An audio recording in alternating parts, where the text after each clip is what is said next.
Thank you. Good morning. I'd like to call the meeting to order and acknowledge that we are in Treaty 1 territory, the home and traditional lands of the Anishinaabe, Innu, and Dakota peoples, and in the national homeland of the Red River Métis. Our drinking water comes from Shoal Lake 40 First Nation in Treaty 3 territory.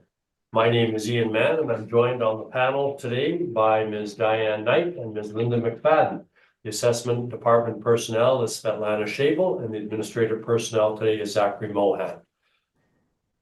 We will be hearing applications for revision of the assessment rule in accordance with the Municipal Assessment Act. The matters for which revision is requested have been described in each application, and we will limit discussion to those matters. The statements that are made at this hearing are sworn testimony, and anyone speaking to the matters must be sworn in. Please be advised that comparisons of assessments of properties are not considered evidence of market value by the Board of Revision. The Board of Revision is appointed annually by Council and is independent of it and the City Administration. It makes its decisions on the basis of the evidence provided at this hearing and issues a written order that will be mailed to all parties as soon as possible.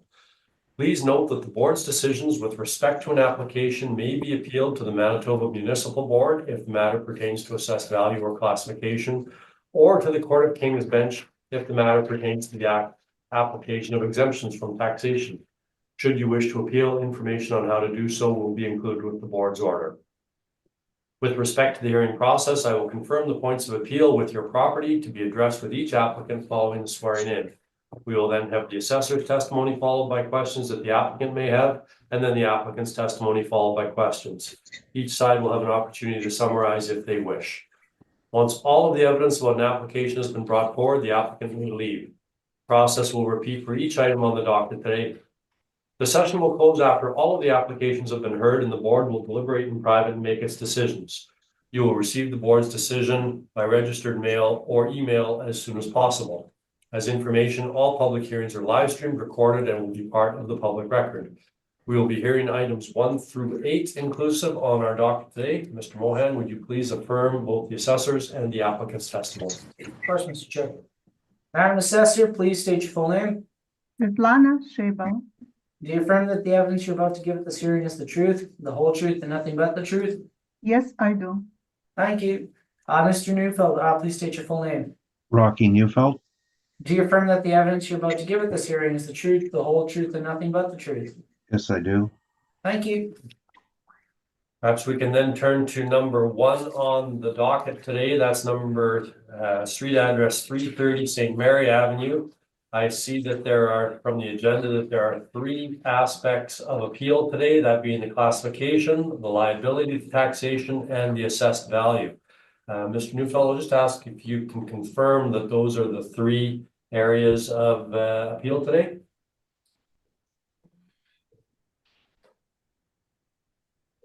Sure, just give me a second here.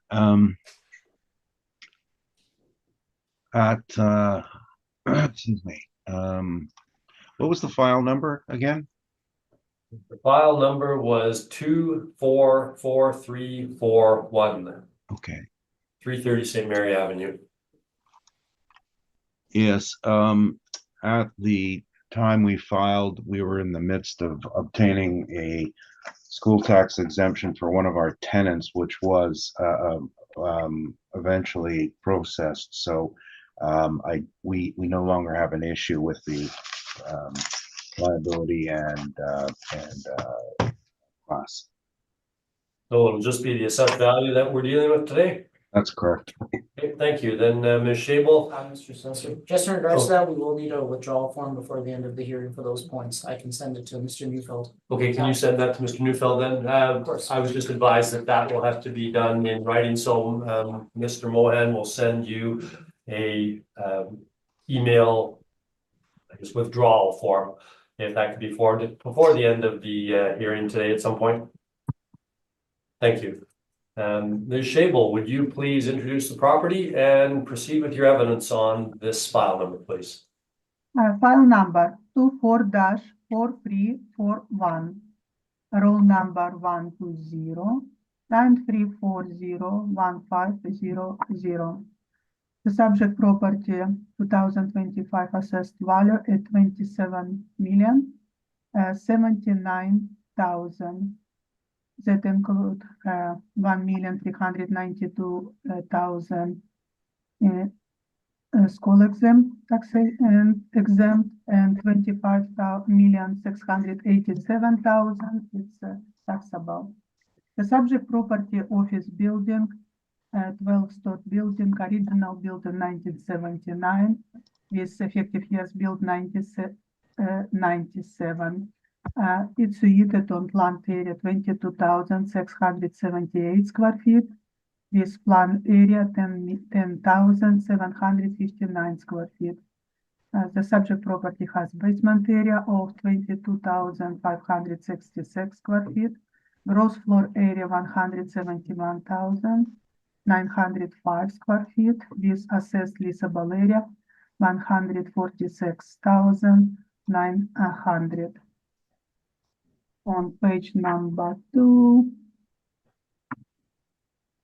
the subject, we can see that subject property was sold in 2012, around 26 million. The subject property net lease overall $19.60. I estimate from income expenses Miller provided for us. If you look base net gross potential, 2.3 million divided by square footage, occupied square footage, 190,418 give us overall $19.60. Also, subject property has parking revenue of 556,000 roughly.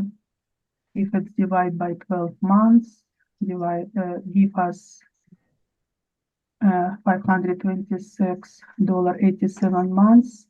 If you multiply by 50% expenses, give us monthly net unit rent, $263 per stall. It's just estimation. On page number 3, I provided rent existed and the subject property overall from 2015. We're looking on 2022, average rent $17.83, weight average $17.73, and media $18 per square foot. So our stabilizer 2020-2022 rent $16.93 average, and weight $16.84, with media $17 per square foot.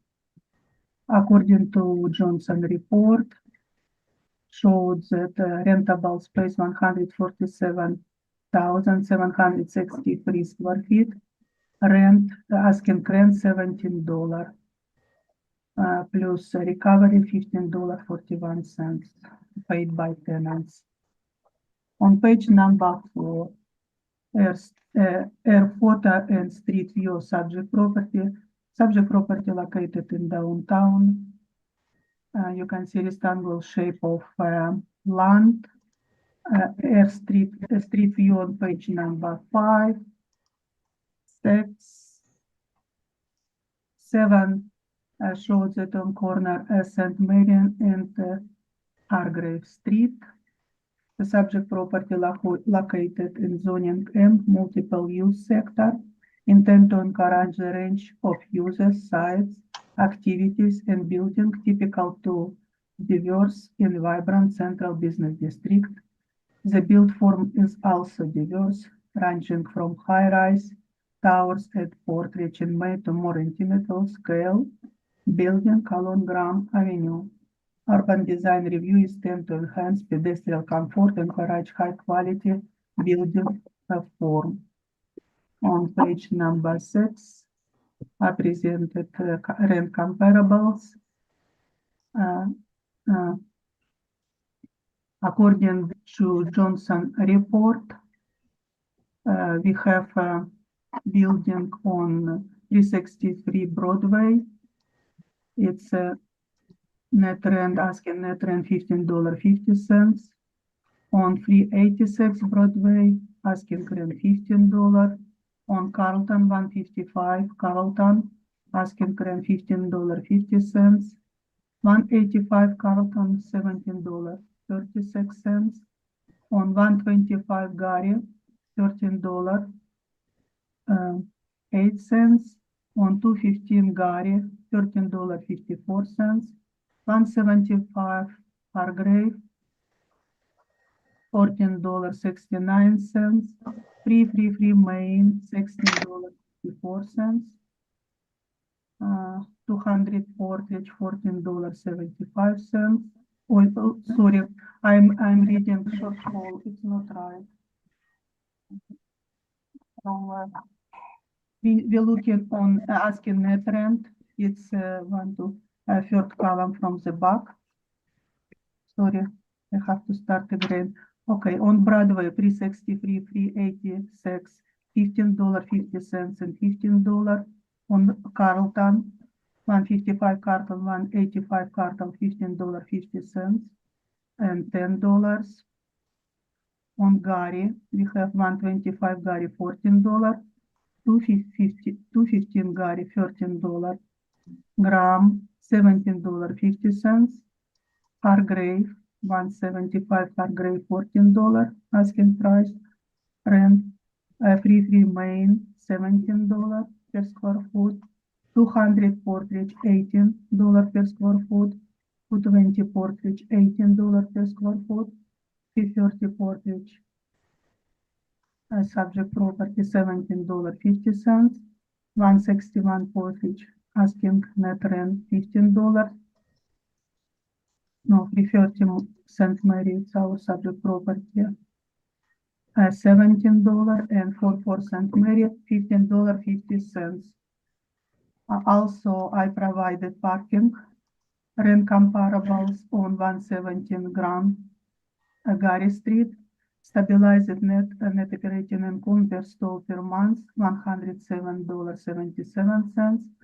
252 Fourth Street, it's $135.95. 168 Edmonton, $82.75. 160 Donald, $318.95.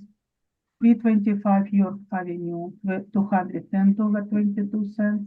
And 155 Gary Street, $93.23. It gives us mean $158.48 and median $122.86.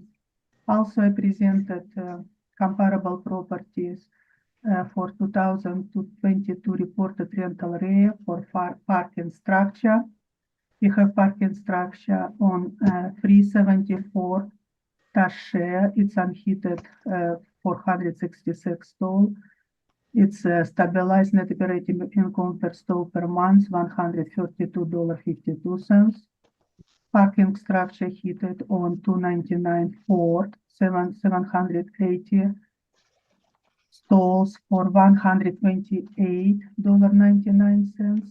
We have parking structure on 100 King Street, unheated, 157 stall at $103.22. And we have parking structure on Lombard, 677 stall. They have heated and unheated, showed average $92.19. So for parking structure, mean $114.23, in media $116.11. On page number 5, we're going to inform approach, parking structure, estimation. Subject property have 65 heated stalls. Our monthly net units rent, $19 per stall, give us annual net rent, $70,200. Parking structure. And our my comparable shows that median $116. We assess only $19. Give us we applied capitalization rate 7%. So estimate value of parking structure $1,003,000. On page number 10, parking lot and pump value estimation. So we have unheated 23 stalls. A monthly net units rent dollar per stall 19. Give us net operating income 22,080. Capitalization rate for parking lot across the city 4.5%. Give us estimate value of parking lot for 191,000. We're moving on page 11. Estimation of office space. We estimate taxable 139,300 square feet with overall $16.27. Give us total 2,266,594 for Class B building. We apply 12% vacancy. Effective expenses not recoverable 3%. In shortfall for this type of building, $14 per square foot. Give us net operating income 1,700,741. Model generate a capitalization rate of 7%. And give us estimate value of taxable office 24,296,000. On page 13, school tax exemption portion. It's assessed area of 7,398 square feet. It's $16.99. Give us potential rent 129,090. We apply same vacancy loss 12%. Expenses not recoverable 3%. In shortfall $14 per square foot for occupation of empty space. Give us net operating income 97,426. Overall capitalization rate generated by model 7% and give us estimate value for exempt portion of the building 1,393,000. On page number 14 and 15, a summary of income. So our potential rent 2,487,964. Overall vacancy loss 1155. Expenses overall 2.87. Shortfall $14.54. So net operating income, it's without dollar signs. You can cross dollar signs. 1,890,447. Overall capitalization rate 6.995%. If I estimate value of subject property 27,079,000. On page 16, we provide capitalization rate summary for the city between 20 and 80 percentile. It's 60% of property together with Collier, CPRE, Encushment, Buckfell. Let's look on office downtown by the city. 60% of property between 5.9 to 7%. Model generates 7% for office space. Collier showed between 6 to 7%. CBRE 6.5 to 8%. Encushment Buckfell 5.25 to 8.55. Following pages, on page 18, income expense mailer provided to us. 18, 19, 20, 21. And all rows following all the tenants inside. On page 24, we have a Class B market study. Full market study. I did show small amount of subject. We go back.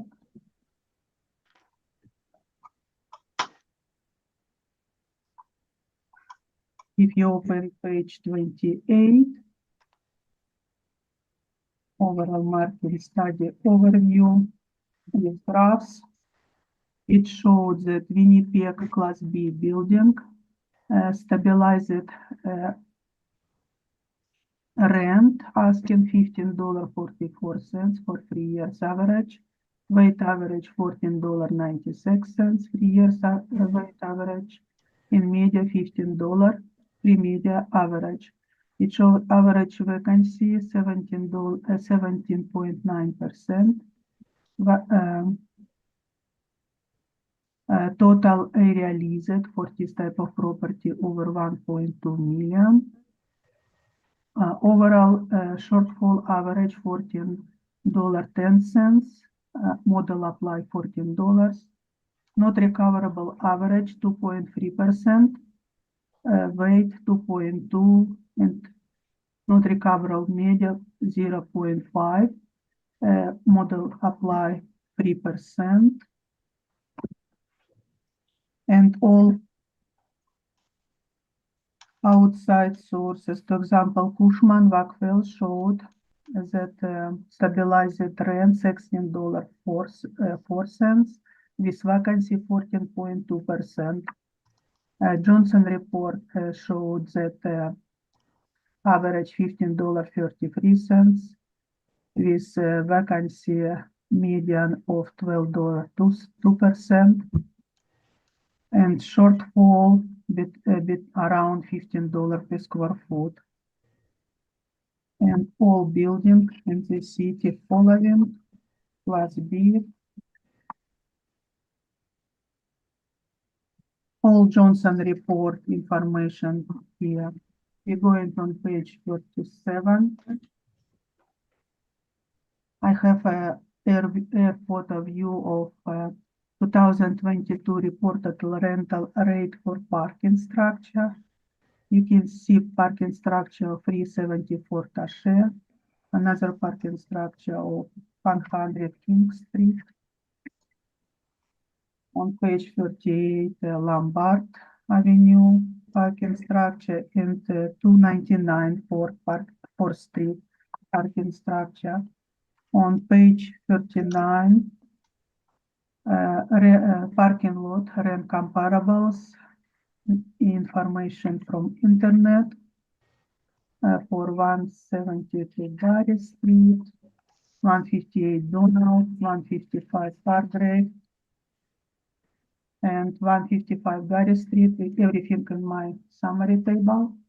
So our property assessment notice and review based on evidence in my report.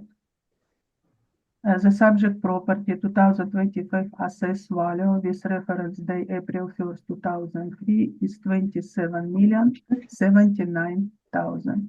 Thank you. Any questions? Thank you. Mr. Neufeld, questions? Oh, yes, I do. I'm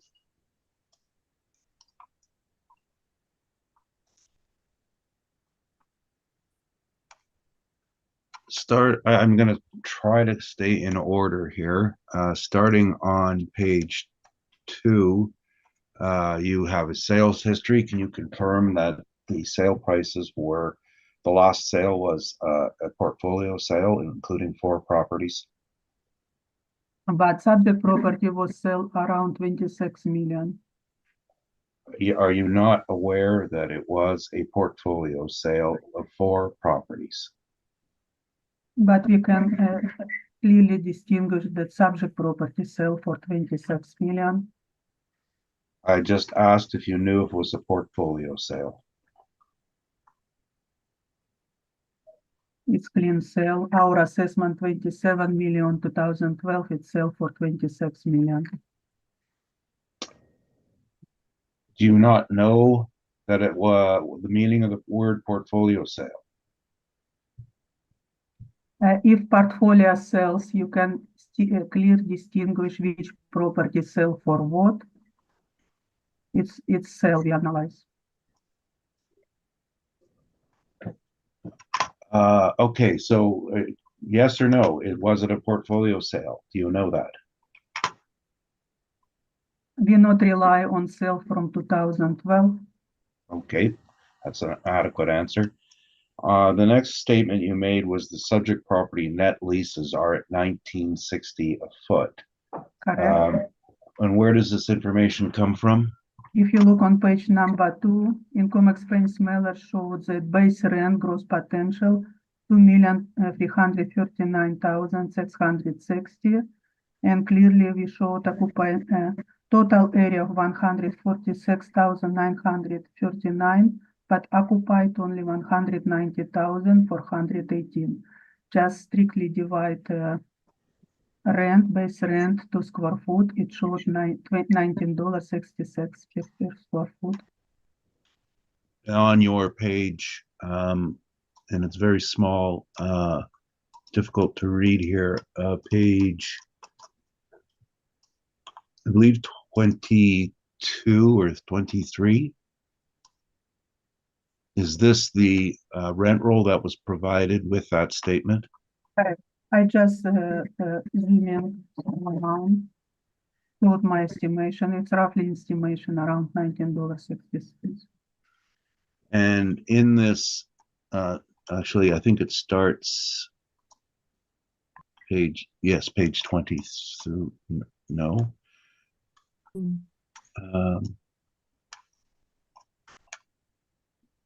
I'm sorry, I have to find the right reference.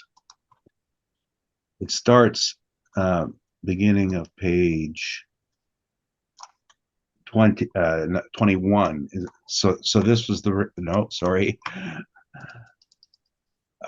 Sorry, I'm having some problems here because it's a very small type and I have to blow it up, so I can't read the page numbers.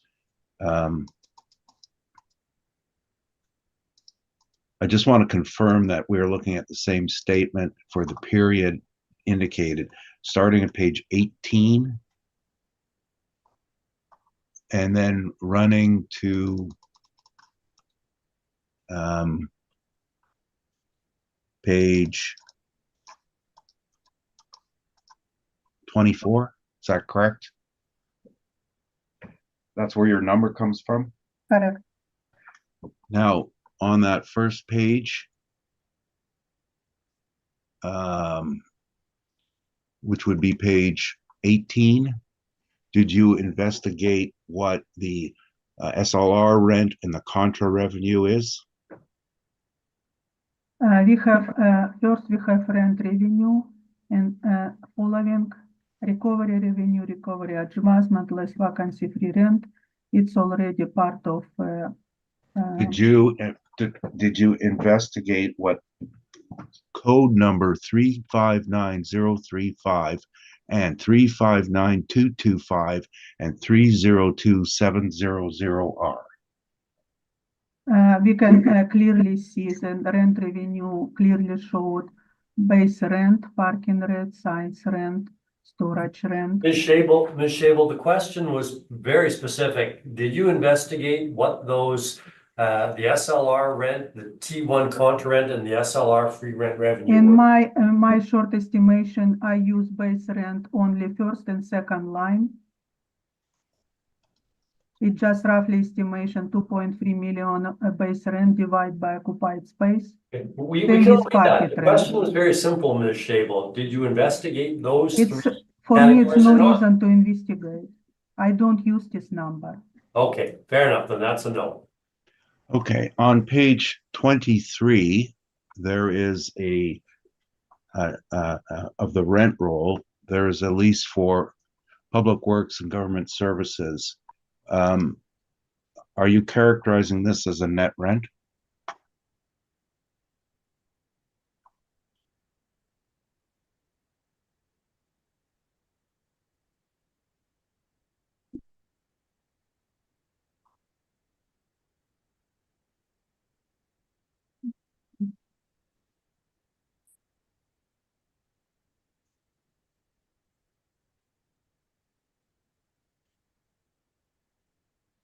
And this roll on page number 22, you can see that it's clearly showed what base rent, what was recovered.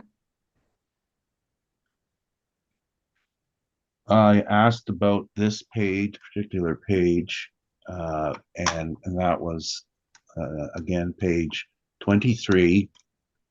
The tenancy schedule marked for unit 1100 and 1200, which is 2 floors in the building, Public Works and Government Services Canada. Are you characterizing that as net rent being part of that base rent that you're referring to? You're right, it's so small. I barely see.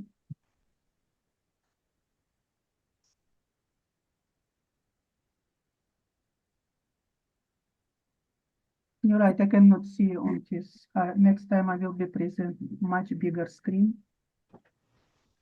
Well, very well. Since you can't read it yourself, I'm going to lead here a bit. Are you aware that this is a gross rent that was reported in its totality in the base rent category? Try to open Can't hear. internet. You, Sorry, we didn't hear your answer, Ms. Shable. I cannot see, I cannot confirm. Okay, 1 second.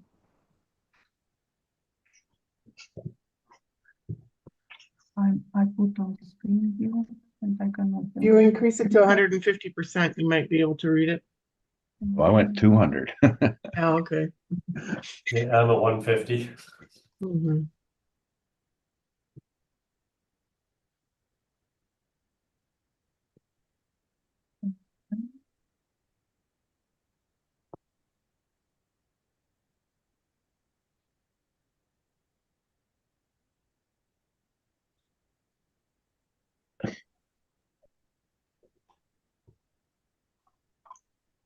Sorry, was that the extent of the answer? We couldn't see. I'm prepared to One move on. moment, which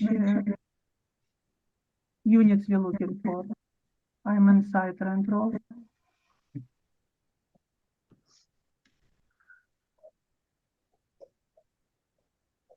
Yeah, you're right, when it's zooming, difficult to navigate.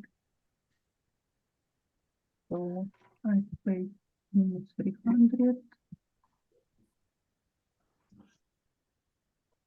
700. Well, given the time constraints today and the number of matters on the list, perhaps, Mr. Newfold, what I would suggest is that you give this evidence during your presentation. We'll take the difficulty in reading it into account when considering the weight to be given to the evidence relating to page 23. Okay, thank you. Moving back then to where I had started, which was page 2.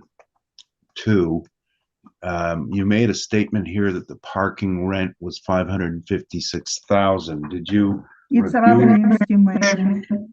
Did you review the when reviewing this? Did you look at the parking rent rolls, the breakdown? If you look on parking rent, they collect 500,000. I divide this by 12, estimate monthly rent, and multiply by 50%, it's like expenses. So roughly mat rent units, 263 per stall. Okay, so let me just be a bit more specific here. The indication of parking rent came on the statement, and did it come on the rent rolls at all? It's going, I use the statement only. Statement only. And again, I'll just lead on a bit here, and I can deal with it later. But are you aware that the tenants in this building pay their leases with including parking for parking that is located in multiple lots that are not on this roll? And I'll speak specifically my personal knowledge. I'm in this building. 3 of my employees park on 160 Donald, but it comes out of the rent for the 6th floor, 330 St. Mary. Were you aware of that? For our roles, we have parking structure 65 stall and parking lot 23 stall. So I divide this parking rent for a parking lot 23 stall plus parking structure 65. Okay, I can I use just, only this role parking stall count. is it fair to say that you didn't look further than what or page 2 indicates? Correct? Okay.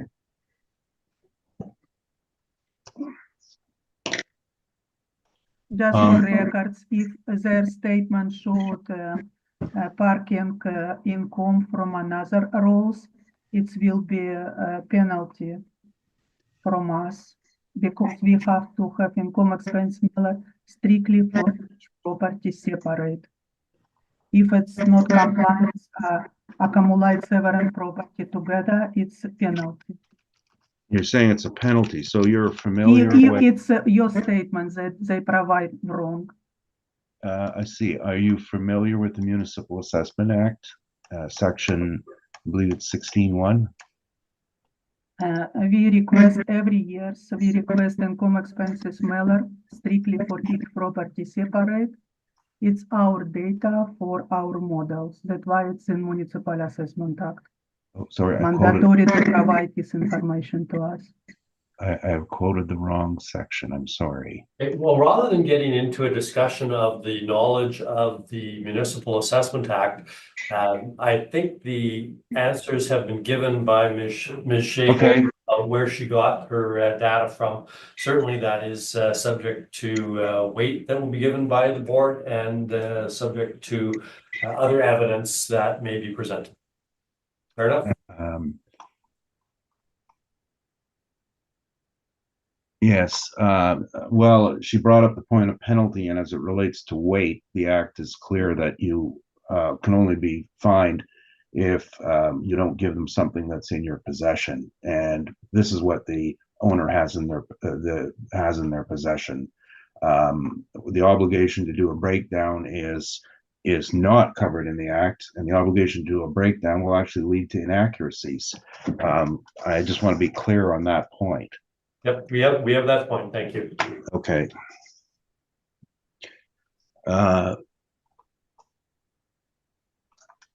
On now, page, you brought up these points on the statement. Did you end up reviewing the actual income generated by the property on the statements that they provided on, I believe this is on page, and it summarizes on page 21. Did you look at that?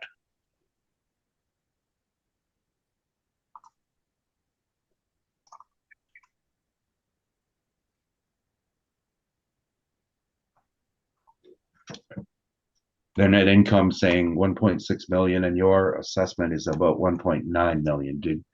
I'm saying you brought out statements in support of your argument saying this is what I think the rent is, but yet you did not. Why didn't you do the same for the actual, put the same weight on the income and report it to the board for your document today?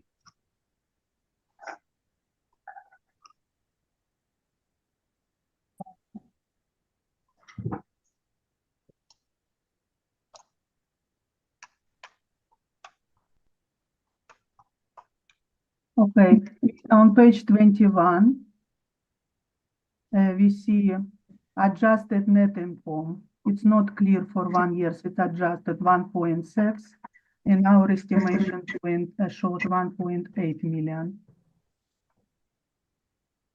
Okay, but that's not in your report, is it? No, it's model generated income approach. Okay, and now getting back to that, so on page, sorry, I have to find the right reference point here. The workup of value, which is contained on page, I guess beginning page 9, 10, 11, and 12, was this all, and 13, was this all generated by the model? Correct. Okay.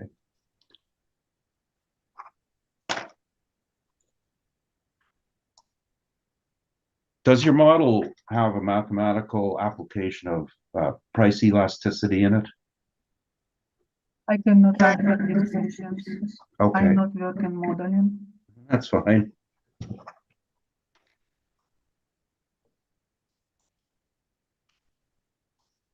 And as far as the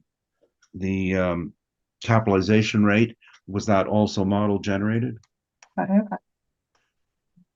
To your knowledge, were there any buildings of this class sold in the reference period? I don't have information in front of me, but if you open page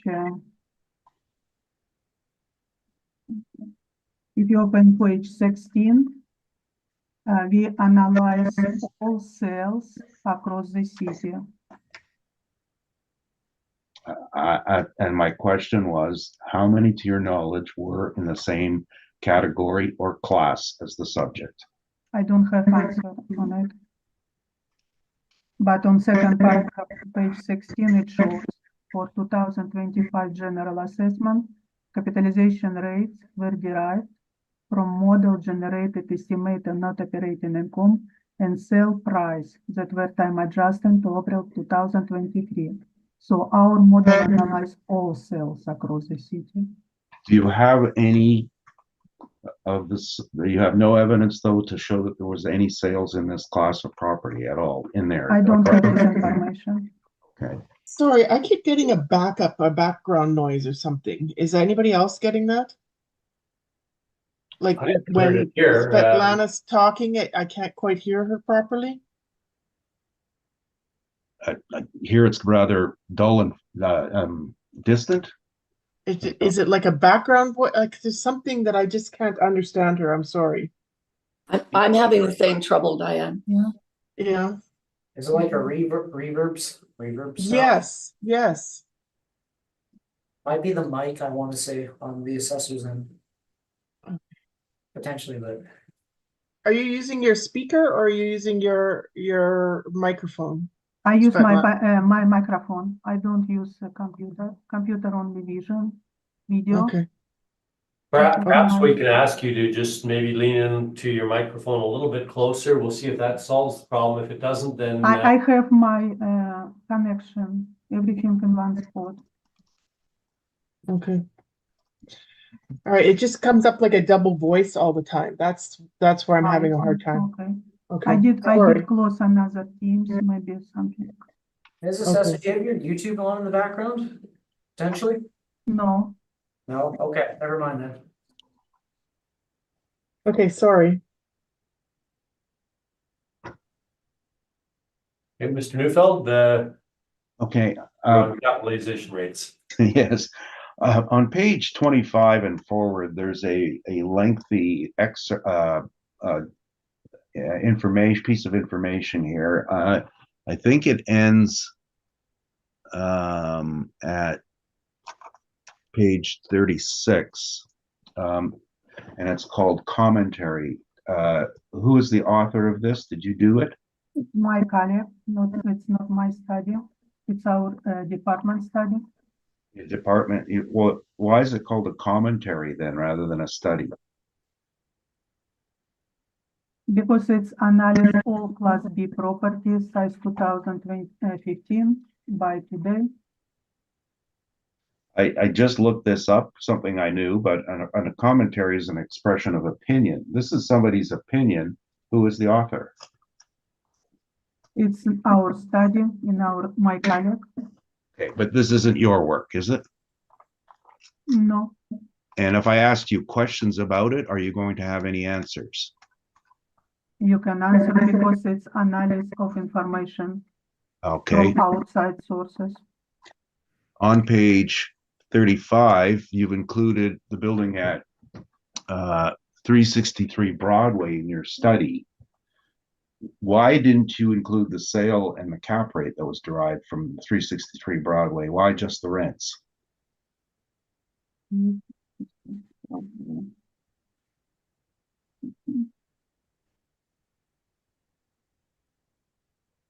363 Broadway?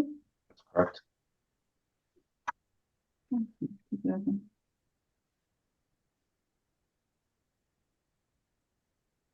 363 Broadway, average rent stabilized, $14.99. It's for 2 years. In 2022, asking rent was. Not the question. The question was, if you include it in your rents, why didn't you include it in your cap rates? Well, again, Mr. Neufeld, to be fair, she has already indicated, the assessor's already indicated that she's not the author of this report. It was authored by somebody else. So asking about why something was included or not included is not really within her sphere of knowledge. No, I read this report. It's analysis outside sources. Everything just in one page and one summary.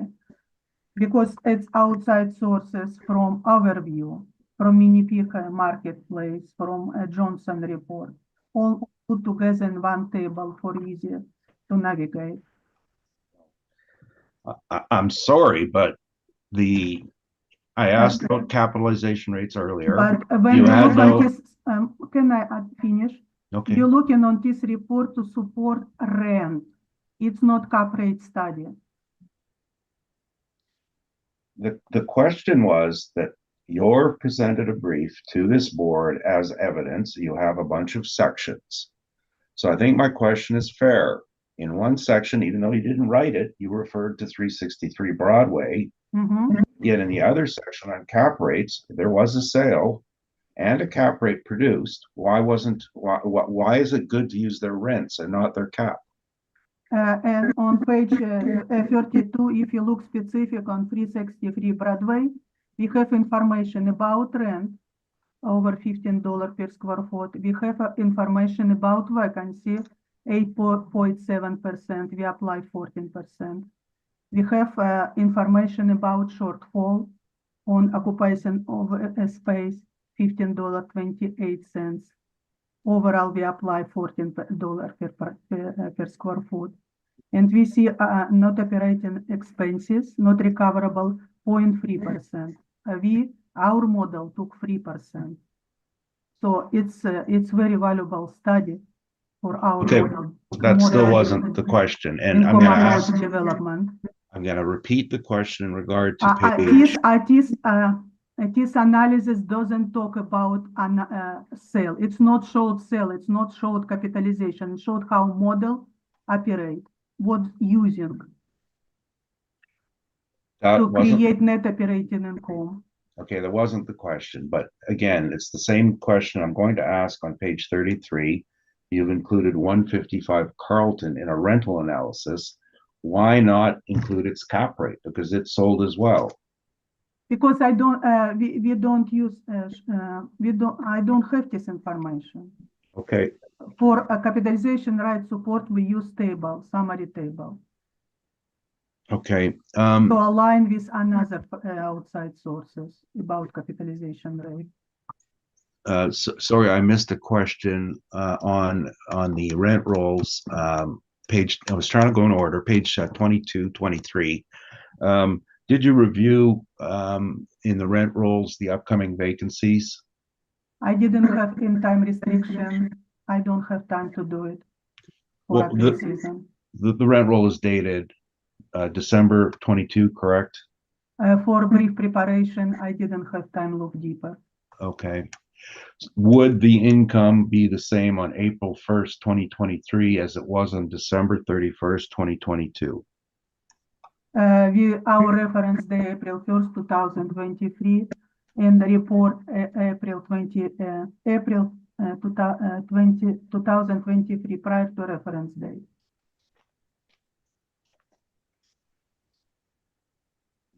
Those are my questions. Thank you, Mr. Neufeld. Ms. Knight, questions? I have no questions. Thank you. Ms. McFadden? I have no questions for the assessor. Thank you.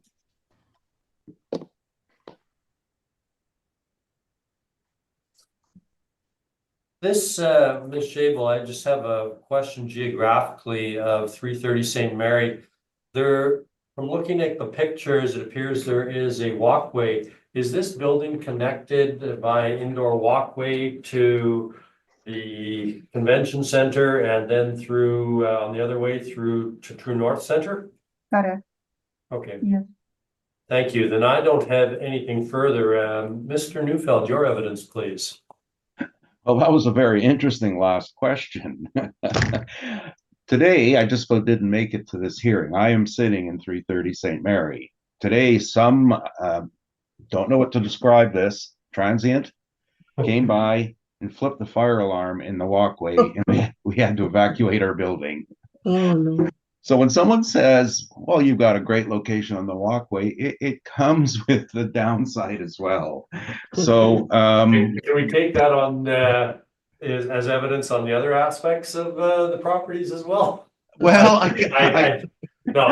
I shouldn't make any kind of facetious comments, so I apologize. no, it's fine. I just it's like there's pros and cons with it, and their firemen trooped up and found the alarm that was pulled on the second floor, reset it, and wanted us all to go outside and shiver.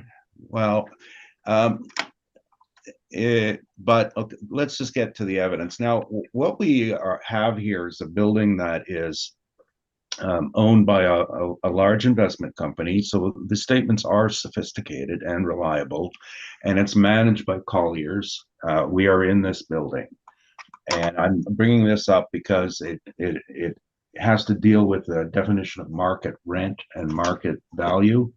Our lease is not at market value because we are a related non-arm's length party to it. So whatever rent is listed in the roll that Colliers is paying cannot be construed as being market.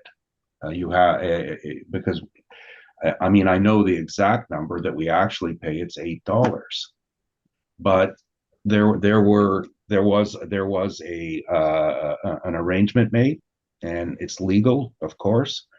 But we're here to look at market value. So when we study our analysis, this is how we do it.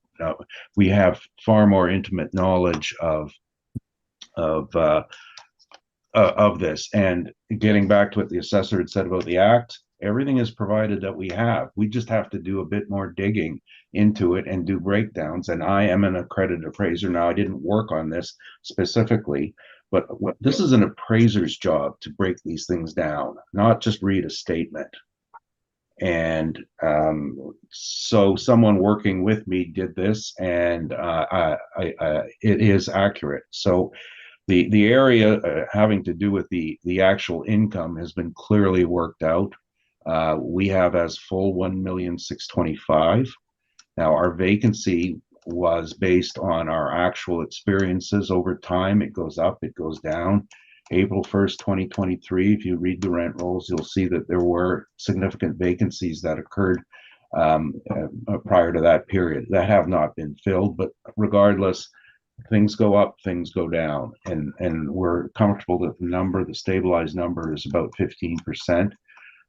All building vacancies are in cycles, empty for a shorter period of time than the actual occupancy, but on a 5-year term, 1-year vacancy, you can see that it doesn't take long to hit a 20% mark. This is the norm for downtown office these days, and the statements will support this. The issue of non-recoverables, which always comes up, well, the statements indicate a lot of non-recoverables. To assume that they're at 3% because the model says so, that is not appropriate. You can see the statement and the listing of the non-recoverables. I'm just trying to find my page on it. That was page 5, $374,000 in non-recoverables. Now, of that, the land lease is not a land lease. It's a statement of costs that are for the parking, and it was, I don't know why they characterize it that way, but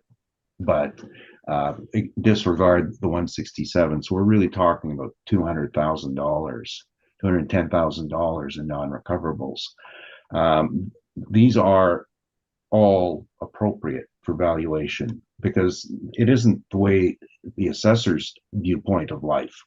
It's the market. The market looks at this and says, you know, we're not going to have a hypothetical non-recoverable rate. It is what it is. The rest of the information, I believe, is fairly straightforward on what we're actually making. It coincides with the same statement that the assessor read, and we focused on that as our potential income. We recently lost RBC on the main floor, and they had given notification. Actually, the notification, if you want to look up the date, was the day RBC purchased HSBC. At that point, we were given notice it would not be renewed. We deemed that a vacancy because we knew about it in 2023.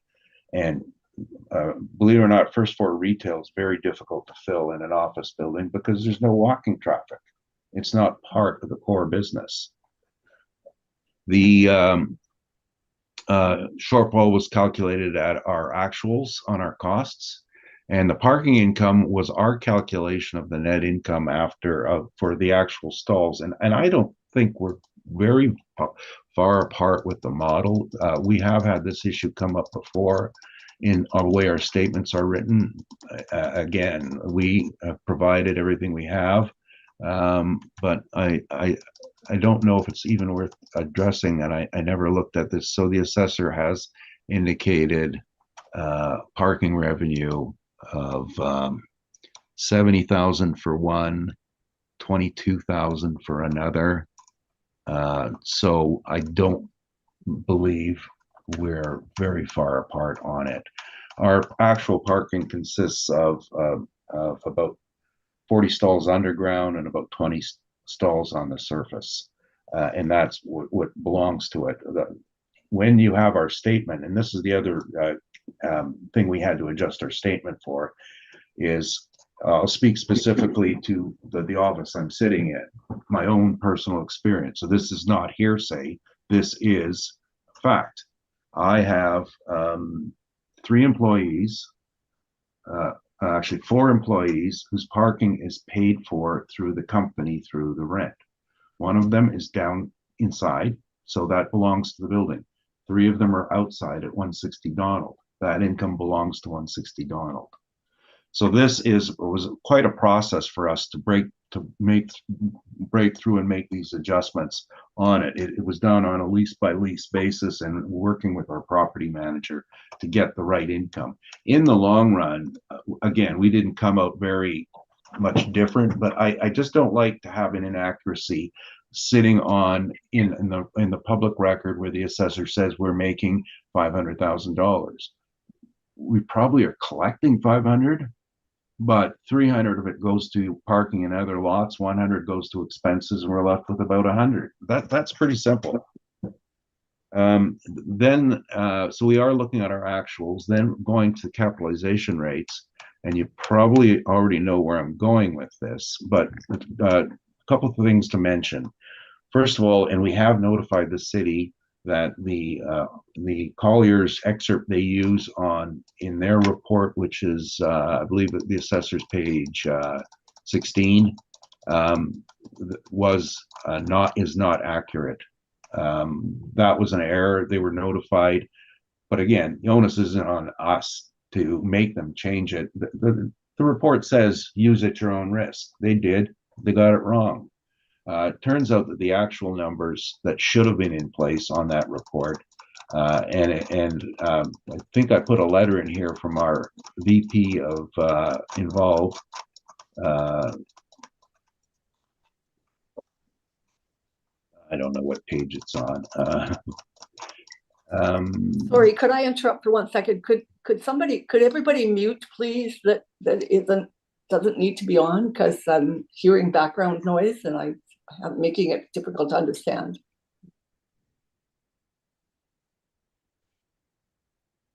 Oh, what if we find out it's me? On page 40 is the correction of it, and this comes from our VP evaluation based in Vancouver, and we just spotted this error. So the actual number to be looking at in the office B, which would be our category, is 6.5 to 7.5. And on page 41 are the bank rates, and the bank rates follow, the cap rates follow bank rates. There's no mystery there. Of course they went up. And the way we calculate it is two ways. One is on page 3, we just took 23 points, and this is an effort to be transparent. And this is argument I'm telling you now, but the city has a model. We don't know what goes into that model. We must take it. This is what the model produces. We can't see it. We can't explain it. Anyone who's had a nice liberal arts education knows what it's called. It's called faith. Well, we don't do assessment work. We don't do appraisal work on faith. So this is for you to look at and to see how we figure out a cap rate, and look at the pros and the cons on this. The main issue on here is that if you're dealing with the high vacancy rate issue that's all offices experiencing, you have two ways to handle it. One is cap it. Second way is to have an adequate vacancy allowance. So you'll see that we didn't take an adjustment for vacancy allowance because it was already in place. We already knew it was 15. If you know that you're going to have a vacancy, then you would hit the cap rate. This is just proper methodology of appraisal. And I apologize, I'm not trying to dumb this down, but this is how it's supposed to be done. So the issue with this is that it would be roughly at the 7.5 range, and then the minor adjustments we made, of course, it's not new. It does show its age. And I'll give you an example of how this happened. When we moved into this space in 2021, the owner had to spend a lot of money to redo the HVAC equipment because it was built in the 70s, and the building code has changed. You have an ancient a building that's on the former National Building Code, where a new tenant moves in and you're required to bring an upgrade. That means essentially fresh air. And the second issue is the upgrading of the fire suppression systems to the modern type. I'm looking at the ceiling. That's the brand new style that we have on there. That's why age, one of the issues with age is as you go through your building, you're going to have more costs on tenant turnover. Wherever a building permit is taken out, that you're going to have higher costs. So a prudent investor knows this and takes it into account. Yes, it's a lot more detailed than you usually hear. Cap rate is not about age. It's about remaining economic life and how much you're going to have to spend down the road. The other thing, of course, is our current market situation. And on page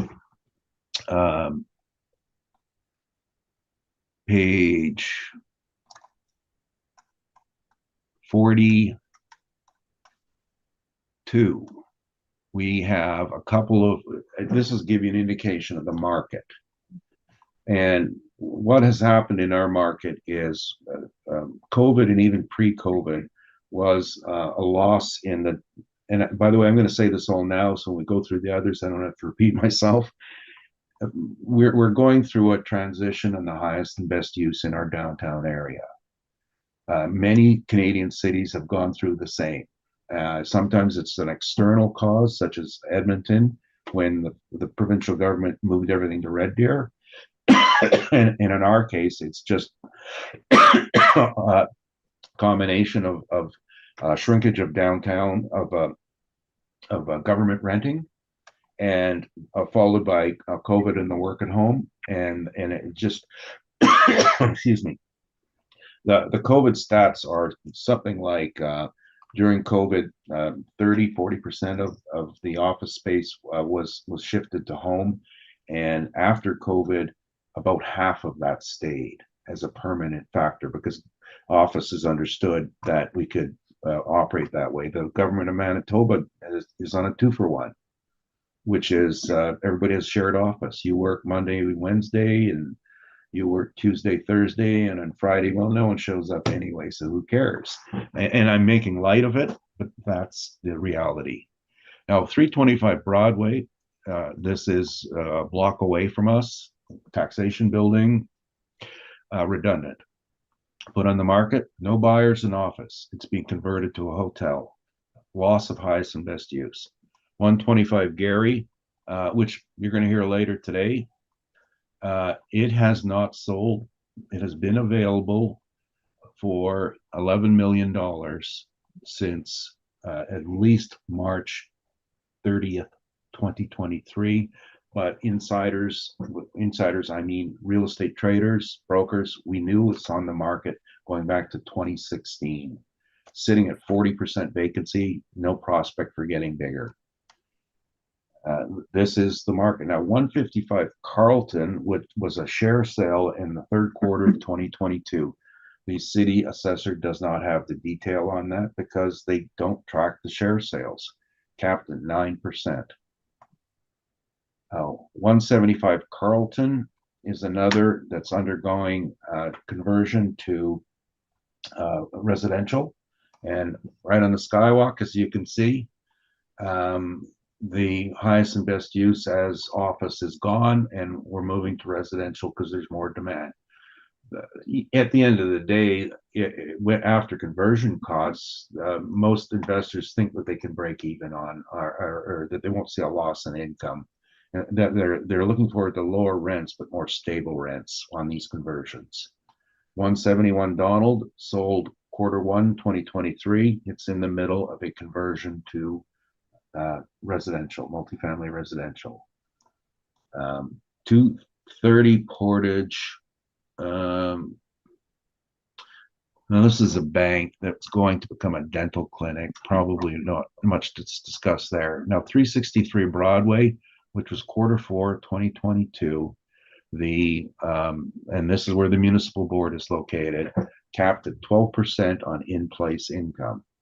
I've seen other people try to do analysis of it and say, well, it was lower than that because it sold full and we have to take a vacancy allowance.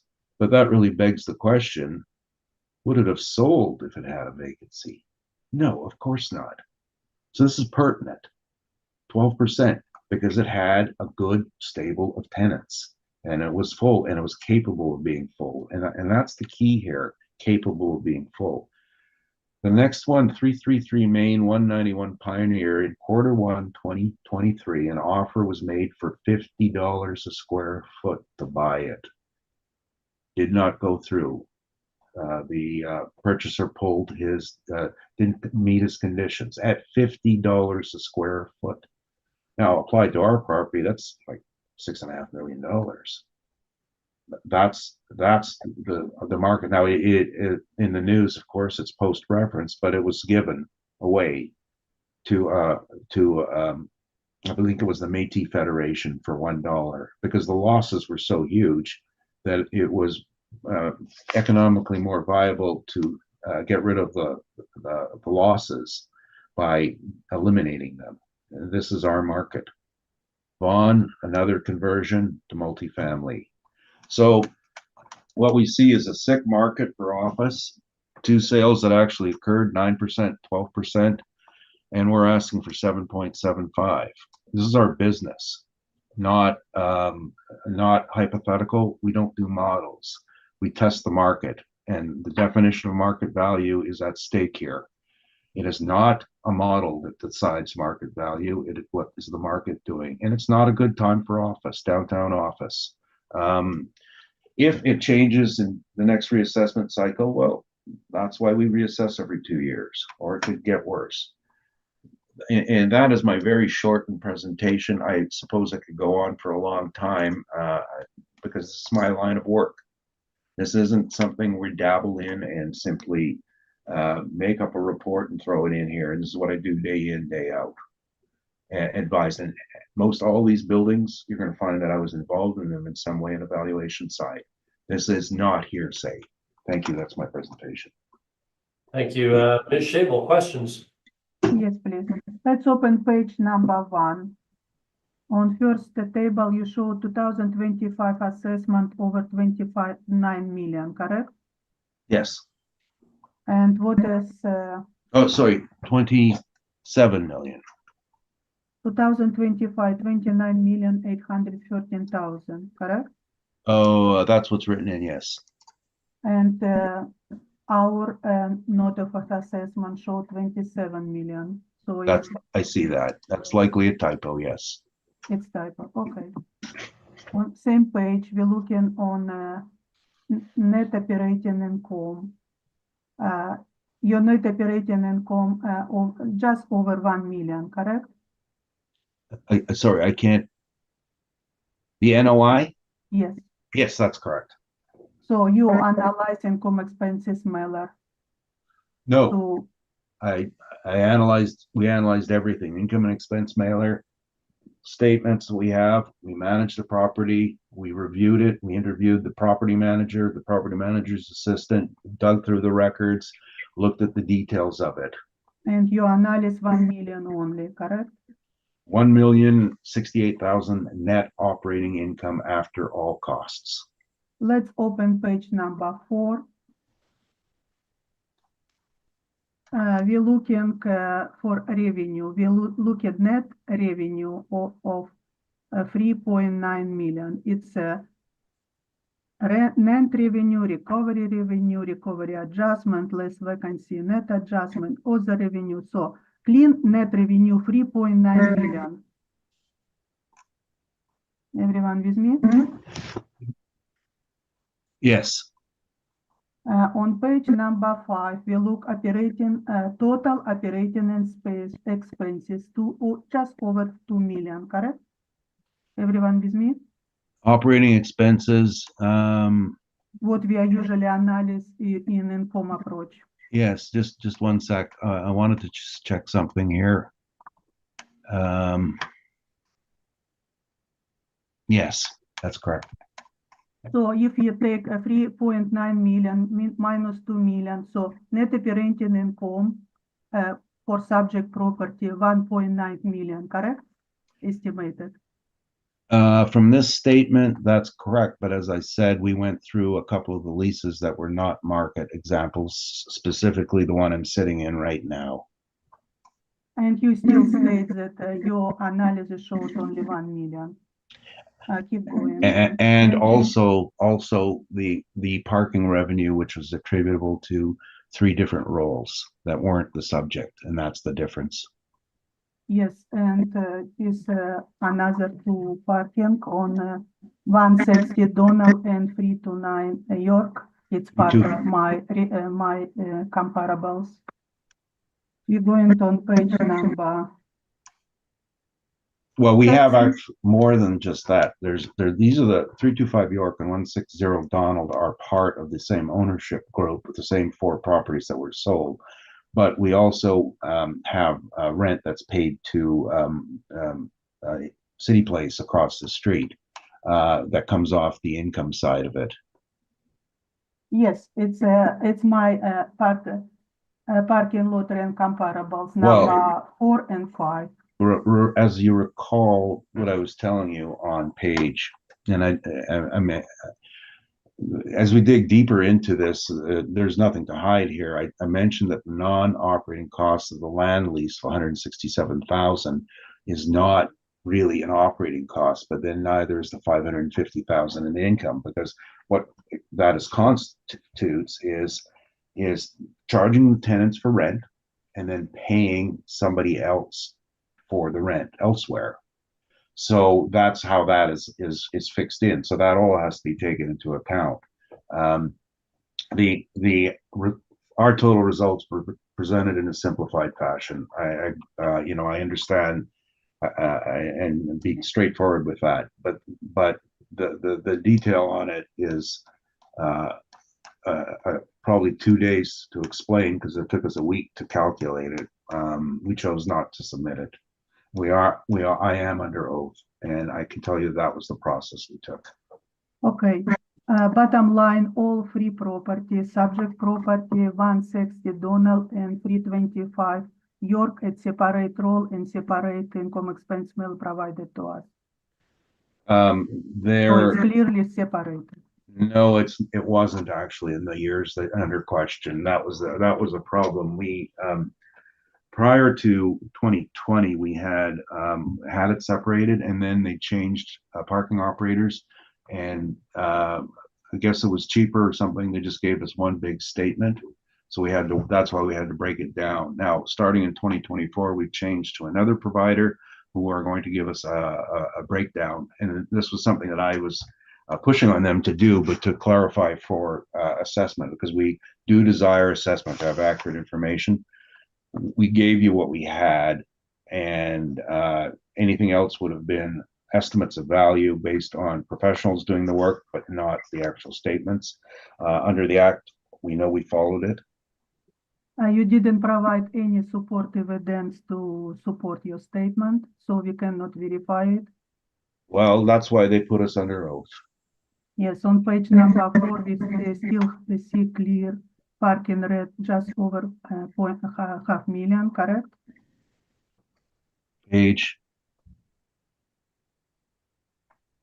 Yeah, For oh, subject property. yeah, no, but as I told you, that goes And- to 1, 2, 3, 4, 5, 6 different locations. I forgot 175 Hargrave has some outside parking too, that some of it goes to. But it's recorded on separate income expenses mailer for these additional 2 parkings. It's your statement. Well, the point is that on the mailer, it's different than income statements. And a mailer is a response to the city, and you provide this. But on an income statement is the actual story, which we both have. The problem is that we gave you what we had, and anything else is construed to be an opinion of value, which we cannot provide as evidence unless there's someone to stand behind it. Now you have that person. We will stand behind our statements on page 1. And that's the essence of what we've done here. No violations, just a different situation. Everybody does their books differently, and we were only on number 1 of 8. And you see the books being done by some of the other people later. They're all different. Let's open page number 6. You provide Johnson report for vacancy, correct? Let's look on downtown. Total downtown vacancy for all inventory 12.5% or 3%. 12.3%, correct in his statement in his Johnson report. Where are you looking? On page number 6. Yeah, I'm here in 6. I looking for downtown total vacancy for all inventory in downtown 12.3%. 12.3. Oh, that is all classes, including medical and government. You'll notice government is 0. That's not an accurate. The 12.3% isn't accurate, because government can have a possession of a building and it could be empty, but the Johnson just says, well, the government's got all the space. So it's not a market based. You should be looking at the ABC classes, which is above it, and then the breakdown by class. On same page, another table showed analysis. Would you agree that vacancy variable changed during 10 years? Yeah, that's what I said. Vacancy goes up and down with market conditions and specific building conditions as well, and external factors. Yes, that happens. So in our case, we see total downtown properties of ABC class from 2014 was 7.3, by 2023, 15.1%. No, where are you reading? Total ABC. Total ABC. Yes, I'm looking there. And you said 7.3 in 2014. Is that what you're referring to? Yes, I say from for 10 years it was 7.3. Now it came to 15% per square. Yes, it changed, and as you can see that dramatic changes began in 2020, and I guess we all know why. So same information was provided in our study as well. So, but when you decide for vacancy, you have to stabilize at least 5-10 years vacancy to be consistent, correct? Well, you stabilize it, but you don't stabilize it based on a bunch of averages.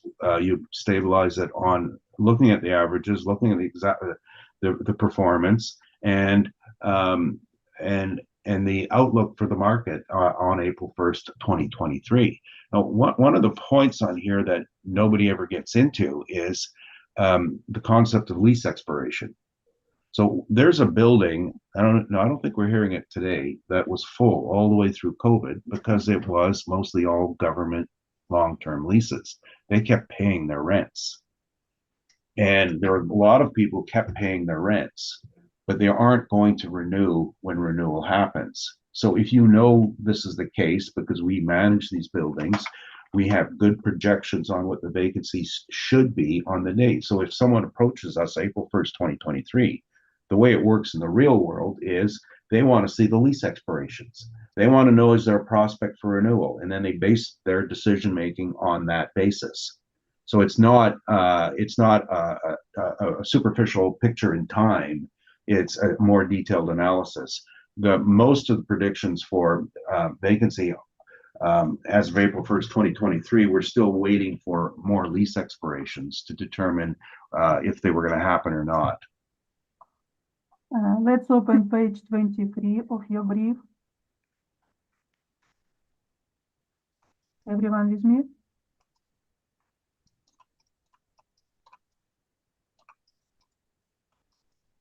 On page 23, you provide a study of August 2021. It's 2 years before reference day, April 1st, 2023, correct? And we look for market 2023 April. The purpose for putting this in was not to argue these rates are right, these rates are wrong. The purpose on this was as COVID struck and sales became more and more scarce, our industry had very little benchmarks of sales in certain property types to produce a cap rate.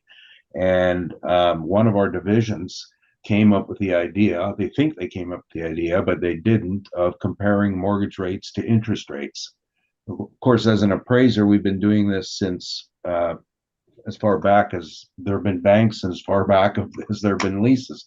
We've done a mortgage equity method, which is the figuring out a cap rate based on a return to an investor and the ability to pay your loan off. Now, the brokers who made this up wanted to simplify it and just look at the spread between interest rates and cap rates. It says the same thing, that there's a direct relationship, and this is why this was provided.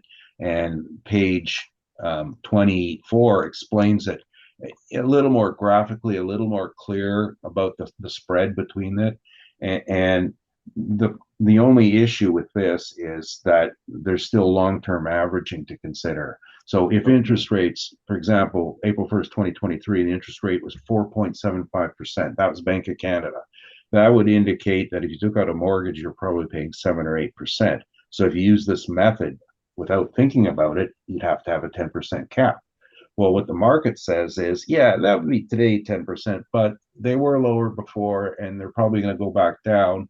So if I was at 7% before, I think I'm going to go to about 7.5, 7.75 to account for the blip in interest rates. That's the real world. That's what was done. So on your page 23, if you look on graph interest rate versus capitalization rate, we will look for point from COVID point 2019, and we look for national average cap rate, yellow dot. You can see clearly that interest rate versus capitalization rate just less 6%. All is 2019, 20, 21, correct? So no change. So firstly, if you look at the legend, that this was not for Winnipeg. Winnipeg didn't Winnipeg didn't get included in the study. Calgary, Montreal, Vancouver, and Toronto, our major investment markets, were included on it. So there was more adequate data and a more active investment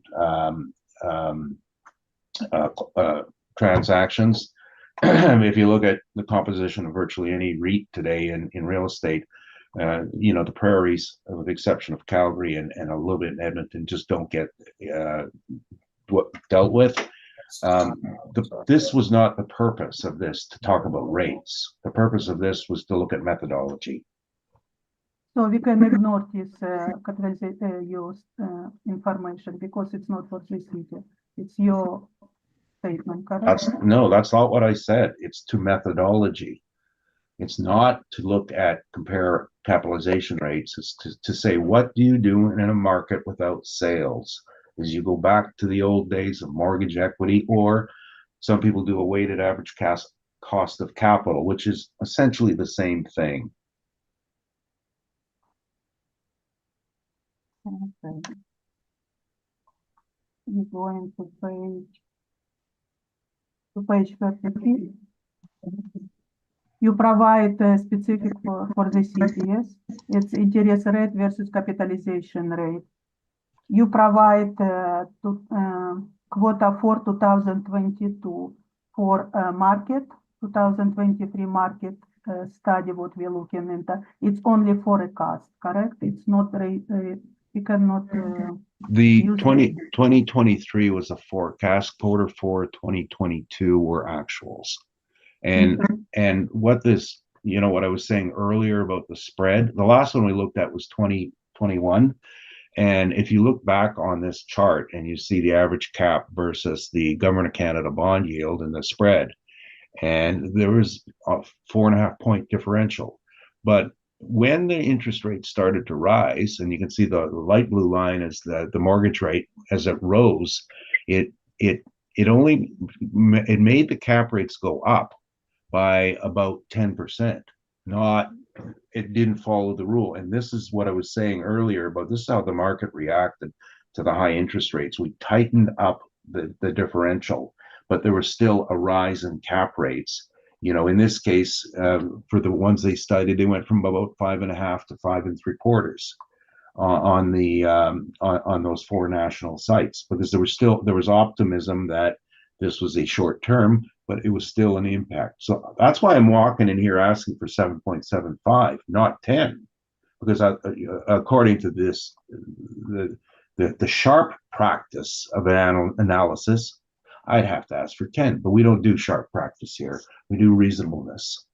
Would you agree that the information about quota first 2023 on same graph will be much useful, not forecast, for our analysis today? Every capitalization rate decision is a forecast of what the future brings. It's the way the market thinks. It's interesting information, and it speaks to motivation, and that's why it was presented. This is to advise people who are buying real estate. This isn't for an assessment department to look at and say, well, these are the rates, we'll apply them. This is to replicate the thinking that leads to market value. On page 36, you provide end of 2022 capitalization rate between 6.5 to 7.5, correct? Yes. And you still want much higher?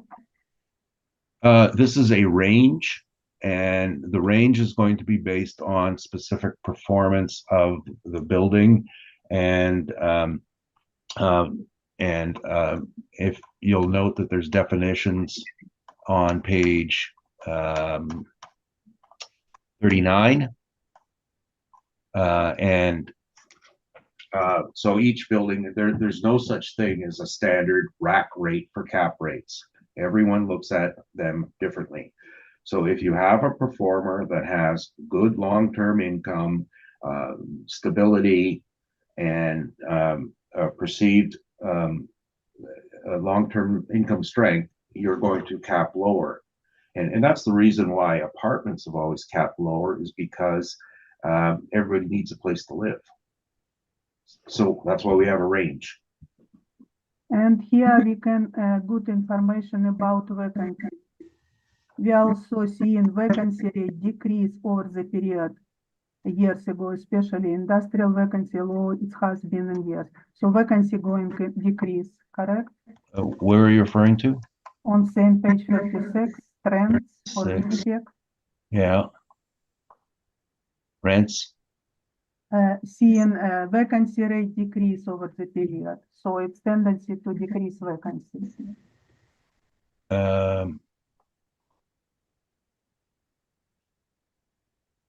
It's first paragraph. It's, yes, but this is speaking to all classes of property, office, industrial, retail, and multifamily. It's not specific. This is a general statement. On page 37, we have quota free 2023. It's post reference, correct? We have to ignore this page. Oh, well, for the purpose of looking at a rate as a quote, of course, it's not to be looked at. The act, as well as practice in regard to post-reference material, is that if you're looking at it to confirm a trend, it's appropriate. We don't want to use the numbers, but we can then look at the continuation of the trend, because that is a useful thing to know. And but no, I'm not saying that it was 7.5 to 8.5 because Q3 2023, yes, a mere 4 months later, cap rates were a whole point higher. I'm simply saying that that trend continued, and to understand why it's proof of a trend is to look at what we provided on page 41. The Q4 2022 had interest rates that were, at the time of writing, anywhere from 3.5 to 4, and went up to 4.5. But then they increased by April 1st, our reference date, to 4.75. So if this is reason for us to say that, whereas we know this happened after the fact, what do you do in an environment where we have a printed cap rate in Q4 2022, and yet we knew interest rates rose after? We'd have to say it has to go higher. But you would agree that Q3 2023 information will be reflect our 2027 assessment, correct? I'm saying that the 8.5% isn't the number. Great. Here, there's been a lot Let's of trending. Ms. Shavel, please just listen for a minute. There's been a lot of talk about trending and post-reference application. This board will not consider post-reference. The trend is an interesting intellectual exercise, but it is not relevant to the determination we have to make today. So can we please move on? on page number 40, you presented letters about end of 2022. Office A, B in showed 6.5 to 7.5%. Its capitalization rate for the city. I didn't hear what page that was. 40. Okay, 40, yes. And you, it is information for the city, and you want still much higher, correct? Higher than 6.5 to 7.5. Was that your question? Yes, it's it's information your 6.5 to 7.5. You requested information you received, but in your analysis it should be much higher, correct? It's not just my analysis, it's the whole concept of you don't have a cap rate that to say everybody gets the same thing. You don't call your broker and say, what are today's cap rates? What am I going to get? You then look at the specific site details, which we did on page 3, and we determined that where we felt it should slot in the range was higher. You stated that you analyzed all sale in downtown, but you didn't provide any study on page 42. You just state sale happened. For example, 325 Broadway. How much was sale? What capitalization estimated by your company? You didn't provide this information, correct? That is correct. These are summaries. So it's useless for us. 125 I'm sorry. 11. Are you telling me that me as an accredited appraiser, I'm useless? I did these. You didn't provide. I testified that I did them. You didn't It's a provide summary. your cap rate estimation, correct? I did not provide the full details. That is correct. You didn't provide estimation for 125 Gary sold for 11 million, correct?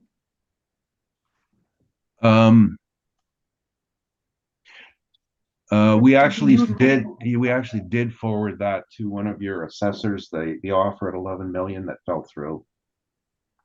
And we have 175 carton was sale. We don't know how much sale, what cap rate analysis. You didn't provide this, correct? 175 Carlton? No, that's not a sale. This is an indication of what's happening to the highest and best use in the market. That office is out and multifamily is the mitigation for your losses.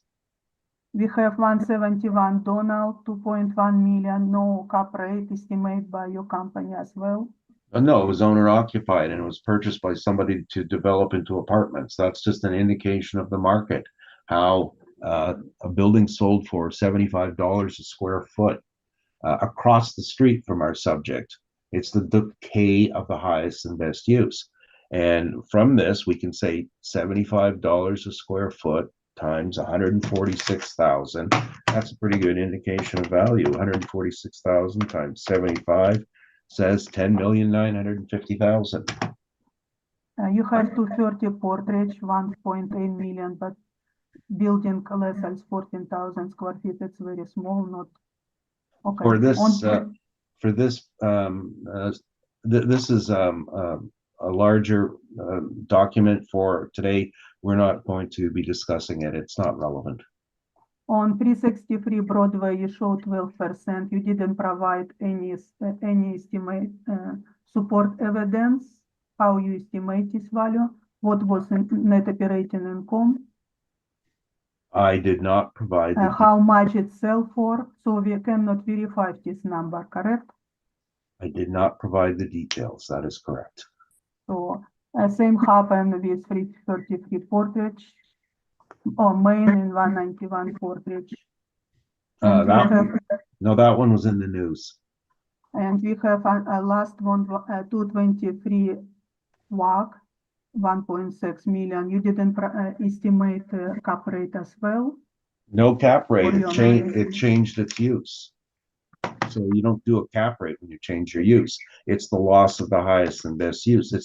It's considering the building which had an office use that lost its use, and what's the shell worth? In this case, 1625 by 22,236 is $73 a foot, consistent with 171 Donald. This is a market. You This is what provide people are paying. information. You provide information that these offices would be transferred to apartments, correct? That they were in use as office, and then the change in use was happening to multifamily. Just specific for subject property, it will be happen in future or it will be stay like office place? There's no determination of what will happen with this property. The point is that we're talking about the market. We're talking about highest and best use. We're talking about the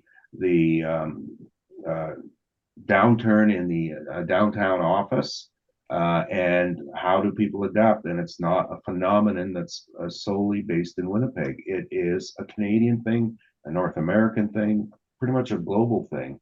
Office, downtown, lower interest, and mitigate by going to multifamily, or in some cases mixed use. A real popular mixed use is to try to do a hotel and apartment mix, and try to have people, they could have their apartment units being rented as hotel. So that's probably the best use we've seen these days for these office conversions. City of Toronto's actually paying people to do it. Thank you. No further questions. Thank you. Ms. McFadden, questions? I just have one question, Mr. Newville. You have two tables, one on page 1, one on page 2, with different results. Which one are you relying on here and asking for? Oh. One seems to be based on the actuals, the other one is, I'm not sure. Like Yeah. the second one is the what the income statement says. I'm trying to see what the difference here is. We get to 1625. The difference is the NOI, that's the only difference. And I'm not sure where the NOI comes from in the second table. Oh, I see that. Just the rest of the numbers are all the same. Let's just see. Yeah. Minus is 13 minus 68 and 27. Oh, non-recoverables. Oh, I see. Okay. So the first one was done with the actual non-recoverables. I think I quoted this number to you earlier, 210,000. It's 207,000. That's the actual non-recoverables.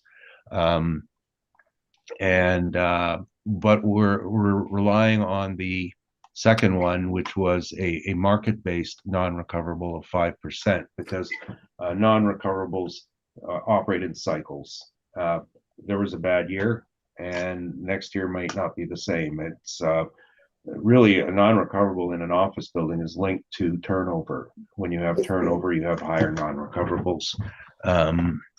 So I go with page 2. And the value that we're looking at then is 15 million. Right. 575. And you have not provided any breakdown between the 60T and the 40S. You're right. I take blame for everything, but I'm handing it out today.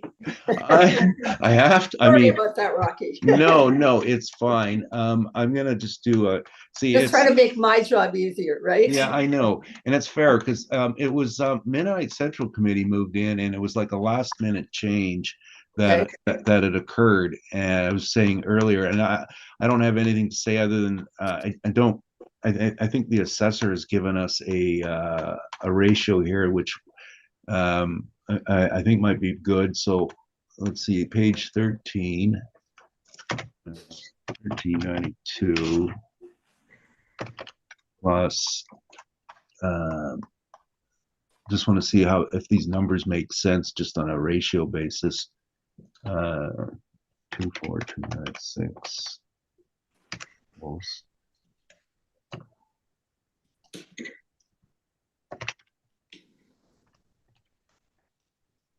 It's about 5.5% school exempt, and that's their ratio on it. And I think it's fair to apply here. So I would go 15. Oh no, this is parking in here too. Yeah, you kind of have to add this parking at the end. It's very confusing. Yeah. Oh, unless I subtract the parking out. So 1.1 million. Yeah, that's what I'll do. 1.1 million times 0.055, 60,000 divided by 0.0775. Okay. So yeah, I think this number is good. We're looking on our numbers here of the school exempt at 780,000, and 15575 minus 780 is 14,795 class 60 taxable. Okay, thank you. I think that's all my questions. Thank you, Ms. Knight. Oh, sorry. No, that's good. I'm fine. Thank you. That's good. Okay, Ms. Knight. So you're saying the parking income is 106,122 for the building, but the city has it at 101,003 plus 491. Is that right? No, that's the income side. I'm just going to their summary page on page 14. So they have two parking, the potential rent, and sorry, net operating income. The city has it at 92,280, and we have it a bit higher at 106. Okay. That's what the model has. The only reason we spent time even discussing it was just so I could explain the overall income statement, how it was included all these different ones. In the long run, we had the numbers. Well, we did them by hand. and we came very similar to the city. Okay, so the stream 1 and the stream 2 is the 92,280. Correct. Okay, And stream 3 is the Mennonite Central Committee's space, and the but school that still executive- comes up to an estimated market value of 1,003,000 and 491,000 that they're adding in onto the 24,296 to get 27,079. yeah, wait, If you sorry. look on page 14. Yeah, wait. Page 14, stream 3 is the bulk of the office. Correct. I go down to page 15, and there's the school exempt portion. Okay, so that's what you're saying is 780. I got that part. Yeah, that's So- they're 1392. I say 780, and then their total of 1,000,003 plus 491 plus 24,296, which is 25,800. 27. No, that's all 4 streams is 27. It's 1.5 plus 24,2, so 25. All 4 streams. Yes, I got 25,8, it. about I got it. 25,8. Yes. Okay. We're saying is 14,795. Okay. Oh, wait, we have to, look at. So they're some- saying 25,687 plus 1,392 for 27,079. Correct, So yeah, that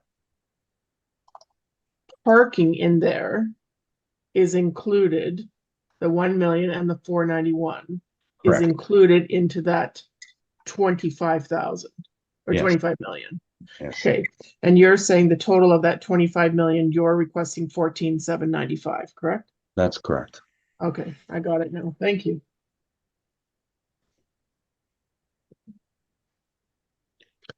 Mr. Neufeld, I'm just looking at the net rents that you have here, the vacant, the RVC $17. That's the main floor rent at 6,677 square feet. Well, yeah, we didn't apply the vacancy in our valuation, but yeah, that's the main floor went vacant. And the $10.78, that is your calculation from the rent rolls and the actuals that have been submitted? Yeah, that's a workout of the actuals on 2 and upwards to the top. And so that we did adjust the Collier's rent because it's non-arm's length. And floor 11 and 12, you can see who the tenant is. That's a gross rent. So their net is about $10 there. And that's how we came with the 1078.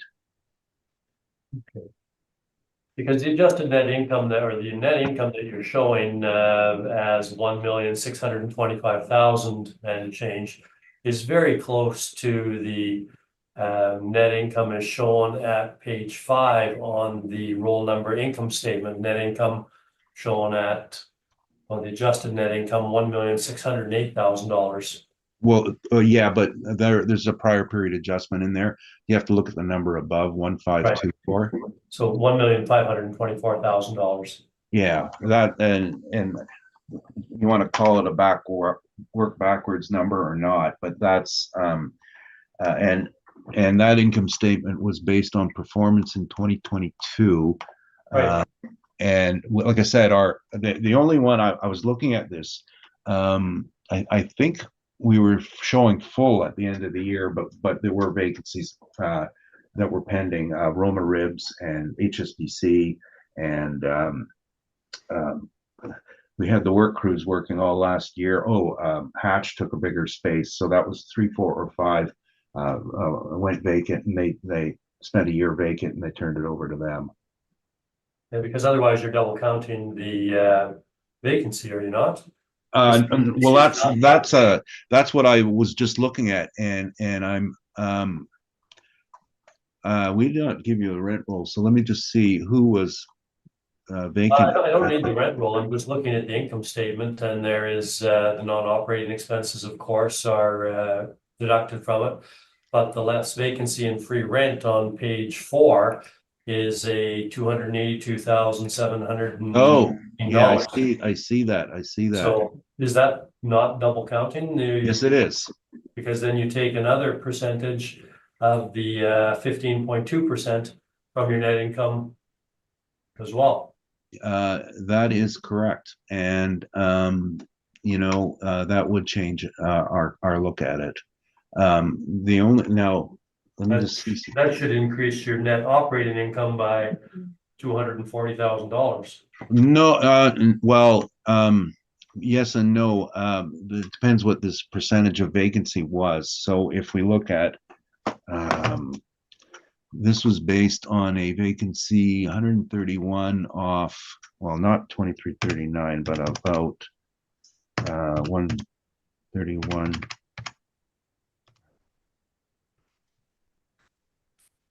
Yeah, we were showing about a 7% vacancy for this statement, and we're looking at a 15%. So I would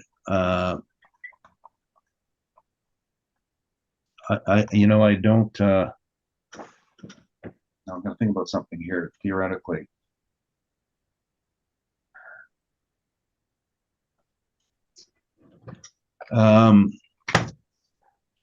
Yeah, I think that our shortfall and our vacancy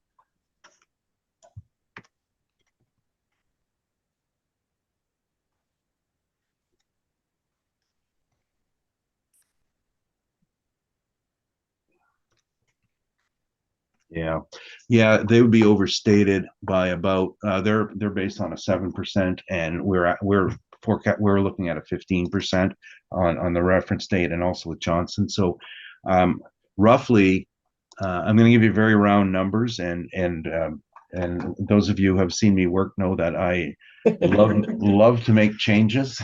but it's all about getting it right. I just want to get it right, and so I think that if I looked at even 7-8%, I would take out a double dipping of about 125 on vacancy and about 90 on the shortfall. So that pumps us up. We'll call it $200,000 because I like round numbers. So the 1207 should be about we'll go to 1410 rounded, divided by 0.775. So yeah, we're actually should be looking at about 18,194. So sorry, the 780 plus 18 million? No, and then we have to take out the proportion of 5.5% of 141 minus 106.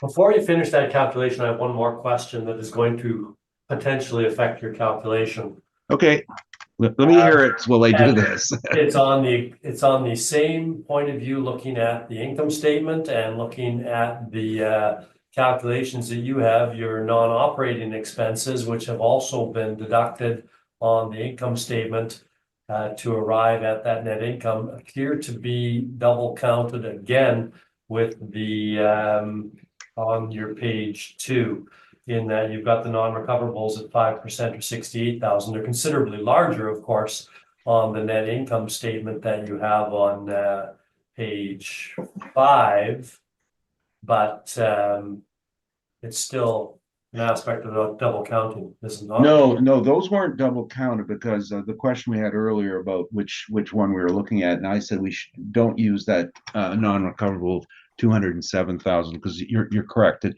maybe not double dipping, but it's just taking a bad year. All these non-recoverables, the proper theory is stabilize them, over time. I understand that.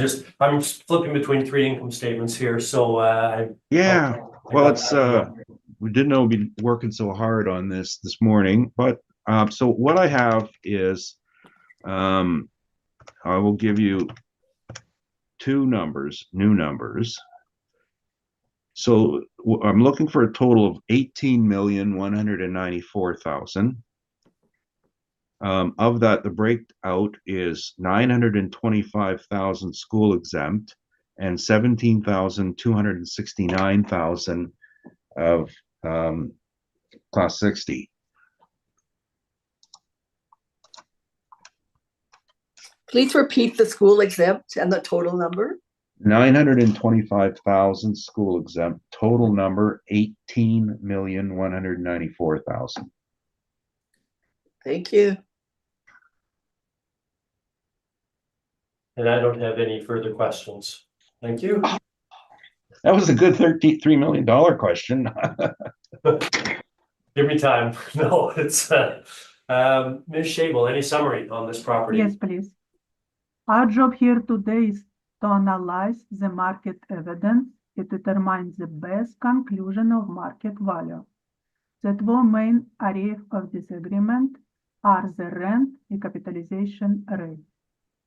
The study analysis about subject property showed that rent increased from 2014 from $13 to 2022 to $17 per square foot. Same supported by Johnson report, asking price in 2022, $17 per square foot. What was used in our estimation, just around $17.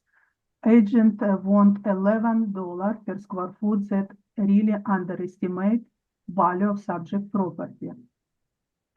We have analyzed site-specific and common expense mailer together. We have estimated that subject property net operating income $1.9 million. It's very well support our estimation. It showed our estimation income approach showed 1.89 million net operating income. So by using low rent and very it's net operating income less all subject property, it's underestimate subject property. Regard capitalization rate. The subject property capitalization rate applied by city 7%, around 7%, overall 6.95%. Open agent information about capitalization rate in downtown 6.5 to 7.5%. So our estimation inside this range. By using much higher capitalization rate, underestimate the subject property value. So we have arrived value at using mass appraisal model specific for the subject property. And review showed it's to be good estimate of market value based on evidence in my evidence in my report. The subject property at market value at April 1st, 2023, 27,079,000. Thank you. Thank you. Mr. Neufeld, summary? Yes. Well, first of all, I gotta explain something about when I make changes. I don't actually prepare these reports, and the reason is I'm an accredited appraiser, so if I do a report, I've got to do a full-blown report, and it's going to be 100 pages long, and we're going to be here all day on just one report. But it's not just that, it's a tax assessment situation. So I do have people who work on it. I've trained them, I've supplied them, I help them, I do give them, I work up cap rates with them, so we get that right.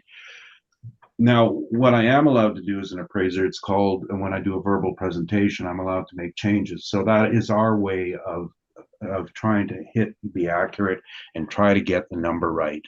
And it's not a question of having a posture of any sort whatsoever. It's just to get the number right. And I like the idea of trial by fire, because pick it apart, look through it, see what's wrong with it. If you find something, we gladly change it. And that's our process. It's transparency and openness. No, there's no evasiveness, there's no posturing. The bottom line here is that the downtown office market is the hardest hit by the changes of the times. And it wasn't just COVID, it was on its way down in the beginning. COVID just gave it the biggest kick in the ass you couldn't believe. And it's permanent. We have 15 buildings that are in the process of transforming to mitigate their losses and turn it into something else. And when this stabilizes out, the survivors might do better. And I asked the question about price elasticity before. It's an actual concept of bad times and how you suffer. And then the good ones survive and they elastic and they come back. And the bad ones, the elastic breaks. That's what's happened here. So obviously this property was hit by it. We know of some that weren't impacted by it. And I just checked, we're not going to hear them today, but there are some, and that's just the way it is. I think what we ended up with a fair number, and I don't care that anyone thinks it's a decrease, that it's lower. Value is not sequential. It goes up and down, especially commercially. It upsets people to think that a value can go down, but it does. The one you're going to hear later is an incredible example of how badly the market is hit. And it will accentuate what I'm saying now, and I really need a break, if that's good right now. Okay, then we've heard the evidence on this matter, and we'll move to the next matter, but first we're going to take a 5-minute break. Thank you. Is 5 minutes enough, everybody? It's okay by me. Yes. Yes. Well, Rocky's gone. 5 minutes it is. Thank you. We will call this meeting back to order and move on. Begin the docket to at 125 Gary Street, move on to number 2 on the docket. Before we do though, I do note that last property took a fair amount of time. We did have a very wholesome discussion about cap rates generally. I think we can take a lot of that evidence and apply it across the board. We don't need to go through all of those calculations again. Similarly, with respect to the general market, we can take that as heard for all of the properties going forward. And but that was a good discussion on the first. So if we can move to 125 Gary Street, please, and please keep my comments in mind as we go through it. Ms. Shable. Thank you. File number 24-3962. Roll number 120-931-61600. We did assess 2025 years with reference day April 1st, 2023 with 21,078,000. The subject property office building, 12-floor building, original built in 1974 through 1977. Effective years built 1997. It's a unit of land area of 30,116 square feet with planned area 25,737 square feet. Basement area 8,530 square feet. Gross floor area 137,857 square feet. Usable area, assessed area 121,504 square feet. It's located in downtown, 161 South Portridge. The subject on page number 2, no recently sale. I did estimation subject net leases are around, its leases around $14.98. How I use what I look, base rent 1.7 million divided by occupied space. It showed 41,492 square feet. Just roughly give us estimation that rent at $14.98. If you look on same page 2 on Johnson report shows that asking a price for subject property 125 Gary, $14 per square foot plus recoveries that should be paid by the tenants for occupancy, $13.08. Give us together, so gross floor rent will be when you plus $14 to $13, it's around $27 per square foot. On page number 3, air view of subject property is located in downtown, Istanbul shape of building, land. On page number 4, air photos and street view. Subject property has 12 floor and 5 floor, another part of the building. It's located on corner on page number 5, York Avenue and Gary Street. It's located in same multi-use sector zoning. I don't go back to that. I already presented in the first case. On page number 7, rent comparables to support our income approach. We can see that in 2022 by Johnson report, asking price, net rent was average between $14 per square foot to $18 per square foot. I already read in my previous brief each compare one by one. Also, I presented 2022 report rental rate for parking structure. We have 4 parking structure showed that mean of this Tashe 14 Lombard Avenue at $114.23 and media $116.11. It's stabilized net operating income per stall per month. On page number 8, income expenses approach. Office was at SS land area leasable area 121,500 square feet, overall $14.26. Is potential rent 1.7 million. We apply a 12% vacancy, expenses 3%, shortfall $14 per square foot give us net operating income and 1.27 million.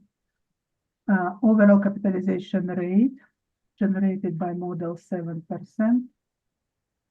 Give us estimate value of office space 18,208,000. Parking structure on page number 9. It's unheated parking structure of 182 stalls. It apply $92 per stall per month net per unit. Give us net operating income 200,928. Capitalization rate for parking structure for all parking structure in downtown 7%. Give us capitalization rate 2.87 million. On page number 10, presented summary of both streams. So potential rent 1.9 million. We apply vacancy.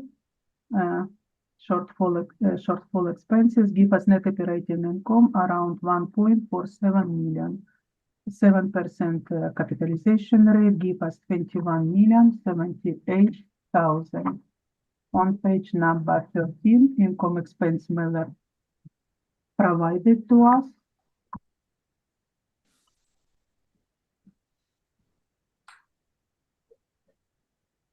It's following page 14, 15.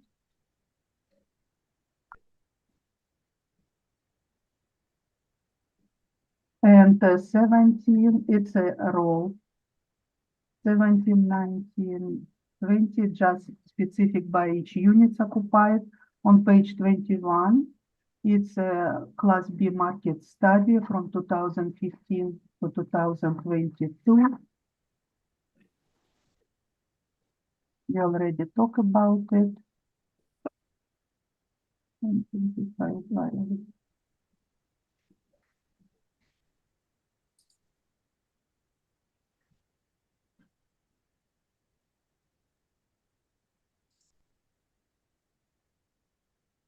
On page number 33, it's a parking structure. We already look on them.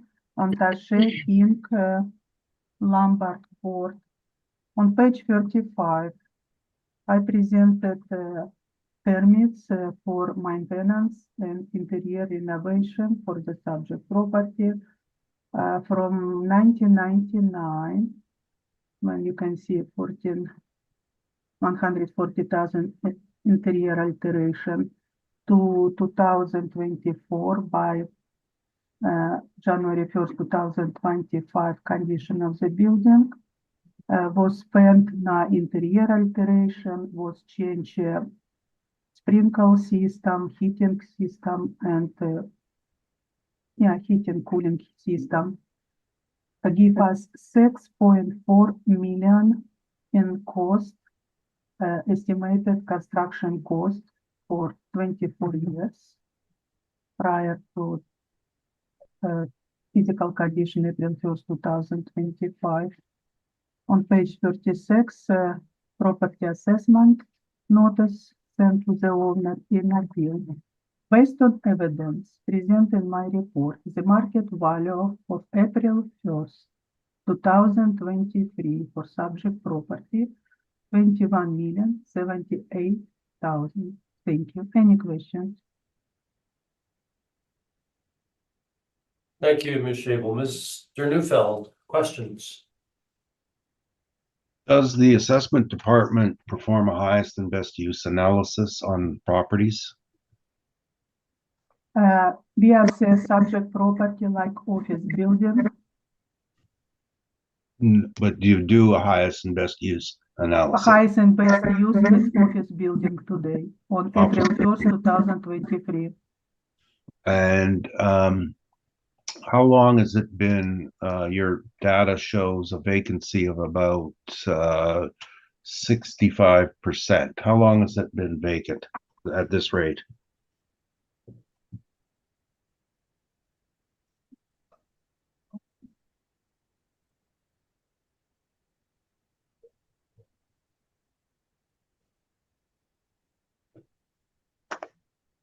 Let's look and study if this property is there.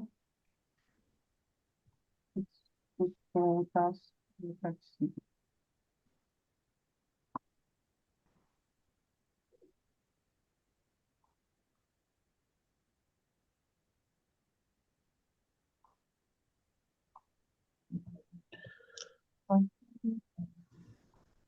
Okay, we can see it. Let's open page 32 of my brief. Page which? 32, 32. Thank you. We can see Gary.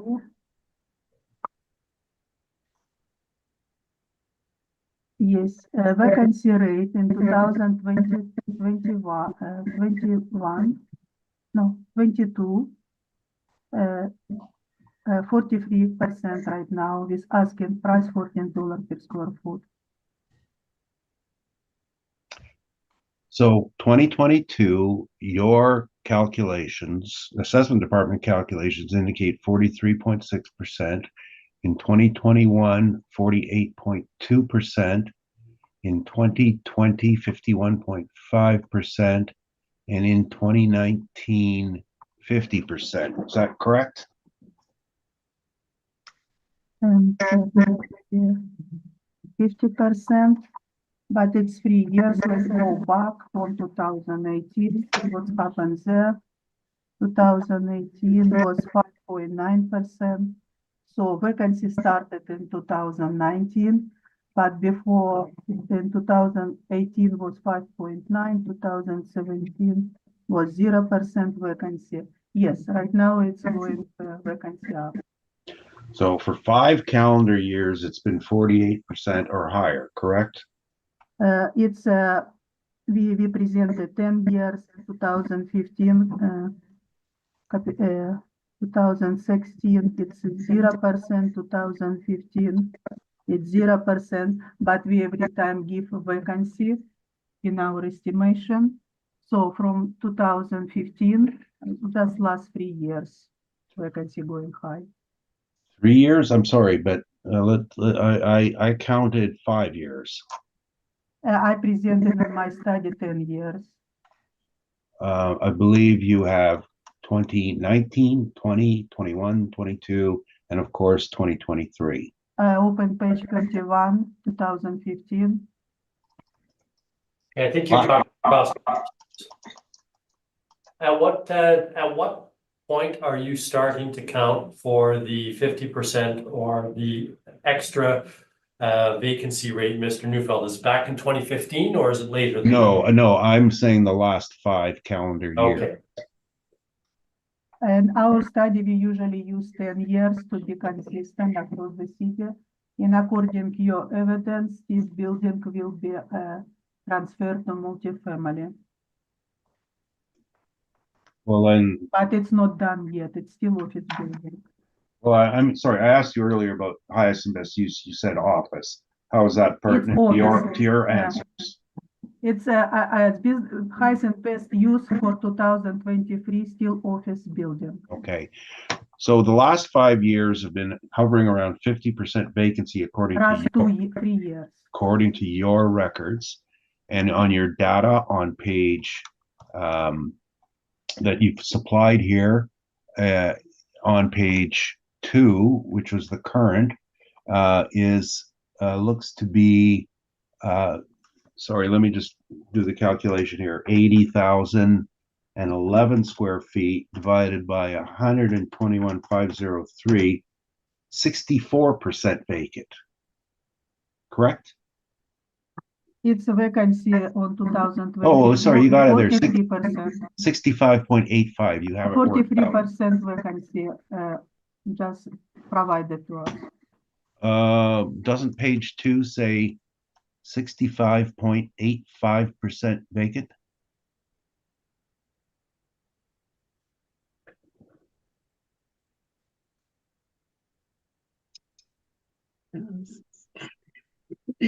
You see that in the small type?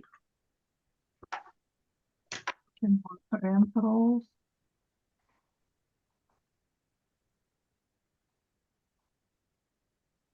Right above It's the still OFB. occupied because we have a lease for public work until 2031. That's why it's still office building. And 2/3 another lease, Western Canal Lottery lease until 2034. It's office building. 2/3 of the way down the page. On Occupancy page summary. 17, we look Page at it. 2. Page 2. Occupancy summary. Occupied area, vacant area. 2/3 of the way down the page. Vacant area. Scroll to the right. 80,000 square feet vacant. 65.85%. Did you prepare this and submit this? Yes, it's income expense mailer provided to us. Okay. But Okay. today still government offices inside and the leases expire 2031 and 2034. So it's still office building. Are you are aware that the city assessment department applies a chronic vacancy rate for situations like this? Yes, usually we try to submit, but we still. I'm sorry, I really cannot understand you. You're getting feedback somehow. But That I microphone need you're my using, if you paper. took the microphone away, could you just use your speaker from your computer? Speaker. I cannot do it. It's everything built in. Okay.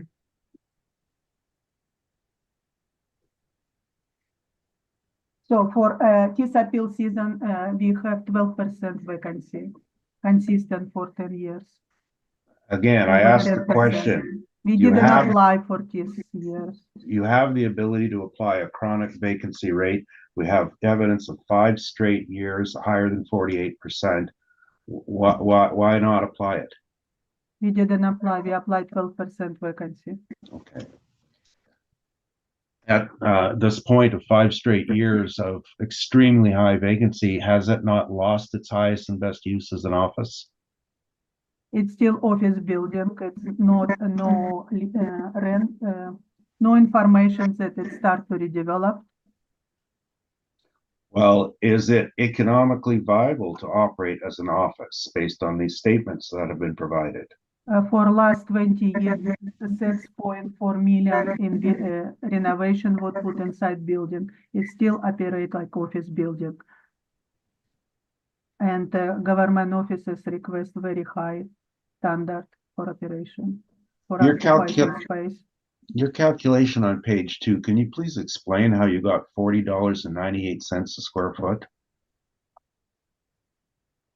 We already established that a high vacancy right now in building, 43%.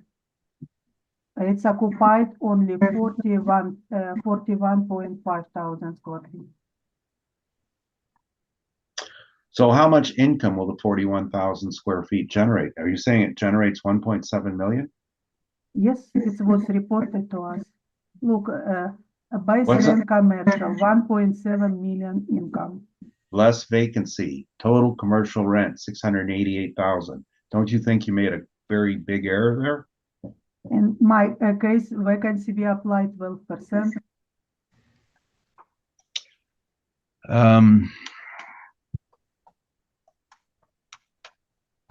Did you review the statements when you prepared this on page, your page 13?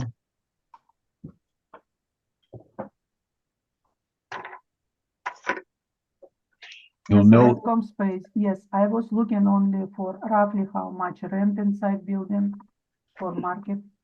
now at the bottom of page 15, they declared 268,000 as total net income. Did you review previous years? No, I didn't look into. But our information states that why I provide study between 2014 2022. And I know the assessment department's aware that it's for sale. Were you aware it's for sale? And in 2023, it was office building, how I estimate. Were you aware that on April 1st, 2023, it was for sale?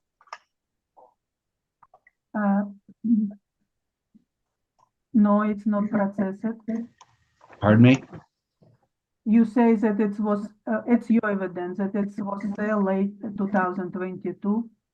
Well, page 2 is a summary of subject sale history. Do you not put asking rates as well?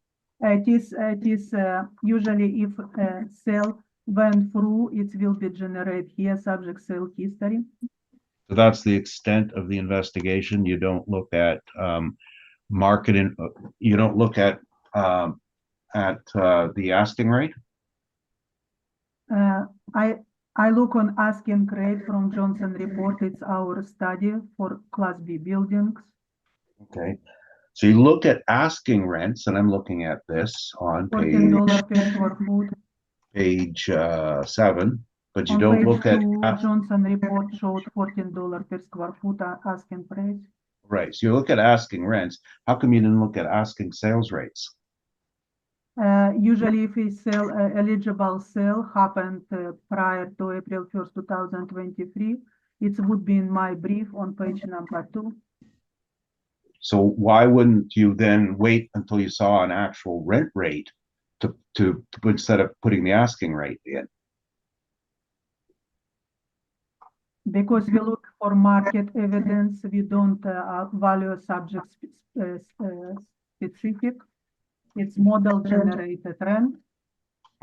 In our model generated rent showed $14.26, very close to asking rent from outside sources and rents.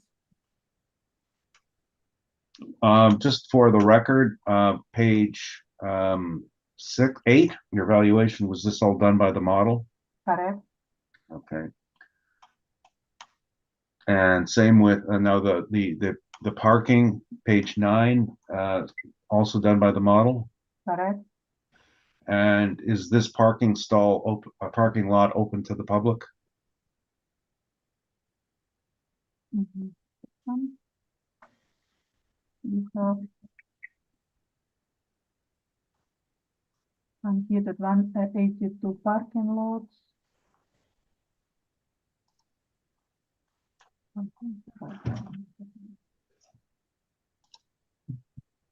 If it's open for public, I will be have part of my evidence like rents for parking lot. No, we don't have this information. Okay, would not the parking be directly related to the occupancy of the building? Parking usually used by tenants. So you don't know then, as of the reference date, if it was open for public parking then? Government office need parking on page number 17. They pay for parking separate. If you look on units 100, we have base rent. So first we look rent started in 2000. Okay, please form. Okay, look, parking, okay, I see. It will be base rent, occupation cost, comma, parking lot, it will be lease type, I forget name. We have tax and storage. So for parking, they pay extra 14 cents per square foot, and they occupied over 10,000 square feet. So they pay annual for parking 17,000. And it's our public work. Units 201 occupied by Western Canada, they pay parking $14 per square foot. They pay 63,900. Yeah, I was just asking So a it simple looks like parking occupied, they pay extra by tenants. Right, but I asked the question, do you know if it's open to the public at all?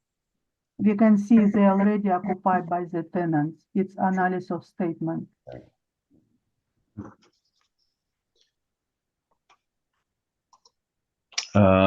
Those are my questions, thanks. Thank you.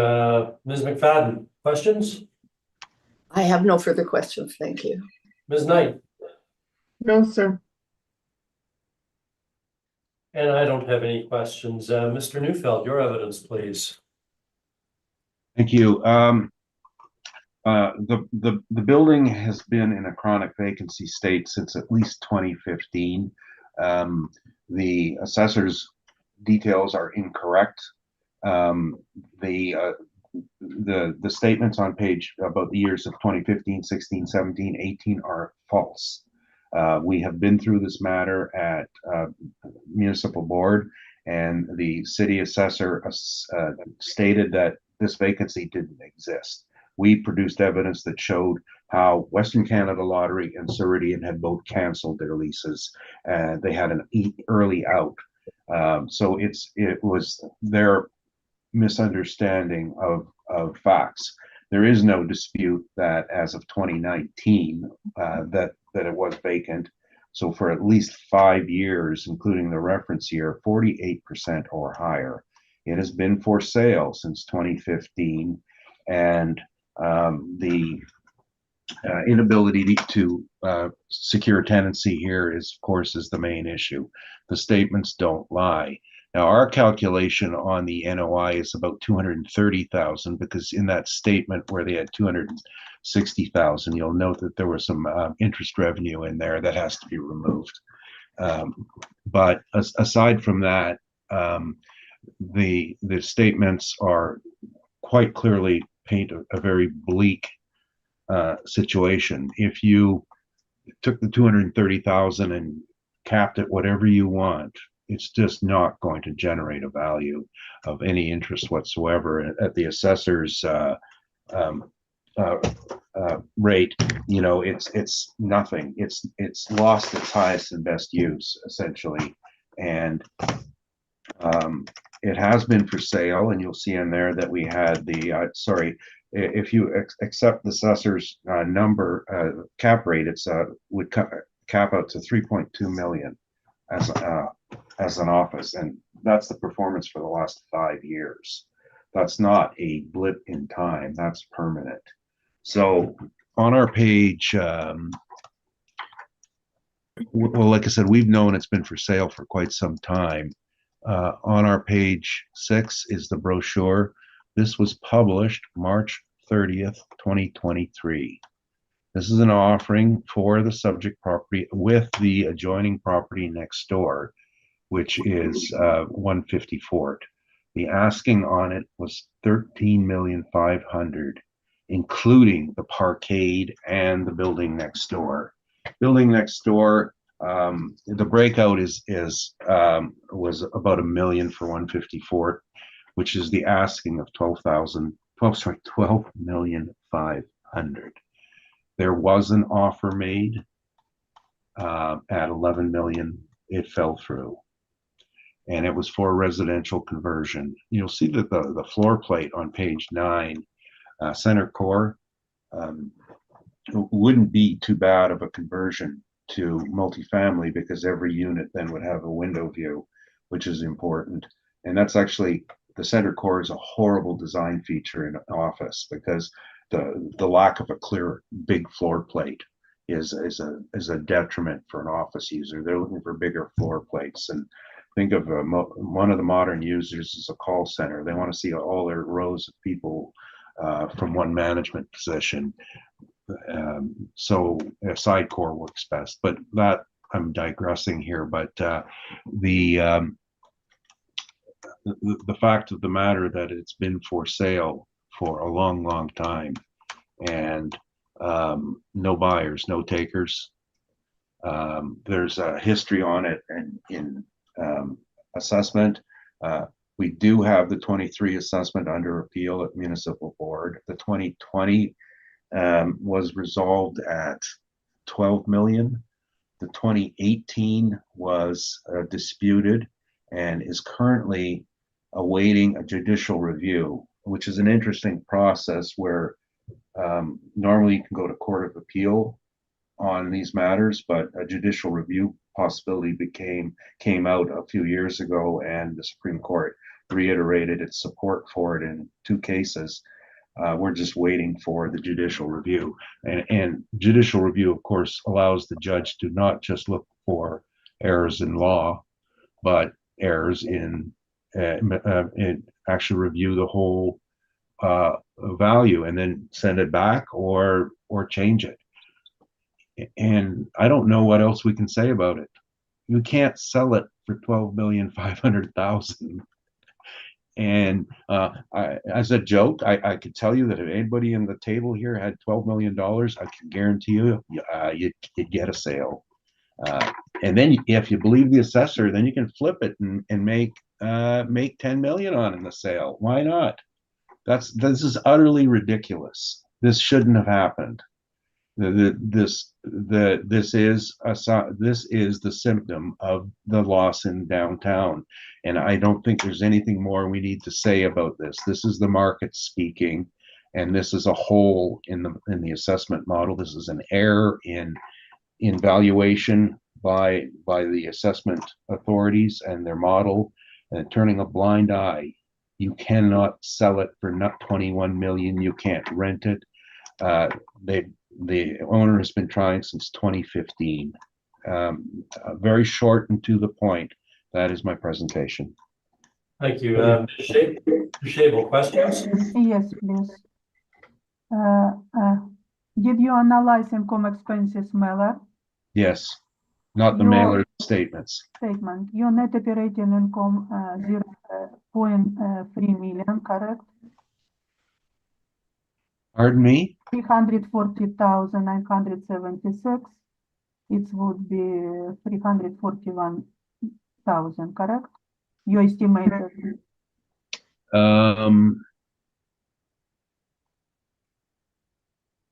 Net operating income. Yeah, that was the workup done by my colleague. Yes. Okay, so it's 0.34 million. Let's look on page number 3, analyze statement for the subject property. Their total revenue $1,885,762. It's 1.9 million, correct? No, false. But you can see rent.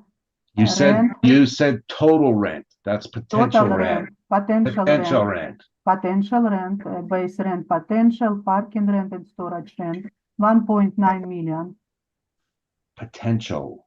Potential, yeah, because we're looking for potential, how we estimate income approach, but potential rent. That's a completely incorrect way of looking at this. Scroll down and look at It's the a real, vacancy. Okay, it's rent received by landlord, 1.9 million. Nope. They did not receive 1.9 million. They received subtract 1.77 million below.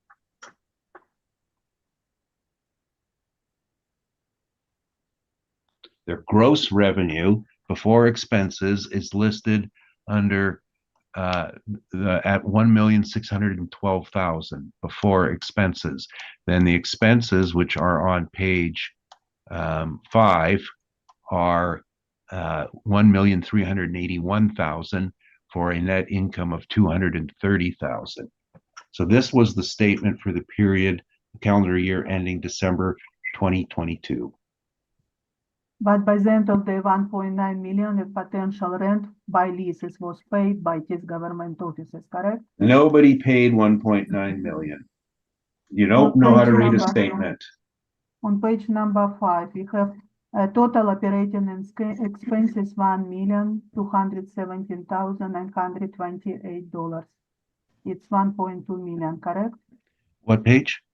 On page number 5, total operating expenses would be usually. Yes, that's what's stated, yes. So if you take this potential rent, actual rent received by landlord for 2023, 2022, 1.9 million minus 1.2 million, give us estimated net operating income around 700,000. So it's much higher than your estimation, correct? You don't know how to read a statement. Double higher. I don't know other way to say it. You are posturing here. That is not correct. That you read the statement the way I said you do it.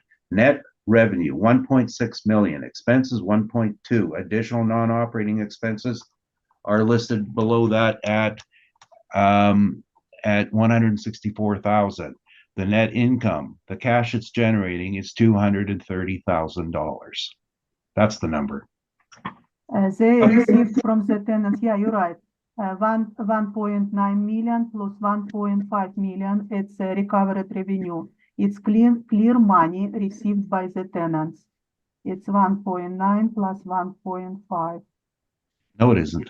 Yeah, it's Okay. total revenue. And through And this, they Ms. Shable, and Mr. Neufeld both, I would ask you to remember, please treat each other with respect.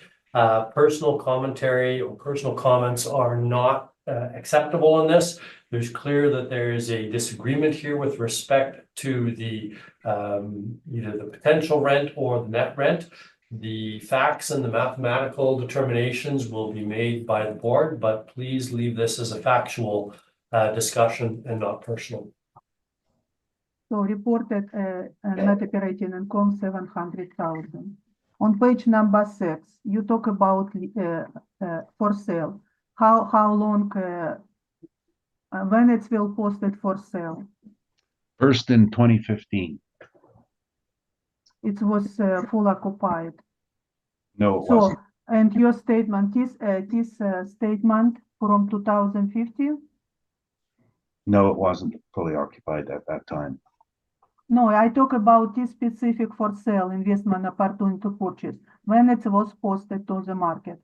It was exposed to the market in 2015 amongst potential users and being available. And 2015. 2015 was the first offering, and it's been continuously in offer. The latest statement was the one that the latest request for opportunity to purchase was the closest to the reference date, March 30th, 2023. March 2023. That's why if you look in 2023 tax assessment property overview on page number 7, shows the tax assessment for 125 Gary Street 19.3 million,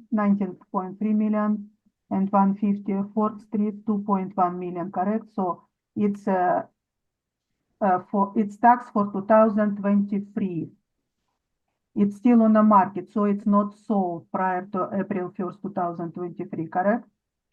Sorry, I don't understand your question. Okay, on page number 5, page number 7, you provide property overview. For sale right now, 2 property, 225 Gary Street and 150, 154 4th Street, correct? Yes. So you post, it's just posting the 2023 as tax assessment for 125 Gary Street, around 19 million, for 250 4th Street, 2 million. Assessment.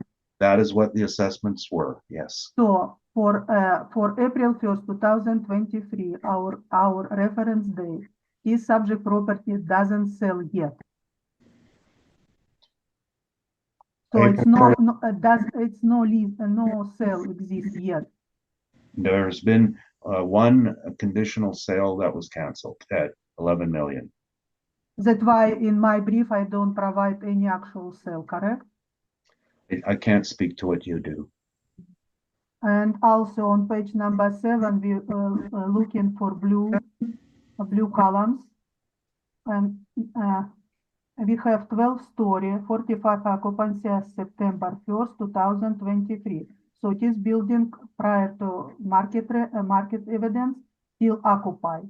The major tenants include Western Canada Lottery Corporation and Public Works and Government Service Canada.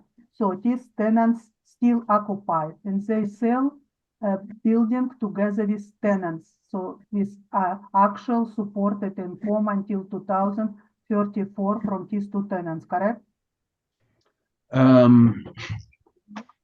The tenants at this time are still in, yes.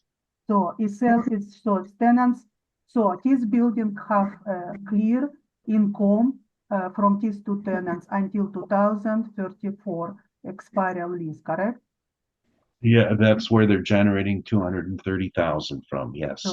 So building still office building. You cannot kick out tenants and start renovation, anything, correct? No, that's incorrect. So subject property still office building. No, highest well, and best use. No, the concept here is highest and best use. And Yeah. every valuation must have a highest and best use. And it's 4 factors: physical possibility, legal permissibility, financially feasible, and maximum productivity. This one fails on the last 2. It is not financially feasible, and it is not maximally productive. So it is no longer an office building. It is a project building. But half of the building occupied by government, it's still income, it's office building. Well, Clear, stable income revenue. No, that's not how valuation is done. First question I asked today was highest and best use, because this is at stake here. It is not fulfilling highest and best use as office, so a change is being forced upon it. And that change means that it's not going to be sold as an office. If it were sold as an office, it would be worth $3.6 million. And that is not maximally productive. They think they can get more for it if they sell it as a shell building for apartment conversion. But highest and best use, current use, it's office building still. No, it is not. No further questions. Thank you. Ms. Knight, questions? And please forward all my question regard capitalization rate study of agent from my previous case.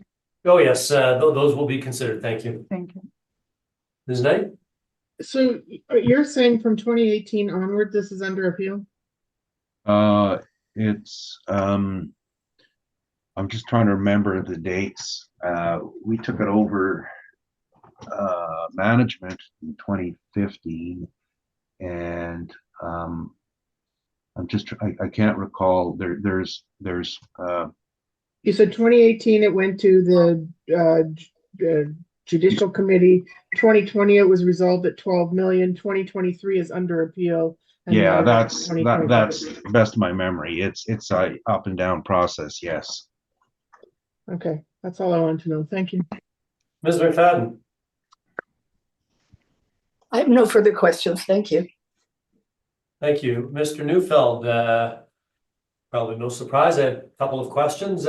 Classification and liability have also been put at issue on the agenda, I noticed. I'm assuming, given the arguments and the evidence that's been provided, that classification and liability will be withdrawn, and that valuation or assessed value is the sole issue to be determined?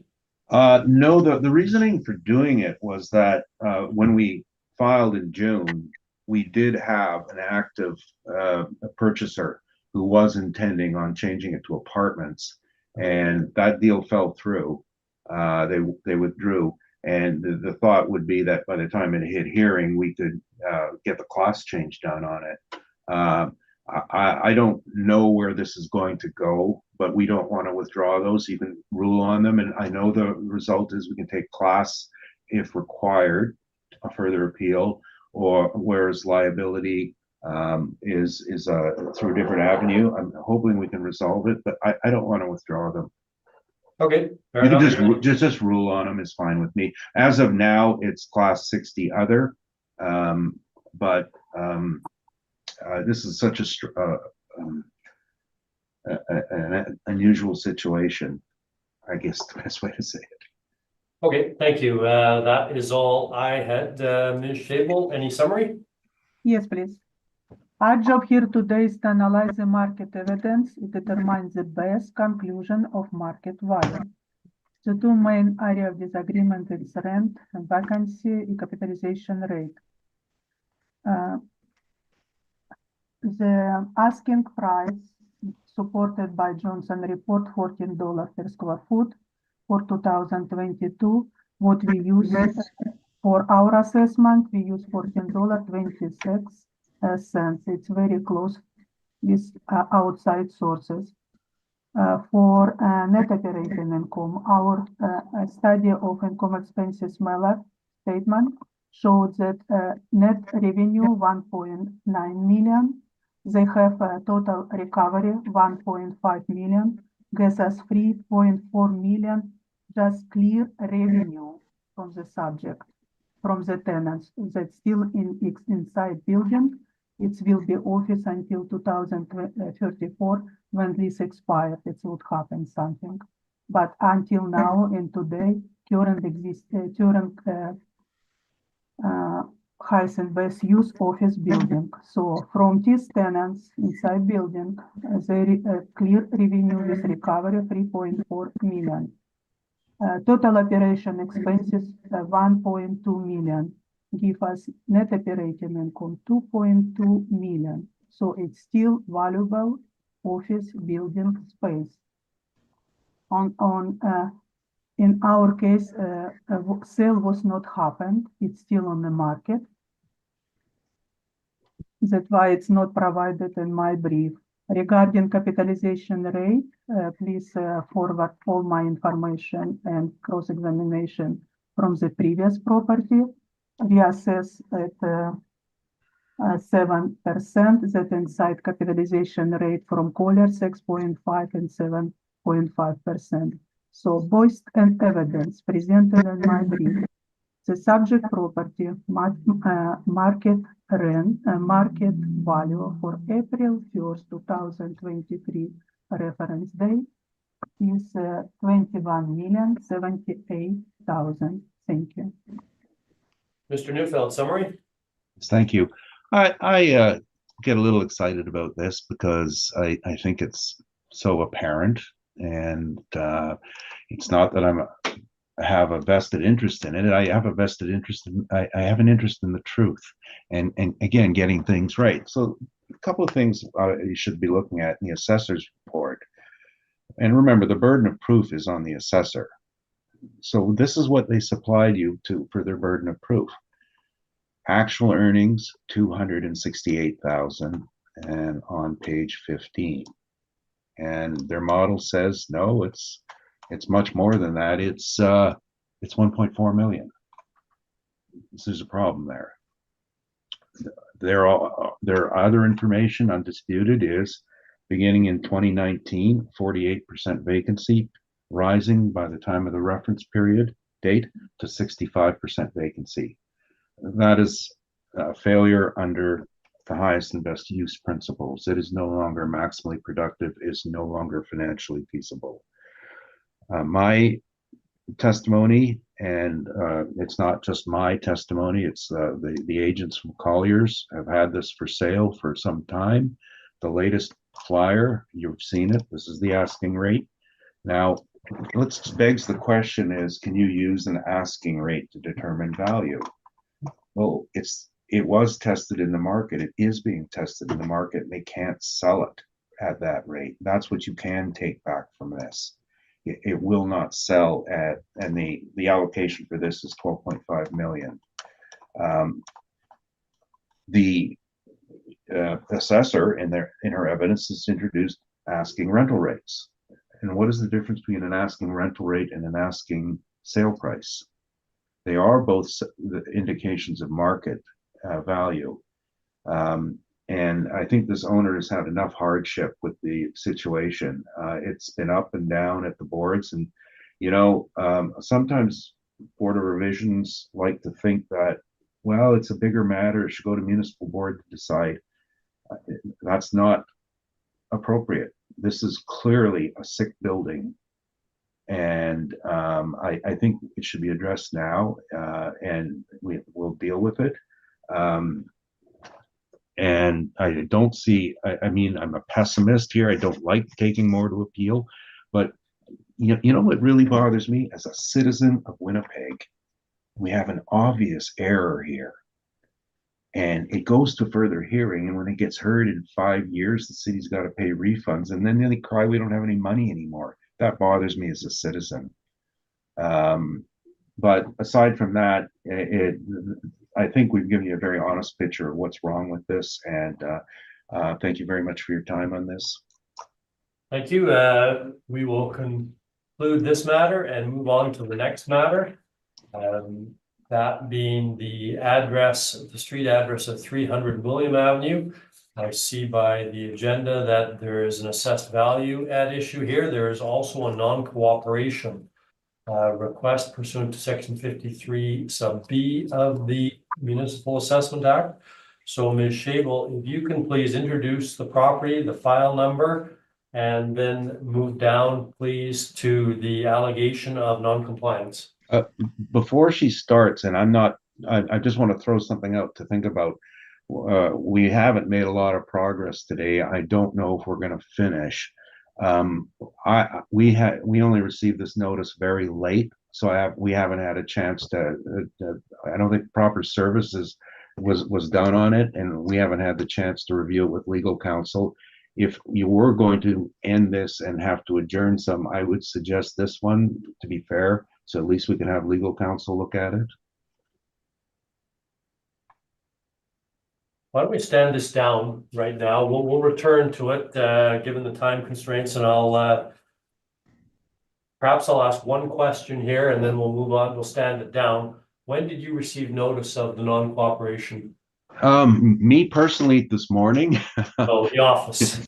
But that doesn't count. No, the office got it, I believe, on the 14th. At the time there was an exchange of information. Yeah, part of the problem was I think that on the letters that went out that there was the holiday fell in, so the board moved the exchange date forward and instead of backwards, and so by the office, I think the 14th was it. Okay, we'll stand that down. We'll come back to it. Let's move to number 4 then at 310 Broadway. I am agreeing with your comment, at least with respect to how long these matters are taking. And keeping in mind those comments, I would encourage both parties, the applicant and the assessor, to keep their comments relevant. We don't need to go through all the cap rate study or the UFB studies that's before us, and we can apply that to this property as well. So Ms. Shable, 310 Broadway, Sorry. please, can Sorry, introduce can that. I just ask a question of Zachary? Certainly. Is this room being used at 1 o'clock, Zachary? No, I don't believe so. Okay, we're good. Thank you. Okay. Then Ms. Shable, 310 Broadway, please, if you can introduce the property and begin your evidence. File number 24-3946, roll number 120-9253-0000. We assess 2025 assessment with reference date April 1st, 2003 at 7,380,000. We have a school tax exemption portion for 3,668,000 include. As a subject property office building, 8-floor building, built original 1970. Has land area 15,310 square feet, land area 7,605 square feet, no basement area, gross floor area 60,840 square feet, with leasable assessed area 52,684 square feet. The subject property located 165 Broadway, Assiniboia neighborhood. On page number 2, sale of property was in 2021 for 5 million. On page number 2, I have estimation of subject lease at $13.86. By analyzing income expenses Miller, we have a gross revenue 692,500 dollar divided by occupied area of 49,974 give us roughly $13.86. On page number 3, air photo and street view. The subject property located in downtown, rectangle shape of land. On page number 4, street view. It's 8-floor building. It's like on page number 5, location of corner Donald and Broadway. Has same multi-use sector. On page number 6,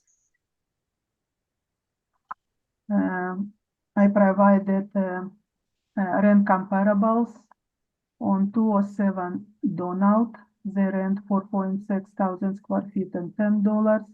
207 Donald second floor for rent in 2021 for $10, around 5,000 square feet.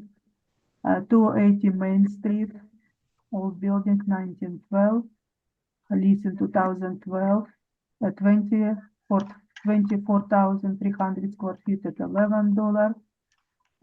2 leases on Broadway, 1 lease on 287 Broadway, third floor.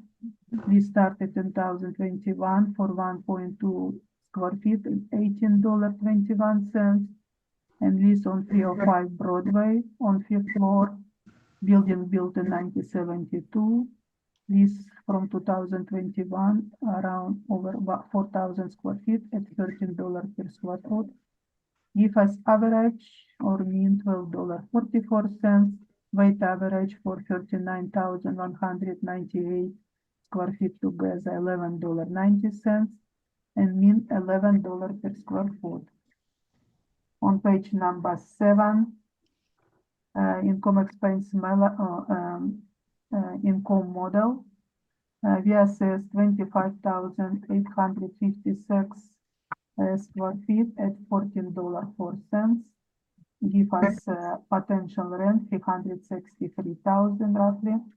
We apply 13% vacancy loss, 3% not recoverable expenses, shortfall 10%. Give us net operating income for taxable party 272,761. Overall capitalization rate 7.2, give us estimate value of 3.712 million. On page number 8, school tax exempt portion, it's occupied, assessed 26,828 square feet at $13.21. Give us potential rent 354,297. We apply same 13% vacancy loss, expense not recoverable, free and shortfall $10 per square foot. Give us net operating income 264,115. Overall capitalization rate 7.2%. Give us estimate value of taxable portion of building 3.668 million. On page number 7, summary of my report. 7,380,000 on following pages. On page number 12, income expense mailer provided to us. We received in April 1st, 2024. It's you can see on page 13, it's a total revenue when I took number. So it's total revenue, it's real number, 692,000. It's collected from rent plus net rent and plus the tenants pay accommodation cost or utility cost. It's a tax recovery. He also pay for tax management recovery, so 484,000. So from tenants collect around over 1 million. When we look on further page, on page 14, we go into page 15. So total operating cost 14 million, 14.8 million.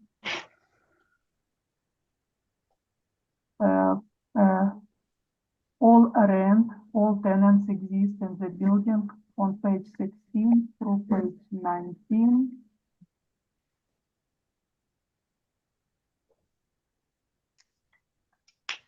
Okay, on page 20, I provide post reference because of June period in 2023 and the 2023 page 20, 21, you can cross 22 and 23, it's post reference.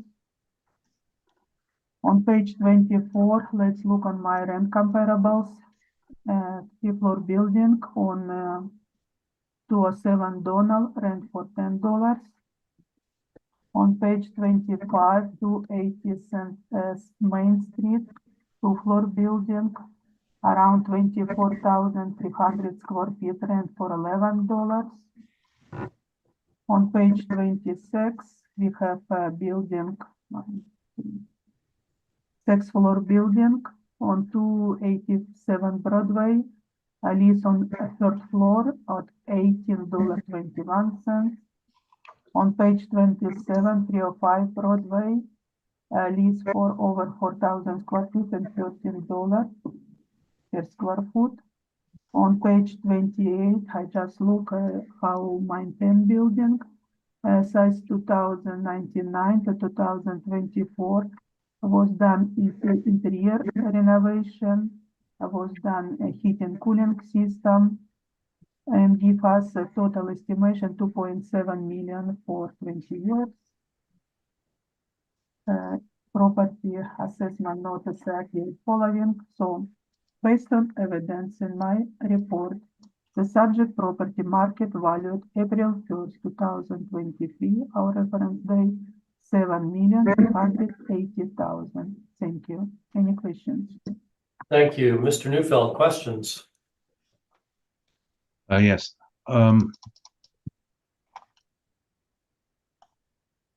Did you you reported a sale at $5 million? Was this arm's length transaction?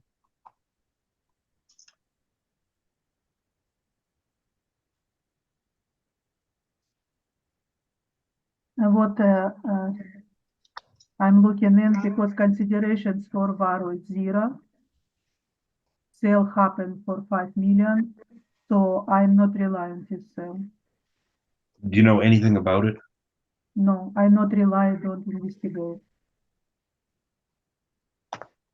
So you didn't review it then? I just want to be clear, you didn't look into it. In time restriction for preparation for his hearing, I have a lot of cases. Okay. I didn't have time to do it. Now, you made the statement again on page 2 about base rent of 692,000 for 49,000 square feet, indicating 1386 a foot. Now I'm looking at your page that this came from, which would be page 13, correct? Yeah, it's from uncommon expense method. Okay, where does the parking rent go? We assume that parking revenue paid by the tenants, it's inside our rent, $14.04. Right, but in the column on page 13, you see there's year-to-date, and then there's a column for 310 Broadway, and then one for 75 Hargrave. The parking rent doesn't go to 310 Broadway, does it?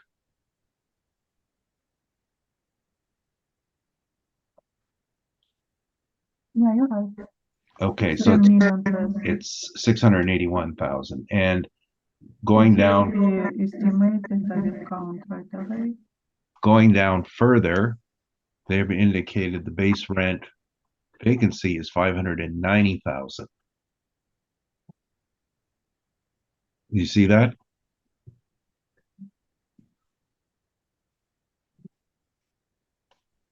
Estimated rent $13.64 roughly overall in the building. The estimated rent is based on asking, is it not? No, it's real received by landlord. Which unit then did they receive it under? If you look on page number 2, 310 Broadway, total revenue altogether 681,000 divided by occupied space around 50,000 square feet. Give us Page- estimation rent $13.64 per square foot. Page 15.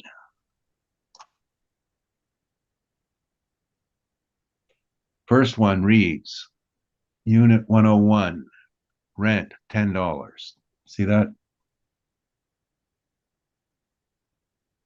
I didn't go by a roll number. I didn't have physical time to do it. I just Oh, look these on are tenants. revenue. These are tenants. First one is Sorry, $10. Which page are you looking at? Page 16. 16. Okay, thank you. So tenant number 1 is $10, correct? I need to open this page. And see.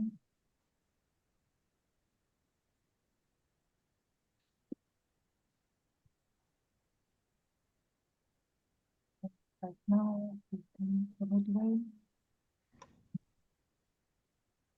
It might be. And the new on page 16. And here, fine. Now this.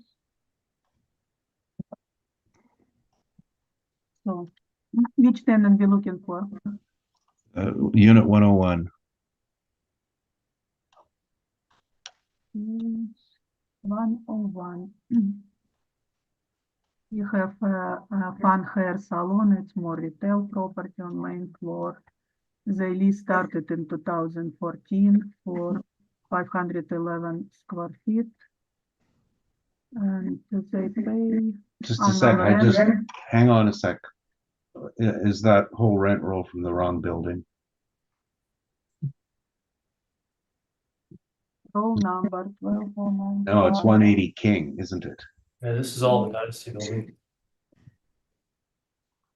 No, it's if you look on roll number on top, it's the same roll number 12092530000. It's like on brief.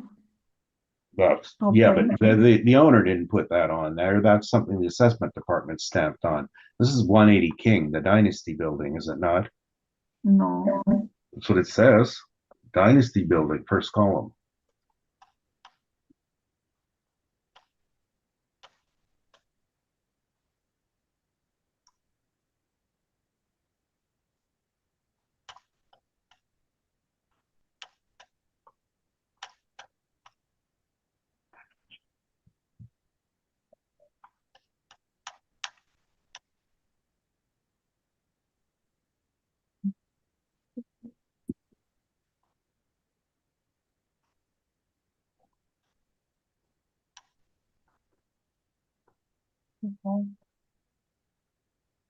Subject property has leasable area around 53,000 square feet and grand total area 23,587 square feet. On page number 2, it's subject property.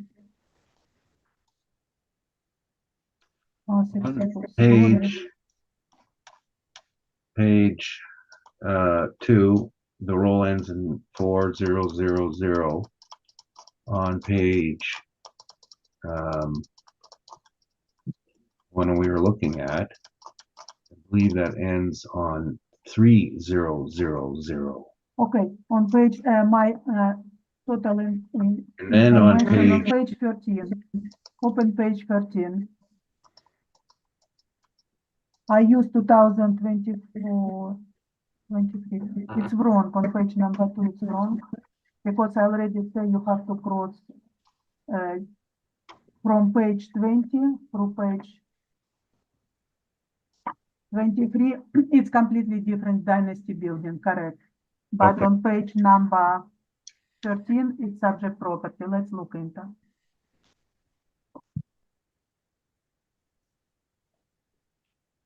Subject property. Total revenue 681,000, total recoveries 484,000. Full what we have more. Net operating we have net operating expenses. Total operating expense 40 million. So give us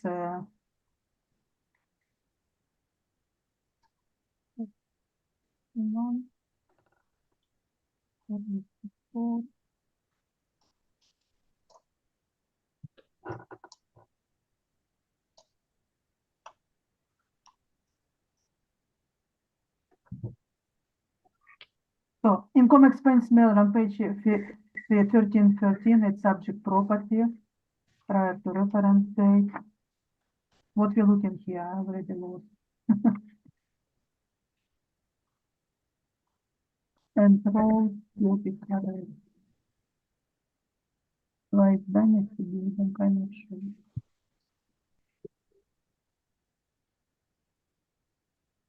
Tenants roll, it's wrong. It's dynasty building, you're right. But page 13, 15, it's for subject property. We can look into here only. was page 23, the rent roll for 310 Broadway. From page 16 should be cross everything until page 23 because you're right, it's wrong building. But now, so now I'm Attached looking to the at property. page 23. You have to cross it, it's not right. Page 23, which is 310 Broadway, in the heading.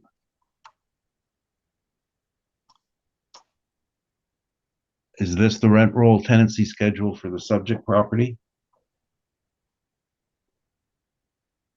Broadway, second Broadway. Yes, it's true. So I completely confused.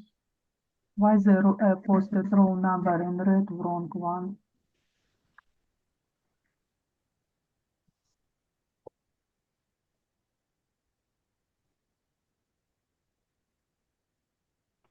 That one page. Let's look what we can just recover from this page. There no information to look into on page 23.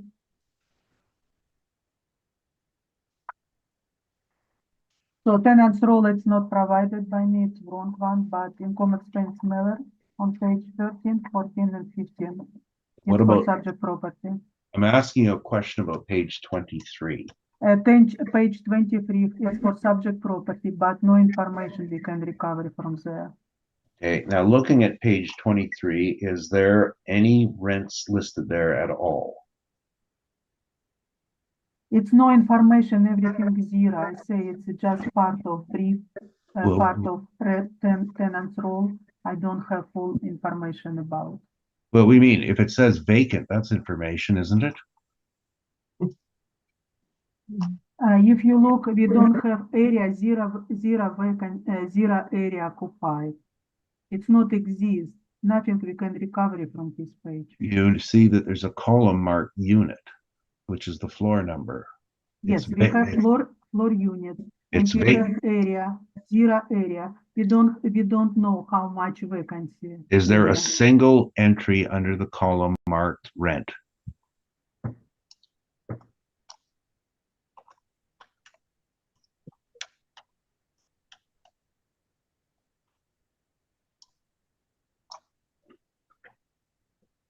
It's no information there. And tenants Colliers already moved for 330 St. Mary Avenue. Well, again, so I'm going back to page 2. You say that the rent on the occupied area is 1386. That's incorrect then, isn't it? It's a rent, it's correct, because subject property has around 53,000 square feet. And it's 53.5 thousand square feet. And we can clearly see that Broadway, 310 Broadway and 75 Hargrave, when they have parking, but roll number red, in red should be crossed, it's wrong. Who is the tenant? I don't have information because I provide wrong tenants role. Um,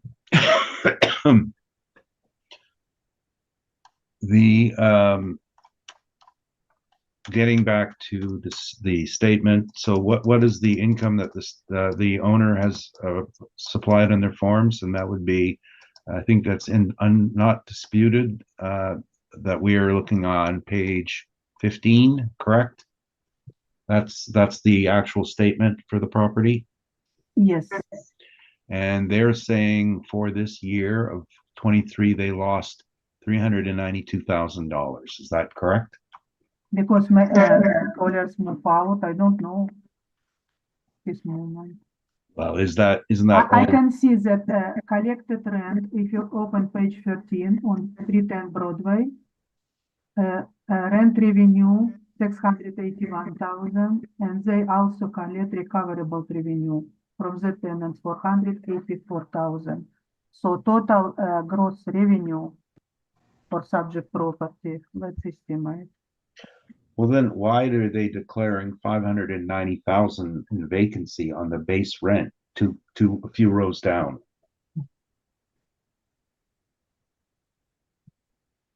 Do you know what this means?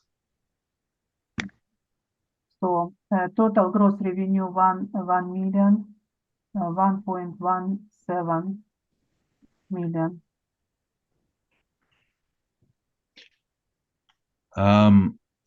On the question of the valuation workup, which would be pages, I believe, 7, 8, and 9, was this all done by the model? Correct.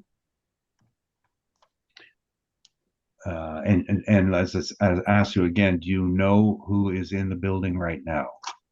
I don't know. Okay, those are my questions. Thank you. Ms. McFadden, questions? Just a general question actually for the assessor. Does the city have a definition of chronic vacancy? Like what are the parameters you use to determine that kind of thing? And what amount would you apply for a chronic vacancy? And this isn't specific to this particular building, it's a general question. Our practice is not exceed a vacancy allowance of 25% completely vacant space, vacant building. Right? So our practice not exceeds a vacancy allowance of 25% even for a property that is completely vacant.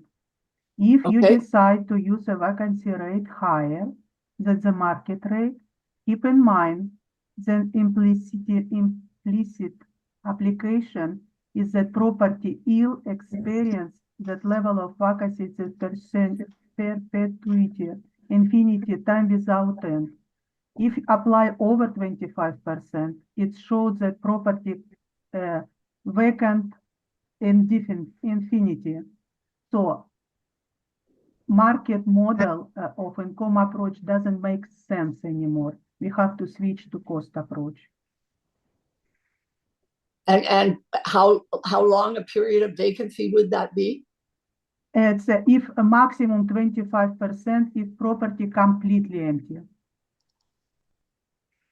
I'm sorry, I didn't catch that. I'm asking how long does it have to be at that 25%? If because it's rarely building completely empty. If we know that building completely empty, we I put understand. 25% vacancy. So it shows it's completely empty. It's ready for redevelopment.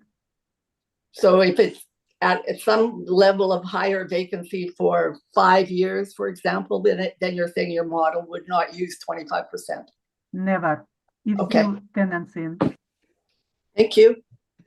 That's all my question. Thank you. Ms. Knight, any questions? No, sir.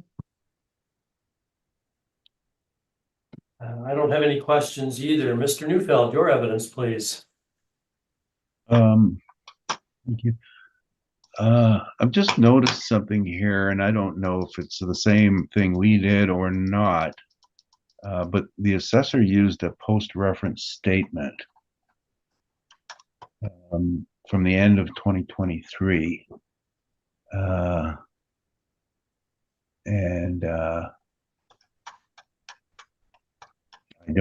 I can't find what we used here. But it You mean seems, the period for the income statement, January 2023 to December 2023? yeah, exactly. Mm-hmm. I'm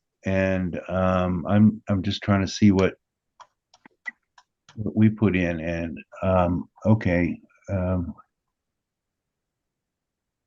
right. I understand what happened. I'm starting here, right? Okay. The property was sold. The former owner was Beaufort Investments. I know the owners well, and they sold arm's length transaction to Sundance Colleges. So it's a clean deal. What precipitated it was that the major tenant at 310 Broadway was the Federal Justice Department, and their lease expired in 2019, I believe. There was a holdover period, and Sundance bought the site as vacant for their own use.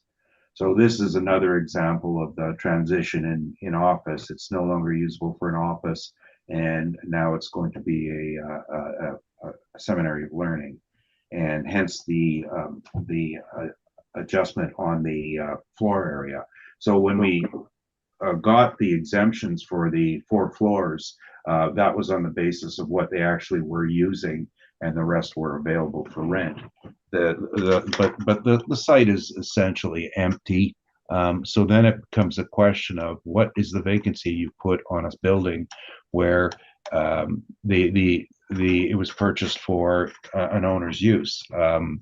It's a difficult proposition, and what the assessor stated about the 25% vacancy is correct, and it's usually applied on the 3rd year of vacancy after 2 consecutive vacant years, and then they apply on the 3rd.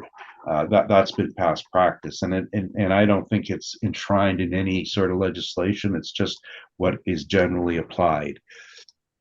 The income that one would apply to it, it was, in this case, it's irrelevant, because what the assessor has provided you is the internal rent that they're doing in their own books, and this is to establish the separation of the holding company and the operating company. It's a placeholder. It means nothing, but they don't pay rent, which is obvious by the statement, at all. So on essentially, as an investment property, the site is losing $400,000 a year. But what the assessors said on the point of looking at an alternative method of valuation is false. You do not look at the cost approach. You look at direct sales, and essentially the $5 million sale, Colliers did handle the transaction. So the parties were advised, meeting the full definition of market value, acting in their own best interests, well advised, payment in cash, no creative financing, 5 million clean. And that's what the shell was. So in this case, it was a little about $95 a square foot for a building that was empty. However, the parking lot went with it. So I don't have the breakdown of the parking lot. 75 Hargrave was set up. The original intent behind it is when the feds lease space, they require parking stalls as part of the lease. So at that time, the owner, which was, I believe it was Morgard at that time, acquired the lot for parking to satisfy the needs for public works parking requirement. Now the parking lot is being used by Sundance College. So I don't really recall if there was a separate transaction for it, but to tell you the truth, I don't think there was. I think it was 5 million for the building, and then the lot was another 300,000 or 400,000. Where this all leads us to is our workup, which was based on some hypothetical idea of a 20% vacancy and a 10% cap rate. Well, you know, as I was saying earlier, you can't do it that way. You take one or you take the other. And I was just looking at these numbers again and thinking that, you know, the 25% chronic vacancy, the potential for rent, incidentally, part of this is rebuttal, but part of this is evidence that I find interesting.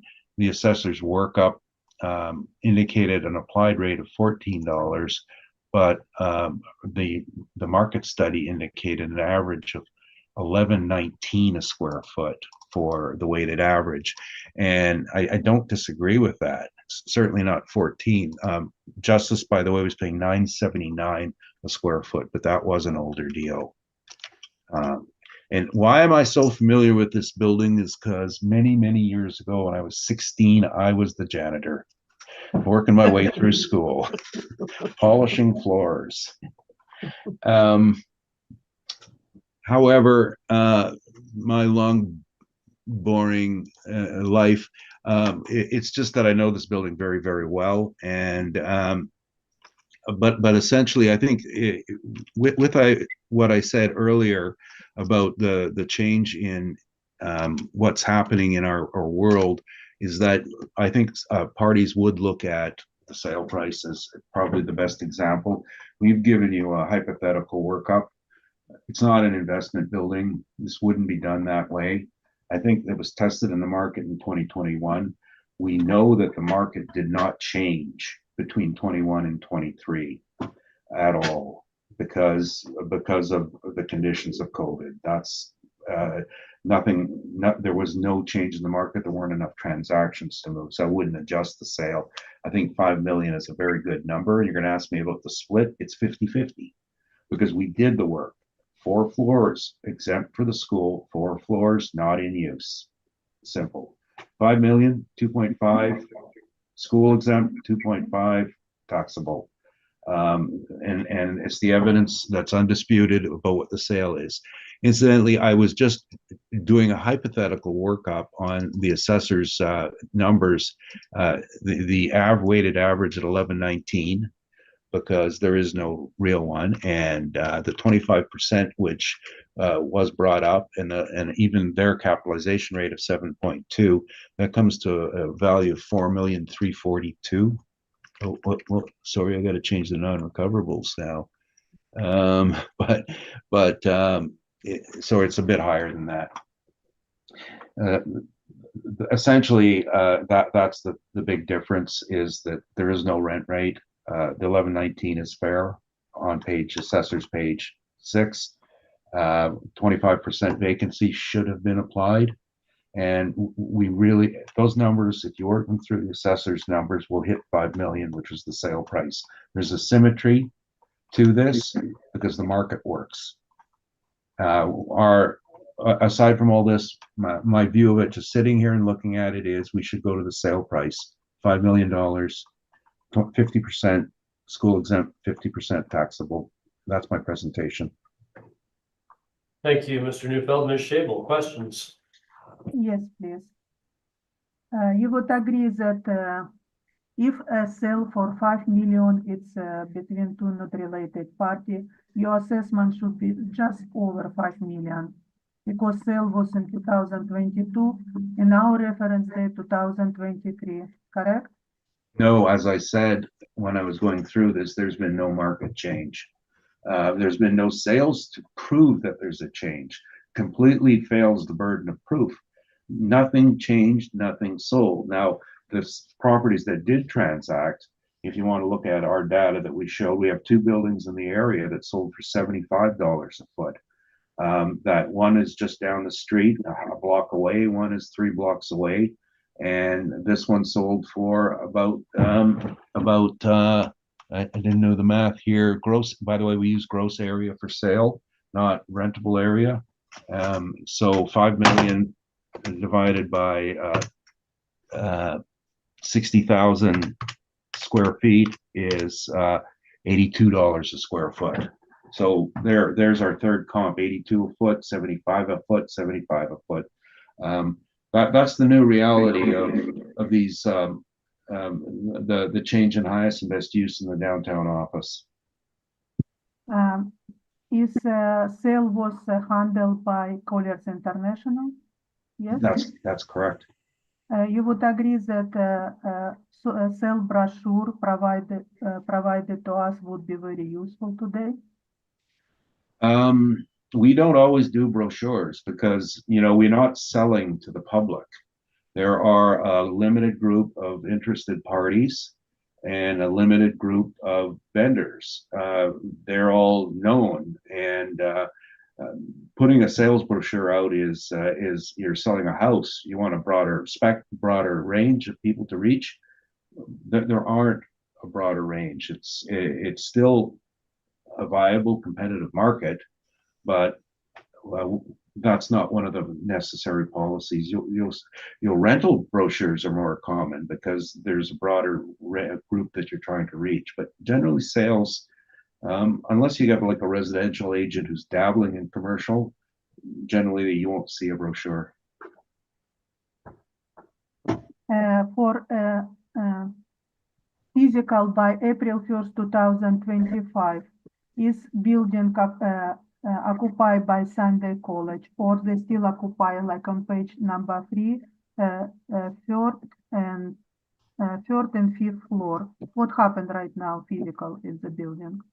Well, I don't know if I heard you right. You were talking about 2025, but what I can tell you is the history is that after they purchased it, they began planning for holding classes, and then with COVID, all of their classes turned to distance training. So they changed their office usage to be broadcast points and an administrative side. And now they're going back, and as a result, for the first year, they only occupied a floor and a half. But by 24, they had begun their classroom build out, or their classroom actually didn't even need a build out because it was set up for it. Beginning holding on-site classes, and that's when we got the exemption changed from a floor and a half, which originally was, up to 4 full floors. That was just this year. For our 2025 assessment, we did 50-50 split, but actually college occupied less than 50%. So our split wrong, correct? Well, we looked at it very simplistically. There's 8 floors, and 4 of which Sundance was using. The main floor has some retail on it, but I mean the performance on it is very, very bad. There have been turnovers on the tenancies. One was evicted and another turned over, and it hasn't been a good money earner. I'm just being simplistic here. the first floor was actually built out. The original first tenant was Investors Group. I had to clean their floors. Okay, thank you. No further questions. Thank you. Ms. Knight, questions? No, I'm good now because he gave the 60/40 at 2.5 million each for 5 million. And Right. the just, I guess, just one comment, the explanation of on your first page for 4,435,000, that's not where you're going for 5 million, Wow. right? Yeah, I understand the way this was done. Mhm. I don't agree with it. And I think that this was done on the concept of looking at it as an investment property. It's not. So I like the motivation to purchase it was a shell. And if we're chasing the market, that's the market we want to chase to determine our values.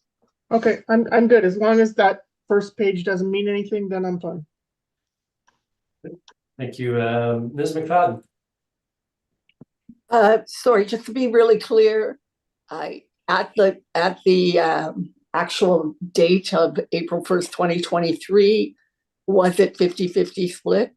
Yes, it was. It was, okay. All right, that's all my questions. Thank you.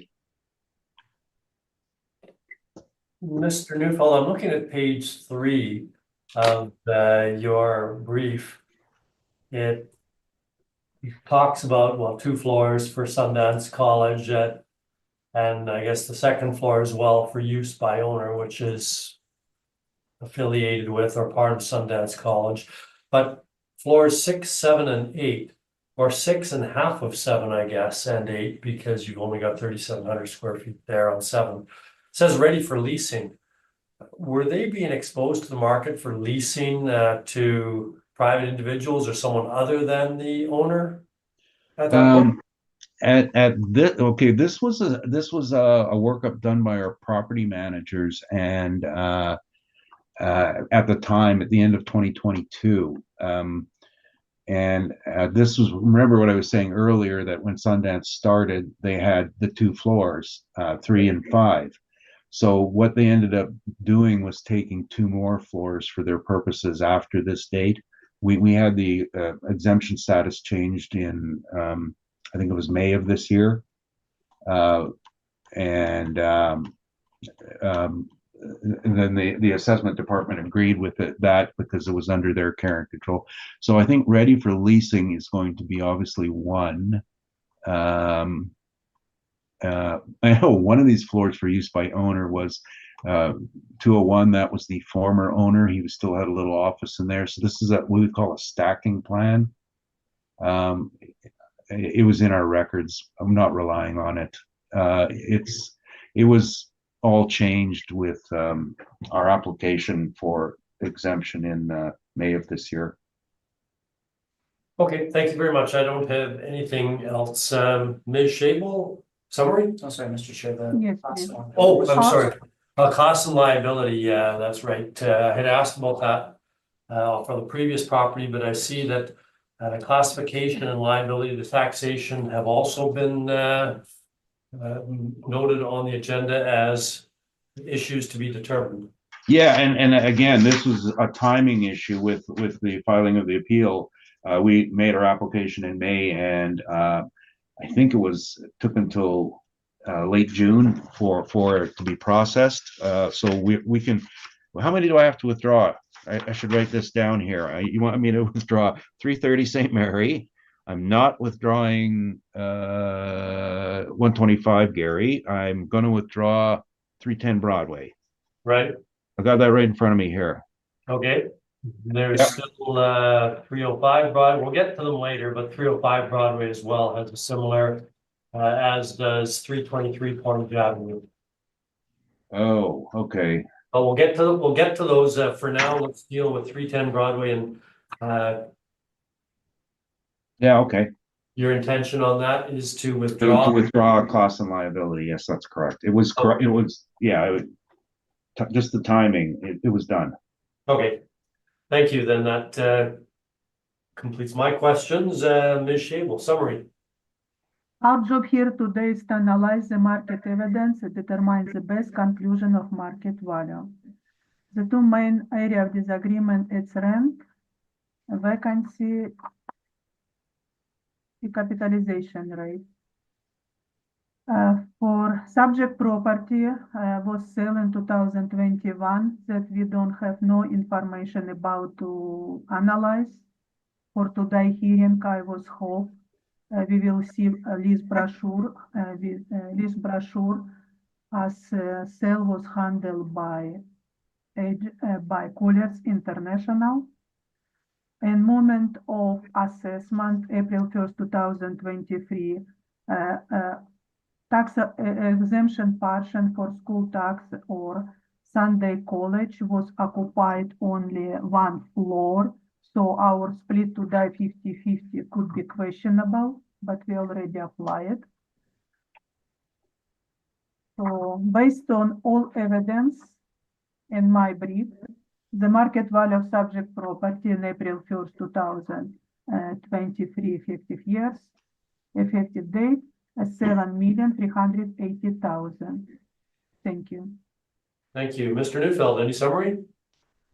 Yes, in regard to satisfying the burden of proof, the assessor has not with the rents. Her actual workup indicated $11.19 that the market would charge, not $14.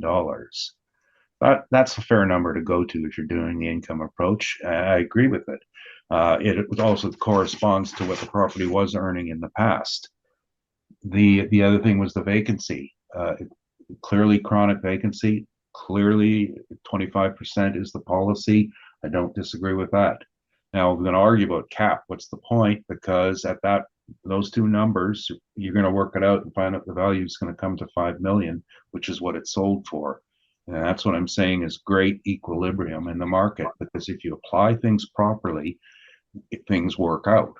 You've also heard of evidence of 4 properties now, 3 that sold, $75 and $82 a foot. I forgot what the number was, and 1 for sale at an amount that is about $80 a foot. This is a reality in the changing nature of downtown office. We're going through a transition cycle, and the highest and best use as it changes, valuation has to go with it. And unfortunately, the assessment department does not have the tools in hand with their model to deal with it. That's why we have a board of revision. Thank you. Thank you. Having heard the evidence, we will conclude that matter. I'd like to take 10 minutes, maybe just have a granola bar or something, and we'll come back at 1 o'clock. Thank you. I call this meeting back to order and move to number 5 on the docket. That being street address of 305 Broadway. I see again that both are all liability, classification, and assessed value are at issue. I'll confirm that with Mr. Neufeld before we introduce the property and hear from the assessor. Sorry, you're muted, Mr. Neufeld. Yeah, I'm just looking over. We had a potential tenant in there, and I believe it was resolved. So we'll withdraw that. Okay, you're withdrawing all 3 of them, or just liability to taxation and classification? No such luck. Just class and liability. Well, it was worth a try. I agree. Ms. Shable, then please, would you introduce the property, the file number, and give us your evidence on 305 Broadway? File number 24-3942, roll number 120-9326700. Assessment 2025 assessment roll with reference date April 1st, 2023. We assessed at 5,884,000. The subject property, office building, 10 floor story, built actual in 1972 with same effective years, land area of 5,677 square feet with planned area 4,558 square feet. building has basement of around 5,000 square feet, gross floor area 50,611 square feet. We assess leasable area of 40,635 square feet. Neighborhood 161 South Portridge. On page number 2, we have sale history 2003, 2005. We don't look into because our assessment effective years 2023. On same page 2022, we estimation of rent exists in the building. You can see that building occupied 27,480 square feet. And total revenue for subject property 600, right, the period 690,000. Maybe too slow. If you divide by area, it will be around $21 per square foot. On page number 3, subject property location downtown, rectangle shape of land, street view on page number 4. It's a 10th floor building, has same zoning multi-use sector like previous property. On page number 6, I presented same comparables for 161 South Portridge on Donald Main Broadway. They showed average $12.44. It's between $10 and $18 per square foot. On page number 7, our estimation for income approach, we assess 14,665 square feet at $13.91. Give us estimation $565,246. We apply 13% vacancy, not recoverable sales is 3%, shortfall 10% per square, $10 per square foot. Give us net operating income of $424,185. Model generated 7.15%, give us estimate value of $5,884,000. On page number 11, through 1213, income expenses Meller presented for us. I have rent comparables, we already look into them. On page 28, I look how building maintained from 2098 by 2024 was interior renovation. It's altogether 2.8 million. So based on evidence presented in my report, the subject property at market day of April 1st, 2023 is $5,884,000. Thank you. Any questions? Thank you. Mr. Neufeld, questions? Yes.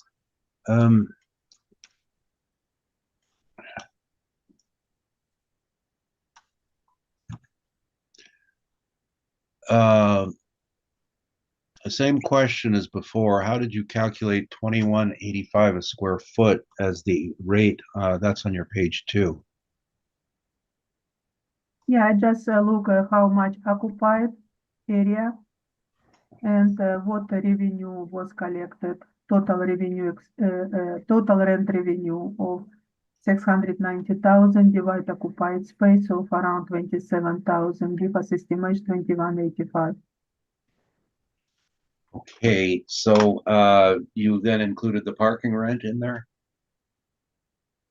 Yeah, I just roughly took everything together. Where's the How, park? How many parking spots are on the subject land? if you look on page number 3, whole lot occupied by building by improvements. So it's no parking lot. We have to take out parking.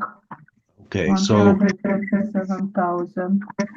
Okay, we can do 526,000 divide by 27,480. 1 second, I will estimate right away together. That's rent 526, 780, 14 divide by 27,480.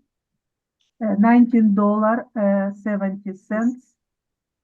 It showed rent, net rent, and we assess less than $14 per square foot. It's fair. Well, you're dividing the potential rent as full by only the occupied space. On page 12, it clearly indicates that there's the vacancy on the base rent is 148,895. So wouldn't you have to subtract that as well? We see how much extra revenue, these numbers on page number 2, 526,000, it was collected from the tenants and collected from occupied space. That's why I divide to occupied space. Sorry, repeat, what is collected from the tenant? How much? 526,780. It's first line. So what about the line about 10 spaces below that that says that less vacancy, that means money not collected? That's why I see, that's why I use what collected, divide by occupied space, give roughly what lease existed the property. Shouldn't you, if you're trying to do this sort of thing, take the amount that actually is collected divided by the space that's actually occupied, not adding in space that there's no rent collected for? During time restriction for preparation for this brief, I didn't do it. On page, and now I better check, make sure it's the right property, page 15, tenants, first one, Apex, is paying $14.36 a square foot. Or sorry, $12.82 a square foot. Not the number you had, correct? Because it's overall for whole building, occupied space in the building. Okay, well, we'll keep going. The next one, TransCanada Insurance is paying $11.36 a square foot. You see that? That's the next tenant.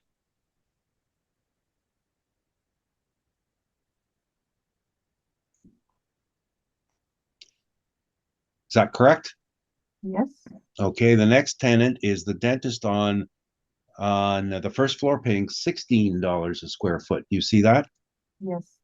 So between 12 and 16. And the next tenant, New Journey, pays $11 a square foot. You see that?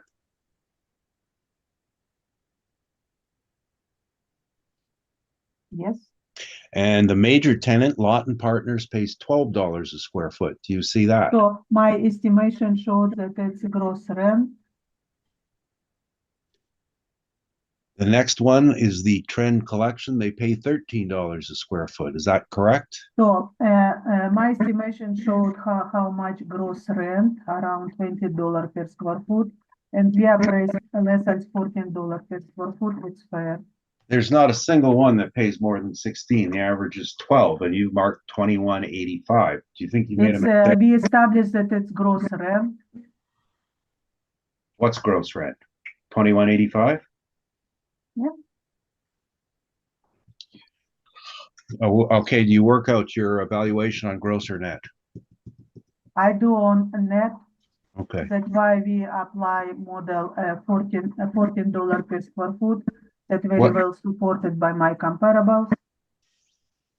And what is the estimate of vacancy as supplied by the owner on page 2? What percent is that? About 48%?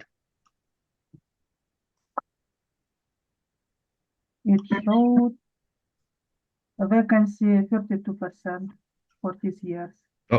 Oh yeah. Sorry, I'm sorry. You're right. I made a mistake. About 32%. Any thought to giving this a chronic vacancy? That's why our vacancy 13% per square foot. It's much higher for this type of building. Well, because statistical data showed for all this type of property across the downtown, overall will be $13 per percent, 13% vacancy. To be consistent, we apply across whole this type of portfolio. Okay, could we just make sure we get this straight? You've applied 13%, but you admit that the actual supplied was about 32%. Reported for us, yes, Okay, it's number. But we do overall, and average across the city, 13% per square vacancy. and on your page 7, was this all done by the model? Correct?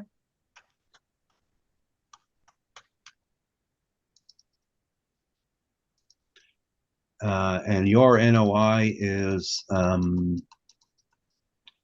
sorry, 424,000. And what does the statement indicate on page, let me find it, page 20?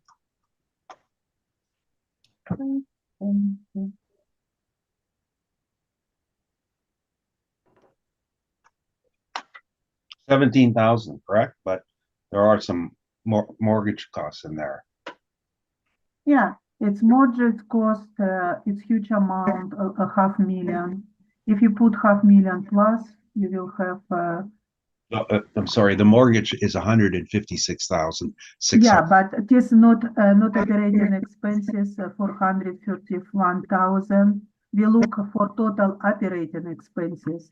For Yes. income purpose, we don't, we have to put this back to net operating income. Do you know what these expenses are? We can read together.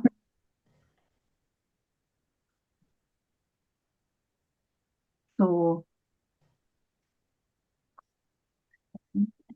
Just saying, for a normalized valuation. Okay, if you put this not operating expenses 431,000 back to 17,000, it will be 448,000 roughly net operating income supported by income expense Miller statement. And look my assessment on page number 7, 424,000. A Is little that- bit less than that provided to us. So And our that- estimation less as subject property statement, it's fair, it support market value of subject property. So is that your position, that it would It's really my be position, yes. 484,000 the actual? Yes, Is that, okay, so looking back to page 18, you've included parking income then for off-site parking. Shouldn't that come out?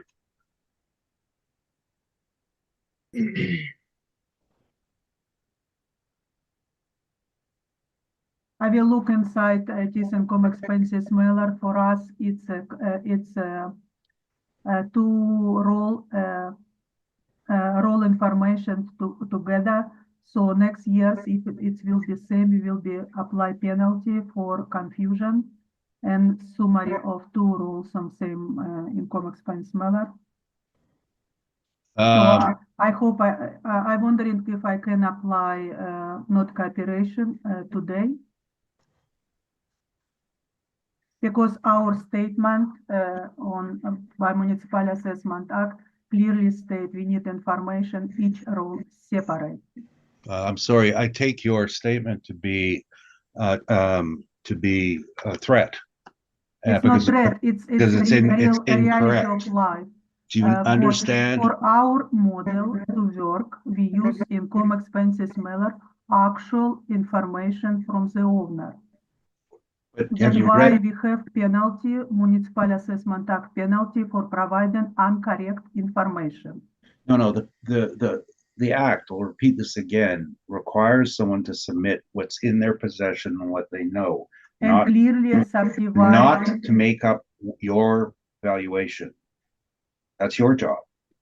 To do our The evaluation. evidence, Ms. Shable and Mr. Neufeld, you've been down this road before.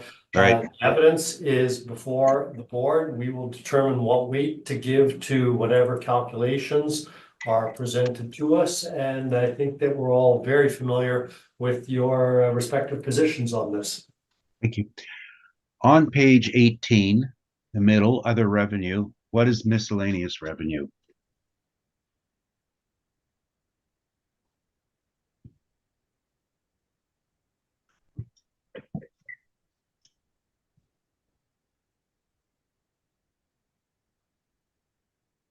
You can see other revenue, interest revenue and miscellaneous revenue. We have to take out from actual rent revenue when we do income expense model. Well, When do we you know, do income approach. do you know what it is? I don't know that why we don't show, we don't will. If I will be do site specific, use this number, I will be take out this number. Okay, well, you were fairly For certain us, earlier. total revenue, it's rent, clear rent paid by the tenants plus recoveries paid by the tenants. It's the actual gross rent paid by the tenants. For income approach, after we have to take expenses out. Vacancy, we allowed not recoverable expenses, And 3%. Ms. Shable, you don't have to go through the entire report or this entire page. The question was fairly specific. What do you think the miscellaneous revenue is? And if you don't know, that's fine. We don't have to I go. don't know, through the other part. and this revenue together with it's clear, it's not related to operation of the building. It can be business revenue, who knows? That's why I will take out information I don't know. You were clear before, you thought 484,000 was the actual income. Do you still believe that to be the case? Actual income showed 526,000. Base rent potential. Okay, oh, you know, I accidentally closed this off here. One sec, I have to reopen. November 22, 3946. Oh, wrong line. 3962.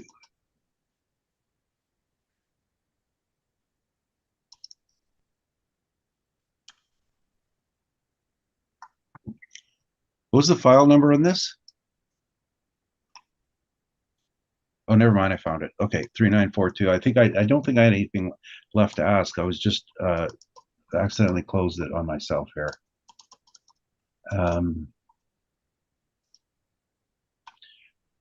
The picture on page 4, where did this come from?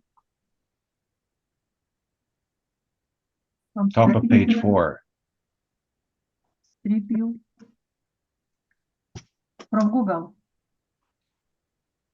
Google? Mhm. What was the date? Prior to this brief.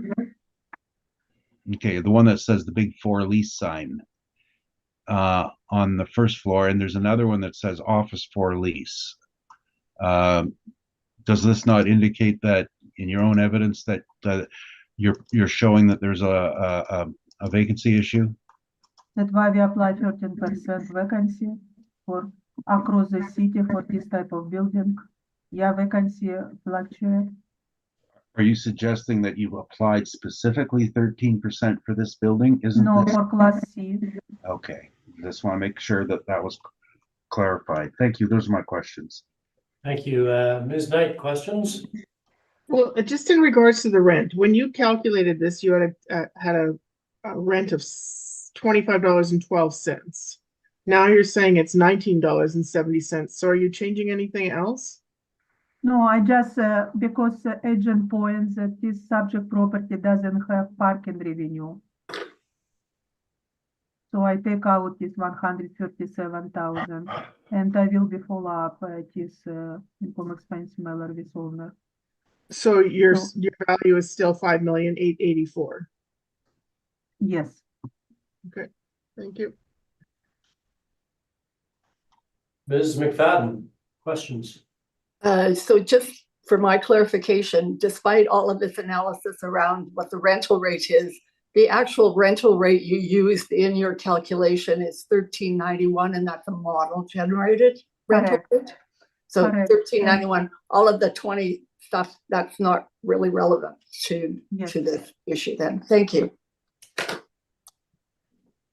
Thank you. And that was where I was a little bit confused as well. I don't have anything. Mr. Neufeld, your evidence, please. Thank you. So firstly, there isn't there's one rent in the building that's at or higher than what the assessor has indicated, and that's the first floor of the dentist. The rest, it's a $11 and $12 building, and has been for years. The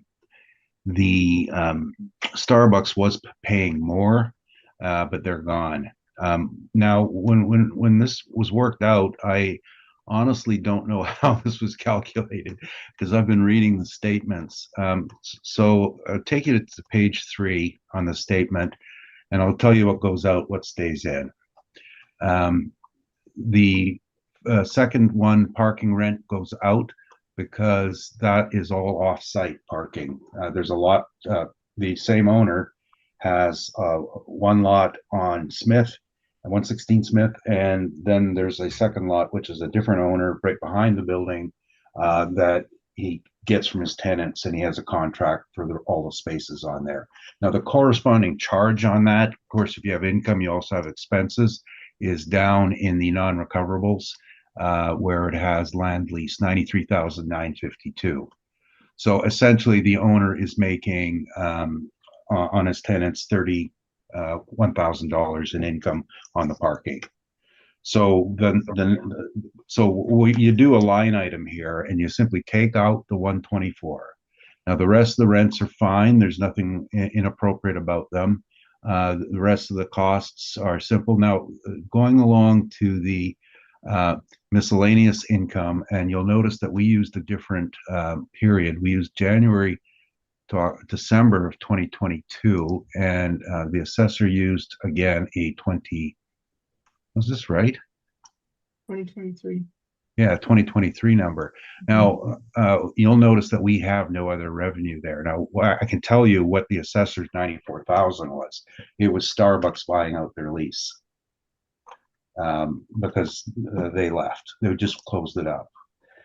Now, what we should have done in here is taken that as a prior period allocation, and I've got the number. It should be $39,000 added back in. So if you're keeping score, minus 124 plus 31, and going to the rest of them, nothing special until you reach the costs at page non-operating costs. There we have a land lease cost. Well, we've already addressed that by putting in the net number, so that we can just ignore that. The landlord's work, tenant improvements is part of, I know this, our office was in the building. These are required work to it for code upgrades. That is non-recoverable. The landlord's work, though, 59,000 should go back in. So that's 59 back in. Minus 59. And then the mortgages, of course, do not belong there. And the second mortgage does not belong there. So I get 321,000 off this prior year's statement for net operating income after consideration of the vacancy. And this compares to what was applied, 345,294. So the statement in my review today is going to be very, very close to the actuals. No double dipping here and we're actually $20,000 higher than this, and on the workup that was done here.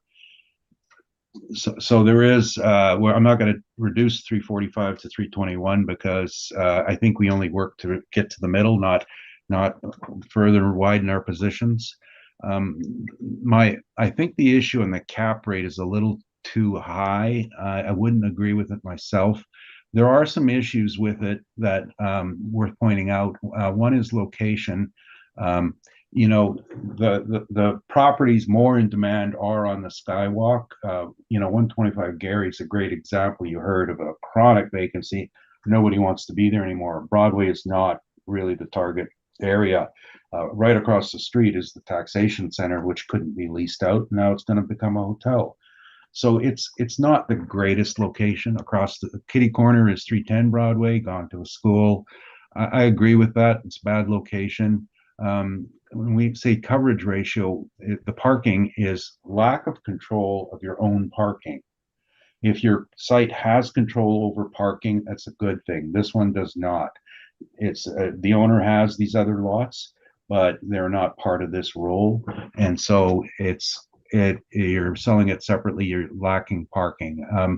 Quality and condition, though, I kind of disagree with it. I don't think there's anything really wrong with this site. Not to this point. Tenant strength. It's the building. It's not a question of who the tenants are. It's a question of what they can attract. And really, it's a lack of national tenants and a lack of strong local covenants, with the exception of Lawton. They've gone to like more of a miscellaneous issue, so I would say that is an issue. And income stability. Again, I don't know what the statement means, but I can tell you. The problem with the income stability is every time, and remember, I was in this building for 8 years.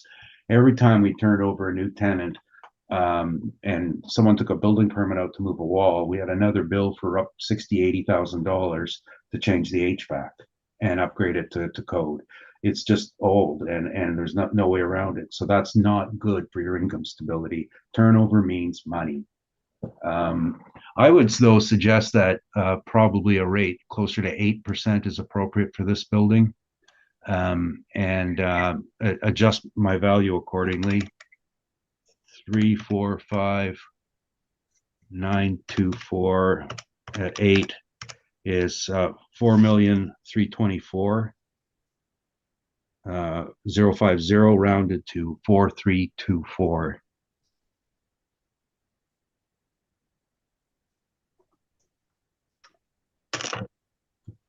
And again, this is showing a decrease from previous years, which although it is under appeal, it's still a decrease because this is just an indication of the market. They lost, well, I don't know if Colliers is a great tenant, but we had 2.5 floors that we moved. Our national headquarters said this is not good enough for our image. We want you to be in a different building and a national one. So we moved. That's 2.5 floors. There was a lawyer in there, and well, through problems of their own, they vacated a floor. And Starbucks, major international tenant, moved away.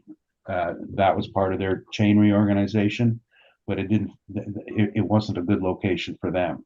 So that's where I think this building is coming from. It's just it's got really no real appeal. If you were to call it a Class C, I would say it's a Class C on its way to being a Class D, and that's unfortunate. But it's small floor plate, although it's got a side core elevator. That's good, so you have better usable space.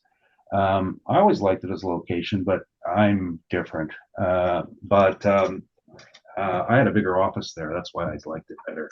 Now I have a smaller office.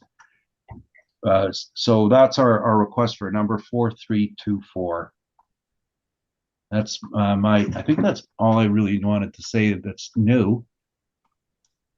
Okay, thank you, Mr. Neufeld. Ms. Shable, questions? No questions. Ms. McFadden? Sorry, just for my clarification, the cap rate that you were using was 8. That's correct. So I don't get the same number with an NOI of 345,294. 8 by 10. Use 345,924. Yeah. I reversed the numbers. Thank you. Somebody reversed the numbers, but that's the number that Mr. Neufeld used. Ms. Knight, questions?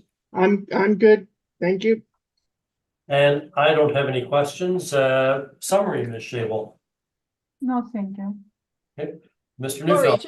just to go back, Ian, on the analysis on page 1, the NOI is 345,294, not It is. 994. So what That's do you want right. to do? What do you want to do there? Mr. Newfield. Oh, I see that. I reversed the numbers. You did. Okay, 4316175. That's what I get, yes, Oh, so rounded to 4316. right. And is that your summary, Mr. Newfeld? Yes, it is. Yes, thank you. Thank you. Then we will conclude this matter, and move on to number 6 on the list, the street address of 219 Kennedy Street. The only issue I have noted here is that of assessed value. So, Whoa. Ms. Shable, will you please introduce the property and provide your evidence? File number 24-4162, roll number 120-936-38100. 2025 assessed years with reference day April 1st, 2023 is 2,766,000. The subject property office building with 2 floors, original built in 1959, with effective years built 1965. Land area of subject property 12,103 square feet, with plan area 6,130 square feet. It has basement 1,848 square feet, and gross floor area together similar 14,108 square feet. Located same neighborhood, so Portridge. On page number 2, this property was sold in 2019 for 2 million. My estimation showed that subject net lease at $14.33, support by income expense mailer. If you divide by assessed area, it will be $12.76 per square foot estimated. On page number 3, air photos, rectangular shape of land, half building, half parking lot. If you can see on page number 3, right bottom corner. It's because it's parking structure. On page number 4, street view and subject property located same, a multiple use sector. On page number 6, our estimation, office building, we assess 14,108 square feet and $13.55. Give us potential rent 191,233. On bottom of the page, I presented evidence, rent comparables of similar type of property located in same neighborhood, downtown. My first comparables, 114 Gary Street, building built in 1995, three-floor building, leasing beginning 2023 of 74,000 square feet. It's 5 times bigger than subject property at $18 per square foot. 171 Donald Street, 4-floor, rent in 2022 for 1.2 thousand square feet at $22 per square foot. 143 Smith, 2nd floor, building, old building, 1907, built rent in 2021 around 4,174 square feet at $15.81. 62 Hargrave Street, rent and $15.10. 387 Broadway, rent of 9,000 square feet at $18.24. And 226 Osborne Street North, $19.31. So our mean or average $18 per square foot, median $18.12 per square foot, and weight average for 19,530 square feet together, $17.95. We assess at $13.55, which just as fair and very well, much less at market evidence provided by me.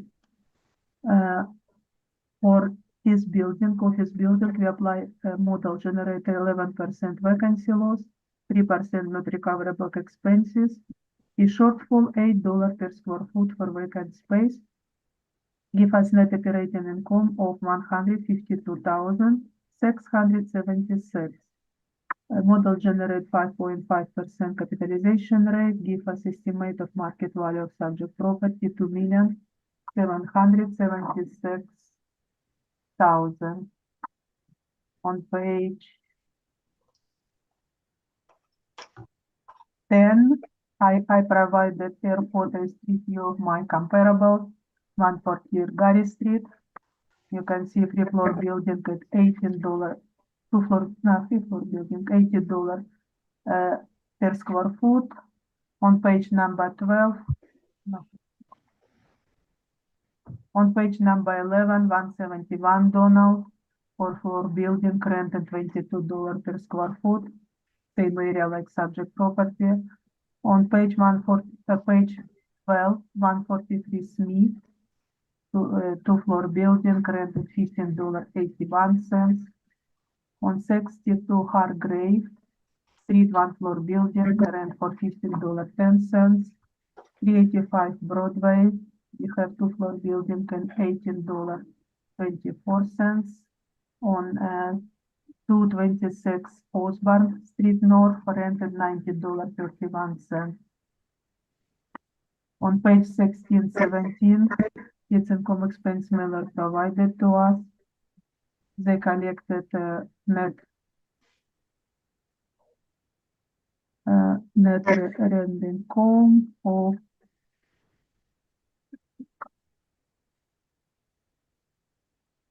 it's you can see check markets net rent 180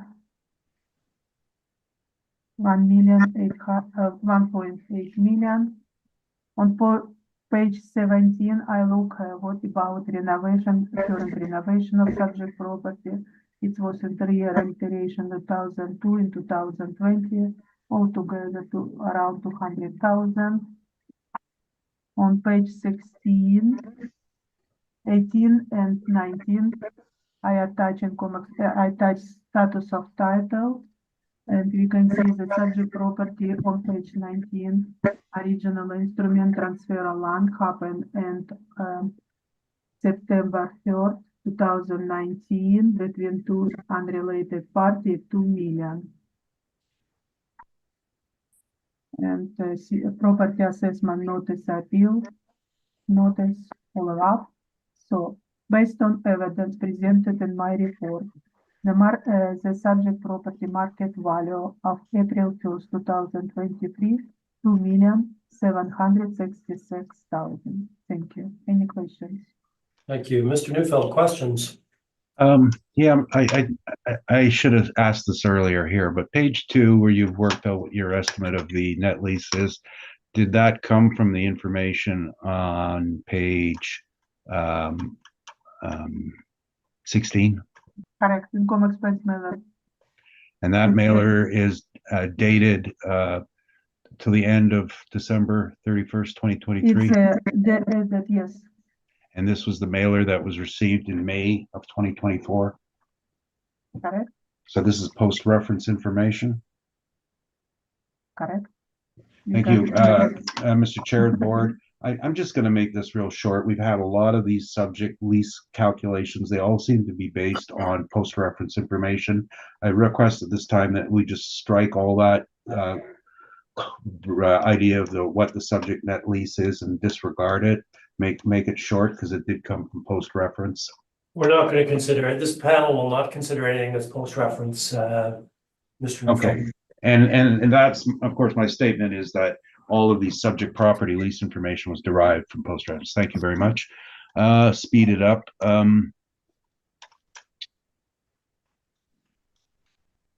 Do you have the rental information from the previous year? The actuals? No. Were they filed? I didn't look at that. Okay. And the cap rate of 5.5%, this is substantially lower than your numbers on page 8. Why would that be? Because it's a property around 2 million, has more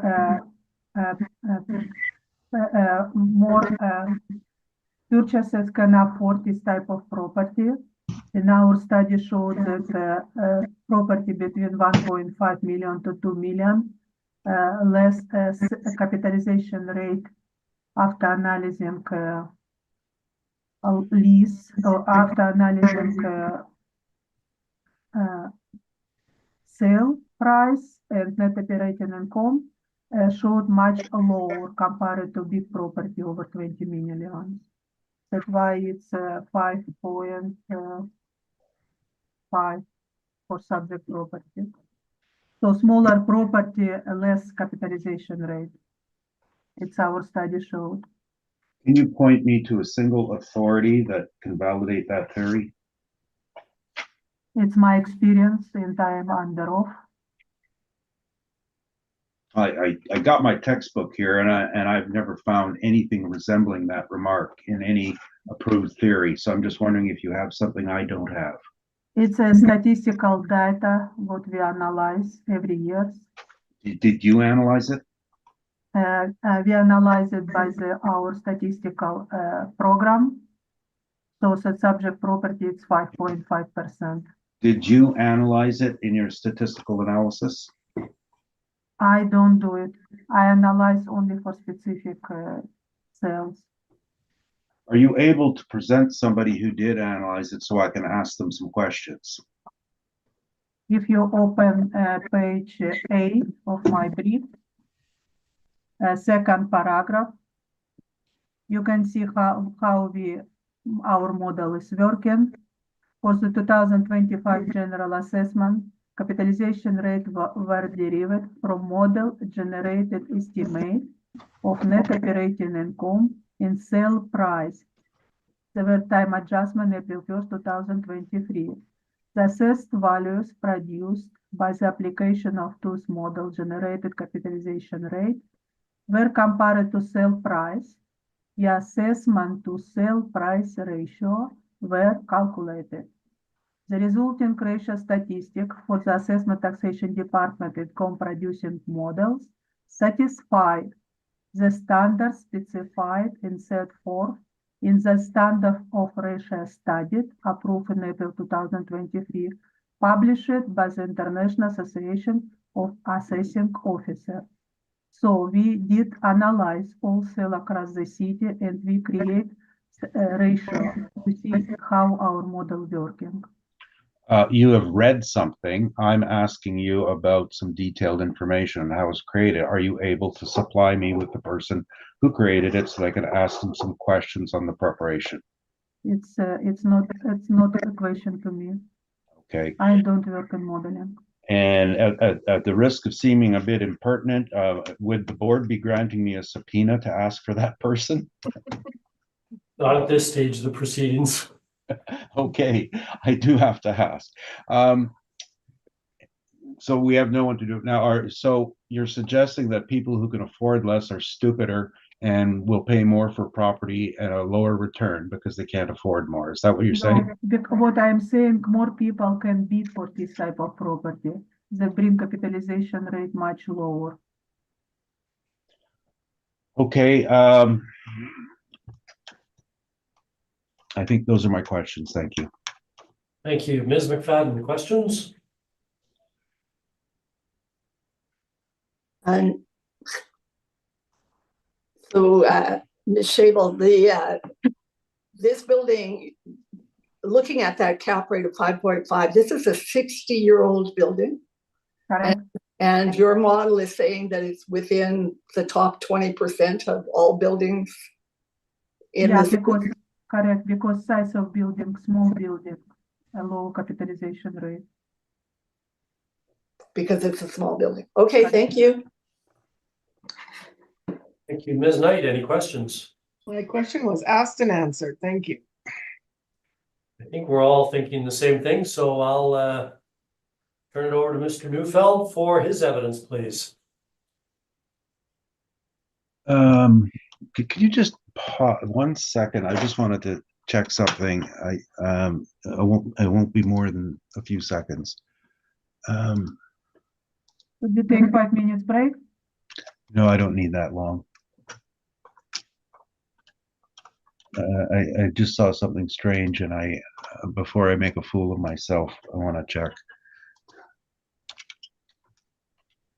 May I have 5 minutes break?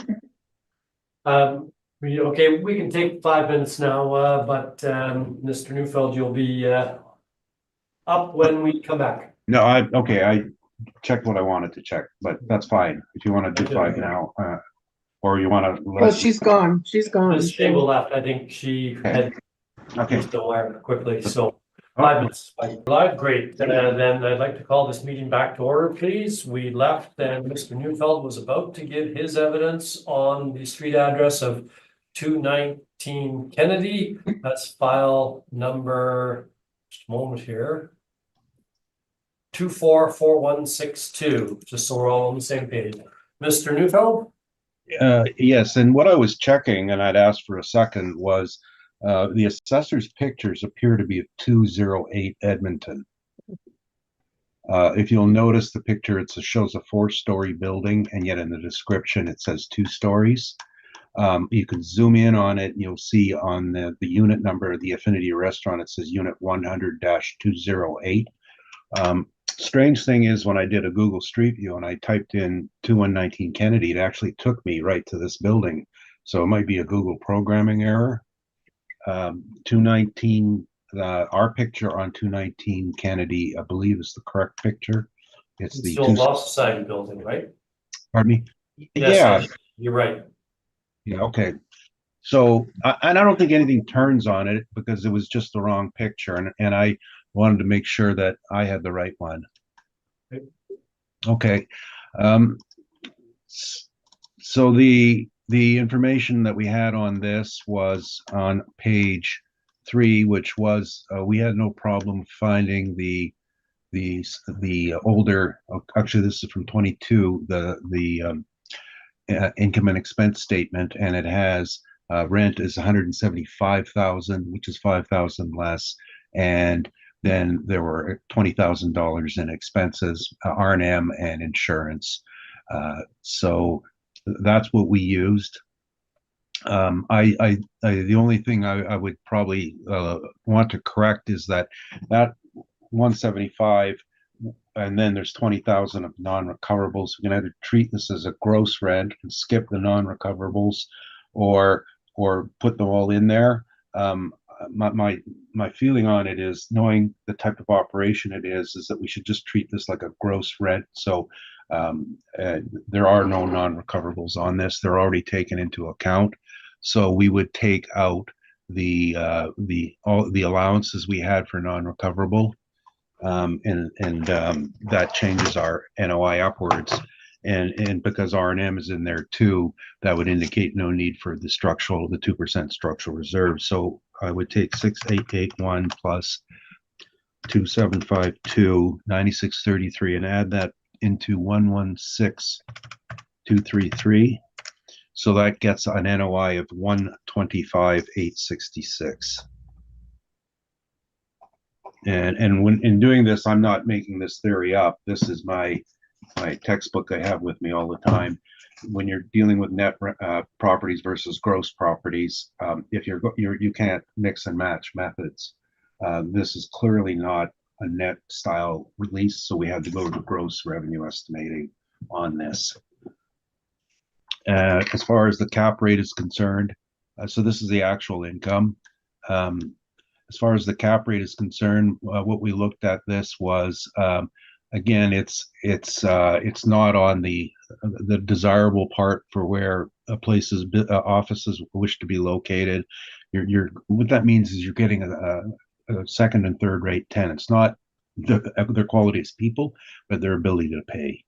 It's all about the ability to pay. The size on it is smaller, and that's a detriment. I've heard the story about the assessment about small buildings have lower caps. That's completely false. The reason that that shows up is because people mistakenly try to make a small building into an investment building and artificially attribute it as an investment property, when in fact it's usually an owner-occupied property. They're not selling on their investment grade. The truth of the matter is, the larger it is, the better the investment. It spreads out the risk. And the factors going into cap rate have to do with tenant strength and the ability to attract the top quality tenant with a good covenant. And that's the cornerstone of capitalization. And that's not coming from me. That's coming from, the people who write the textbooks here and the people in the investment world. Nobody is looking for small buildings because the risk levels are higher. It's the cost of repair that's unknown. You heard me go through some of these older buildings with their problems with code conversion. That's the same issue. If you're a modern building, you're not being faced with those costs every time you put in a new tenant because you're up to current code. So that goes into the age of it. 1959 construction is part of it as well. And the quality and condition it's not perfect. It's not new. There has to be some allocation for that. And essentially now we judge the strength and stability on this to be good on this building because the rent has matched an equilibrium with the quality of the building. This isn't an application we take an abstract and simply apply regardless of the other things. Everything must balance. So if you have a low rent, then the other factors aren't as important because you've mitigated the risk of losing a tenant. You lose one guy paying a low rent, you get another guy paying a low rent. But if you lose a guy at high rent and you have to replace him, that's bad. So all of this goes in equilibrium, and that's my point here. So we're sticking with 8.75. I think that's a fair number in the current investment market. And I'm hitting my thing. 125,866 is 143,847. Rounded to 140. About 1 million. Thank you. Give me a decimal point there. 143,869. Rounded to 1438. Right. Now, an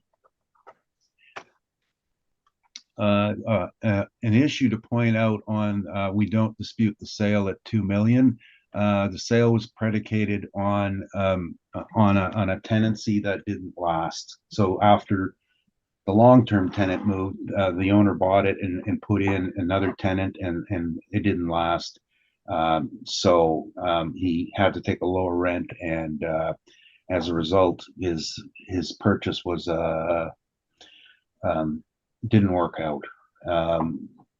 I think that just happens in this world, and then of course the purchase in this particular case going back to 2019 was a time of really low interest rates, and today they're higher. So yes, you'll hear it from me again and again. That means it's worth less because you have to borrow money at a higher rate, and your cap has to be higher to pay your mortgage. That it's all about the money. It's not about any sort of analysis people make and think that this factor or that factor is more important. Capitalization is pure and simply about the money, and money's more expensive, and cap rates go up. So that's our number 1438. And I don't think there's anything more I want to say on this property. No. Thank you. That's it. Thank you. Ms. Shavel, questions? Oh, sorry, you're muted, Ms. Shavel.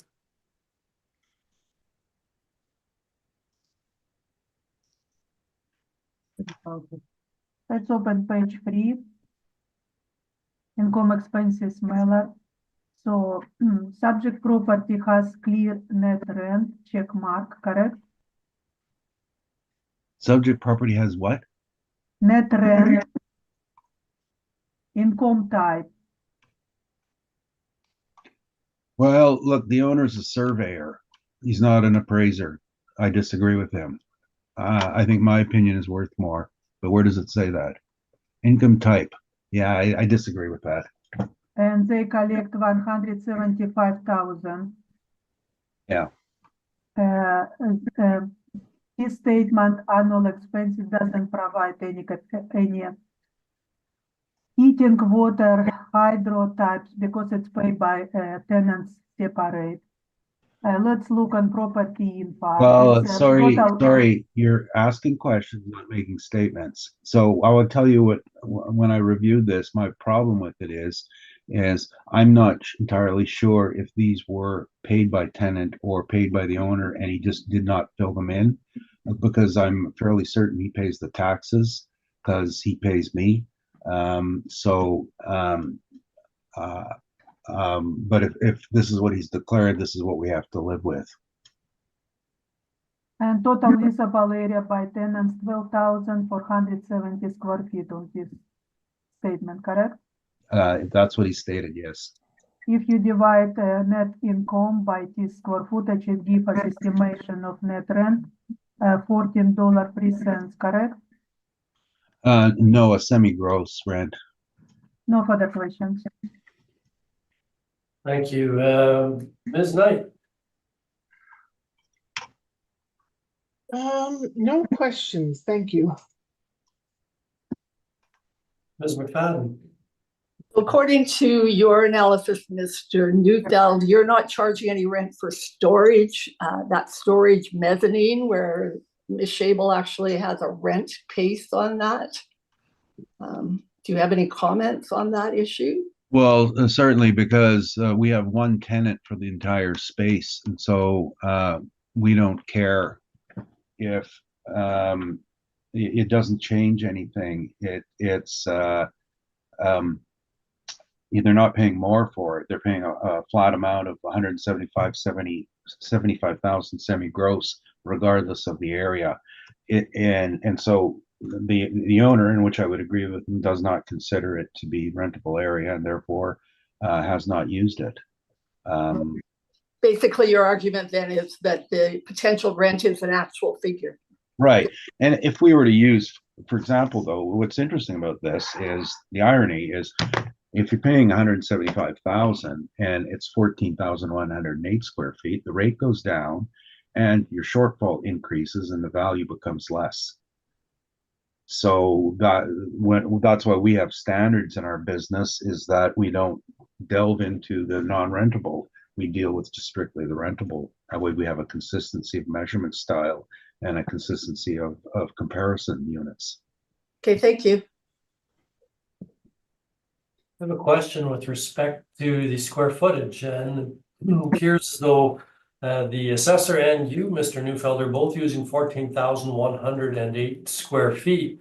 Yet I note on page 3 with the property info, with the primary address of 219 Kennedy, the total leasable area is 12,470 square feet, which is also the square footage you've used in your workup on page 1. What is the source of the difference? Well, I'm comfortable with our space. It might not agree with the assessor's space, but the owner is a surveyor. So we have an expert opinion on it. I see the assessor has put 1,000. Sorry, I had that. I was looking at that too. 14,108. Yeah, but they have It's 12,260. storage mezzanine. They have It's a 12,260 storage on mezzanine. Main. Oh, the storage mezzanine, yes, thank Yeah, you. that's the That's right, difference. yes. Okay, But their main is 12,260 for assessment, and our main is 12,470. So couldn't answer that. I have an older record, but oh, that's fine. It's the storage mezzanine is something that I hadn't factored into. So anyway, thank you. Ms. Shable, summary? Yes, please. Our job here today to analyze the market evidence, determine the best conclusion of market value. The subject property, gross floor and leasable area, same, 14,108 square feet, do BOMA standard. If it's owner occupied or single tenants inside building, gross floor area, leasable area equal. According our data, building has tenant size 2020, Clear Concept Business Solution Inc. So his tenants pay, how we already estimate, $14 per square foot. For our assessment, we apply $13.55, that it's a little bit less what actual tenants pay. For we rely of the Massa present model rates for vacancy, expenses, shortfall, capitalization without additional evidence. To provide general support capitalization rate, we include cap rate for outside publishing. And based on my evidence, the subject property market rent of April 1st, 2023 is $2,766,000. Thank you. Thank you. Mr. Neufeld, summary. Yes, well, first of all, in regard to the area, the owner, both in his 2024 post-reference statement, put in 12,470. We used 12,470 because that's what he provided us.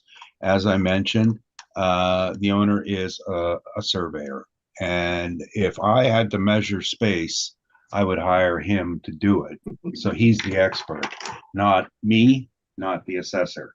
Upper space is you know, you have to prove that it's rentable. You have to prove that you can occupy, get an occupancy permit for it. And again, that's something a surveyor knows more about than we do in order to get that occupiable space. So simply to say this space exists and we must charge for something isn't appropriate. Aside from that, we do have a rent on the whole building.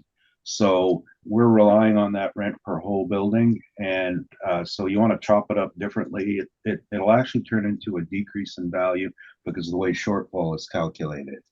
But so the only issue that I see us having to face is whether or not we're treating it as a net or a semi-gross. And in my opinion, it should have been a semi-gross using that number of 154,000 on the NOI. Alternatively, it would be 175,000 less the non-recoverables and less the other deductions. And it won't make a lot of difference in the overall value. I'm just trying to follow the correct application of valuation standards here.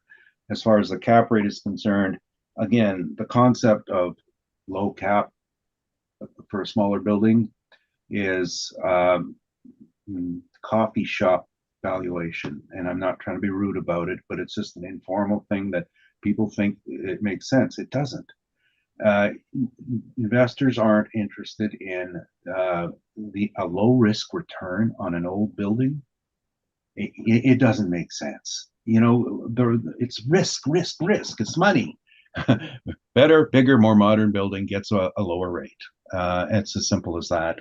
I know this is under the sale price, but as I mentioned, he's been my client for several years, and I know that he bought it on anticipation of a different tenant and had to settle for less, and so be it. That's what happens in the investment world. Thank you. That's my presentation. Thank you. Having heard the evidence, we will conclude this matter and move on to the matter at number 7 on the docket. That's file number 24-4104, street address 323 Portage Avenue. Ms. Shable, could you please introduce the property and provide your evidence on this matter? File number 24-4104, roll number 130-523-16000. For this property, classification liability under appeal as well. It's up to agent to provide information regarding this issue.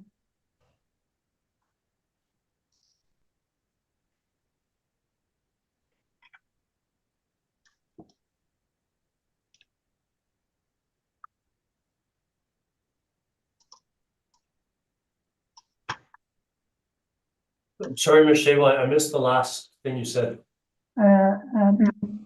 Under appeal, classification of property liability to taxation. It's up to agent to support this evidence. I still didn't hear you. I'm sorry. Sorry, you attempting to put the onus on the agent for this one? I'm not sure why. Yes, Because on liability liability. under appeal. Oh, sorry, on the classification and Yes. liability to taxation. Right, okay, yes, thank you. Mr. Neufeld, there are three items, thank you, Ms. Shable. There are three items noted on the agenda, that being the assessed value, the classification and the liability to taxation. Are they all at issue here? They are, but I don't have any evidence for you. At the time of filing, there was a offer to purchase demolition and redevelopment for multifamily site. That deal fell through. I know it sounds like a broken record for me, but it happened. The building is in foreclosure and it's owned by a bank, so they don't wish to hang on to it. They couldn't close the last deal. So we're going to just ask that you rule on it whichever way you'd like. I have no evidence to show you and we can move to value. Okay, thank you very much. Thank you for pointing that out, Ms. Shable. Can you please proceed with the evaluation aspect of the of your evidence? Thank you. For 2025 roll with reference date August 2023, we appeal 4 million, assessed value 4,018,000. So subject property, office building, 3-floor building, original built in 1955. Land area of 11,362. I can hear myself double. Why? The echoing seems to be increasing. Yeah. Plan area 10,586 square feet with basement area 11,180 square feet. The gross floor area of building 53,066 square feet with leasable area of 43,732 square feet. On page number 2, we can see subject property was sale for $1 in 2020, and subject leases in what was happened in 2000. I posted some permits. What right now happened in the building 2022 addition wiring happened, so electrical stuff. Also renovation, landlord work in 2022, exterior ventilation to include the construction of new cinder block walls, doors and fence around new transformer in exterior cloth, electrical work been done. So it's right now building completely empty with interior, exterior renovation. On page number 3, the subject property located in downtown on Portridge, rectangle shape of site, airport on page number 3, with street view on page number 4. On page number 5, recently photo what inside building provided by the agent. And on page number 6, we know that subject property located in same zoning and multiple use sector. We assess subject property как office space. I provided same set of comparable for office space on 207 Donald, 280 Main, 287 Broadway, and 305 Broadway. It showed rent, average rent $12.44. Let's look at our estimation. On page number 8, we assess 43,732 square feet of leasable area at $10.83. We apply $18, 80% vacancy, 3% not recoverable expenses, shortfall $10 per square foot, give us net operating income of $297,828. Capitalization rate 7.3%, give us estimation of $4,080,000. On page 12, income expense mailer provided to us.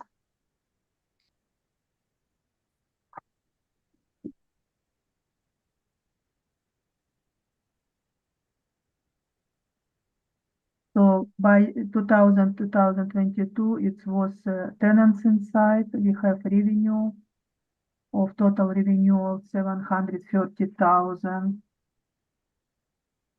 Some expenses and net income loss. And the tenants roll on page number 14.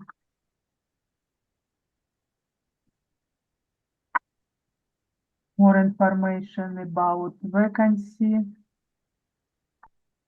And on page 16, we're going to my comparables. We already saw them on Donald Main. On page number 20, I look in permits, what was done with this property. It was size 2099, was bunch of interior alteration. In 2010 was done with heating cooling system. And right now in 2017 starts some interior and structural alteration. So for these 20 years was investment 1.4 million for maintain this building in updates. Based on evidence presented in my brief, the subject property market value April 1st, 2023, $4,080,000. Thank you. Any questions? Thank you. Mr. Neufeld, questions? I missed the comment you said earlier. Did you say there are no tenants in the building? According to income expenses mailer, we still have revenue. It was tenants in. If you look on What page? page 12, 12. 12 is, oh, sorry, you're 12.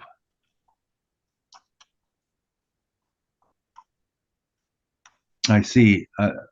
And what is the address for the mailer on page 12? 221 Portage. And we're looking at what property?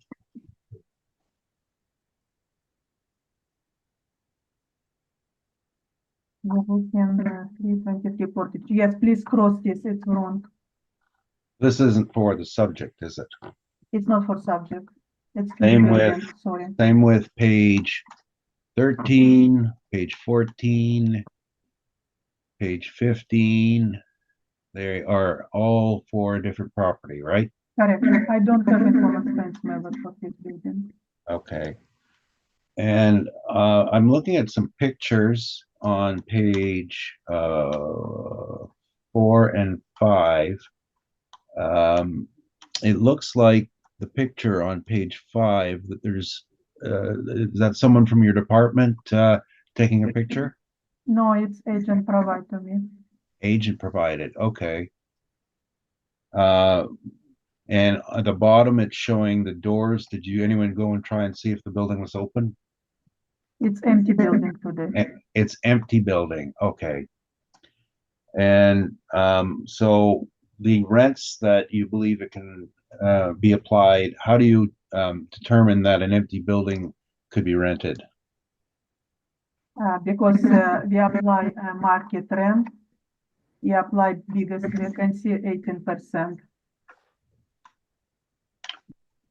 My market evidence showed market rent for this type of building around $12.44. How long has it been empty? I don't have this information. What is the sale in 2020? Do you know what that sale was? It is sold for $1. It's not used for us. Did you determine who who obtained the title in 2020? This building purchased by Access Credit Union Limited, who is owning this building today. So it was a mortgage foreclosure repossession? Possible. And does your department have any business tax license, any business tax in this building? Anyone registered for business tax? I didn't look at that. It's look like a vacant space. Okay, so it's vacant space. And have you seen the environmental reports on it? No, I don't have this information.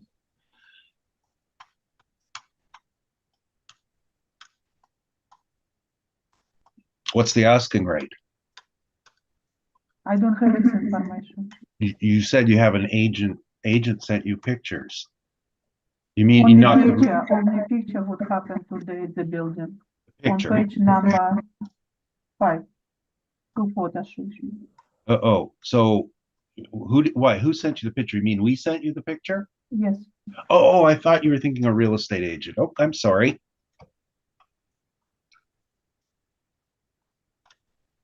Now, based on that, didn't you have a thought that maybe you should be looking at the model might not be appropriate for this? We have to assess somehow this building. Well, So we assess by market evidence. have you seen any building condition reports? No, When was the last time there was someone on the business tax rolls? Do you know that at all? I don't have this information in front of me.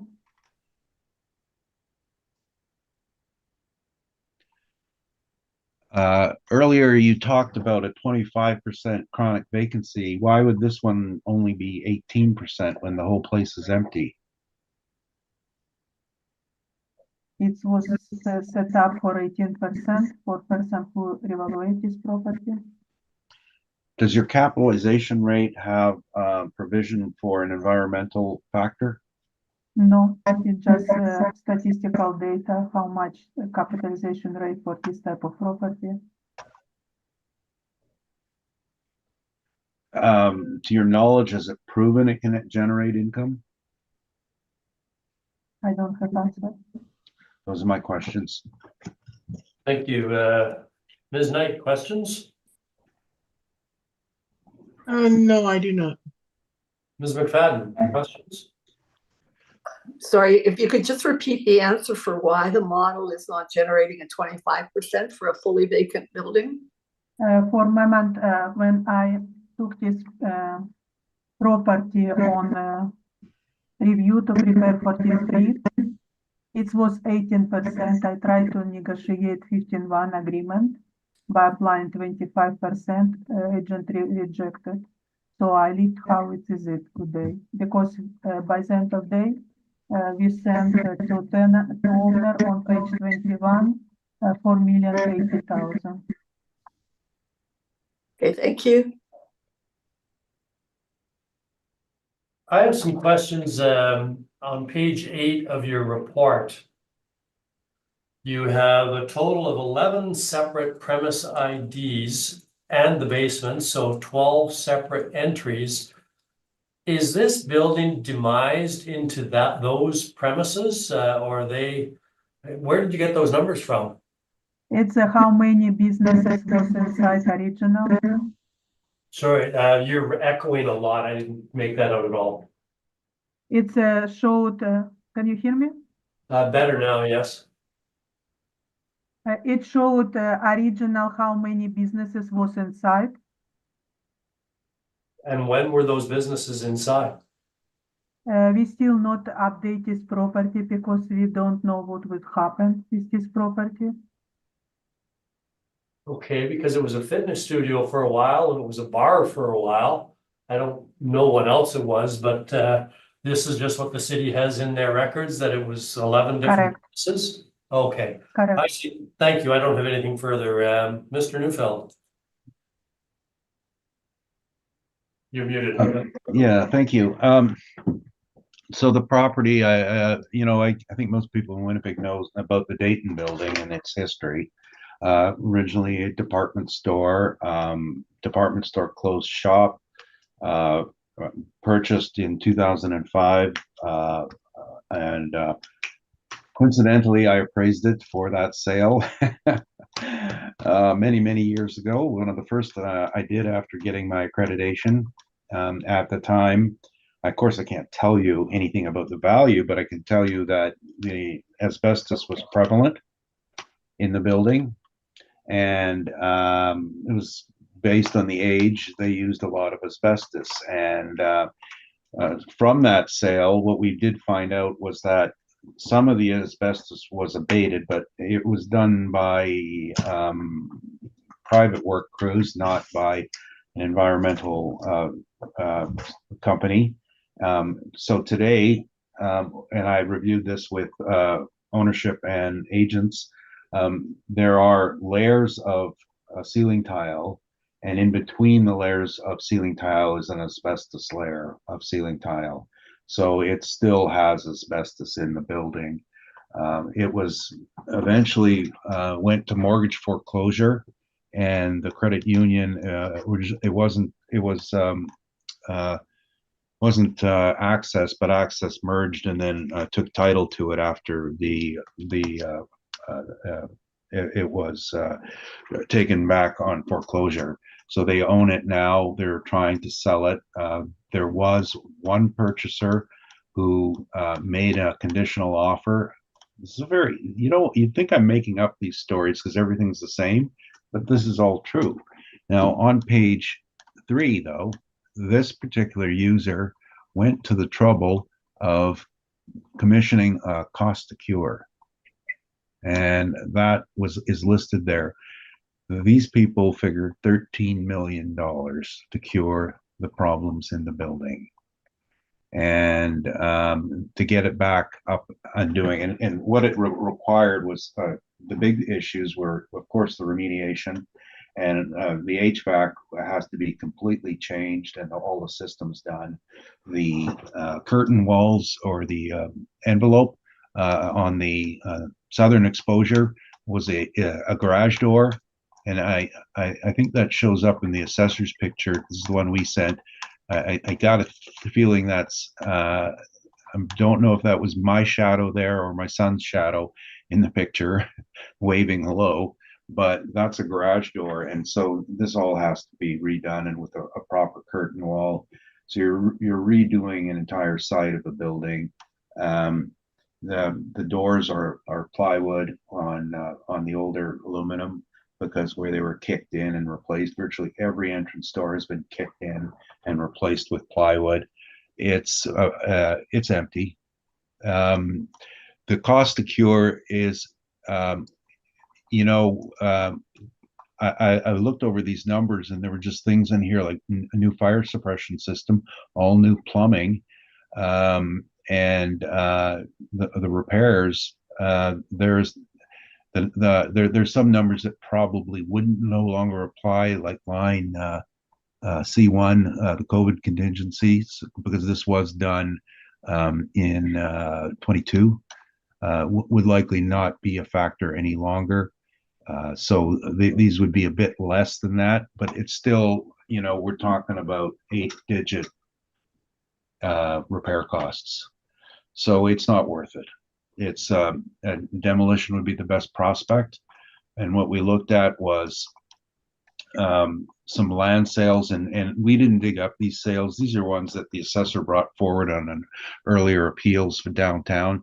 These are all sites that were purchased for development and presented as parking lots, but we know that they're all development properties. So, there's a chance to get 130 a foot if somebody's interested in it across from the arena.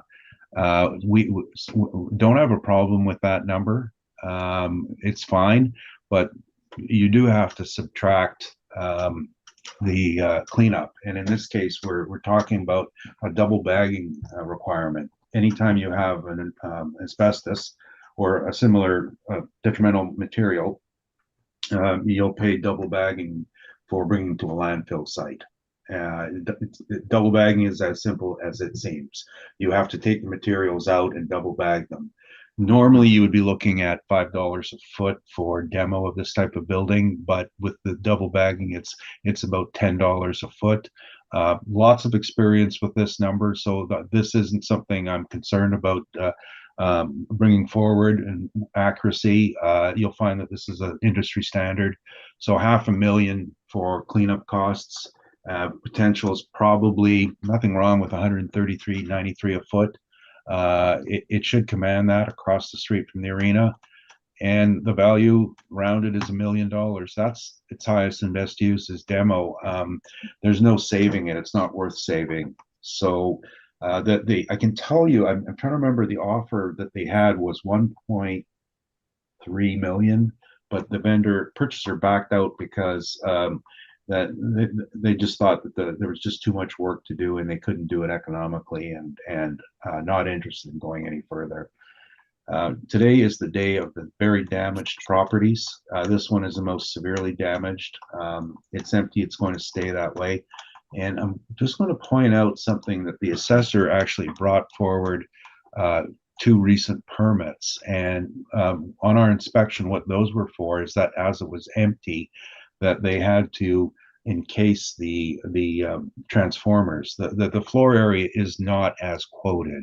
The plan area of 10,586 is there's an indentation for an exterior location of the transformers, and that's what the permit was for, is to close it off and secure them, just to protect them from vandalism and nothing else. So it's a demo, it's a land job. It's not economical any other way. I think this is fairly simple. We can't assess a building that on an income basis when it's entirely impossible to get to have it generate income. And just looking at the permit requirements and then asking the question, can I get an occupancy permit? We don't have HVAC. We don't have fire suppression. You know, we've got asbestos. It is what it is, and you're not going to get an occupancy permit. The ones that were in there were taken out before and grandfathered in. There were some offices in there that have been in there since Dayton closed up in 2005, and they're all gone now. So that's what we're left with today. Is a land value, and I don't really see it any other way, and that's my presentation. Thank you, Ms. Shable. Questions? No questions. Ms. McFadden? Just a question for Ms. Shable, actually. Does the city see this building as being rentable, given the condition of the building? Do you feel that it actually would have an occupancy permit? That's why I look in previous permits, current permits from end of 2022. That's why I posted here to see something happen here. They have additional wiring, exterior, interior, alter exterior.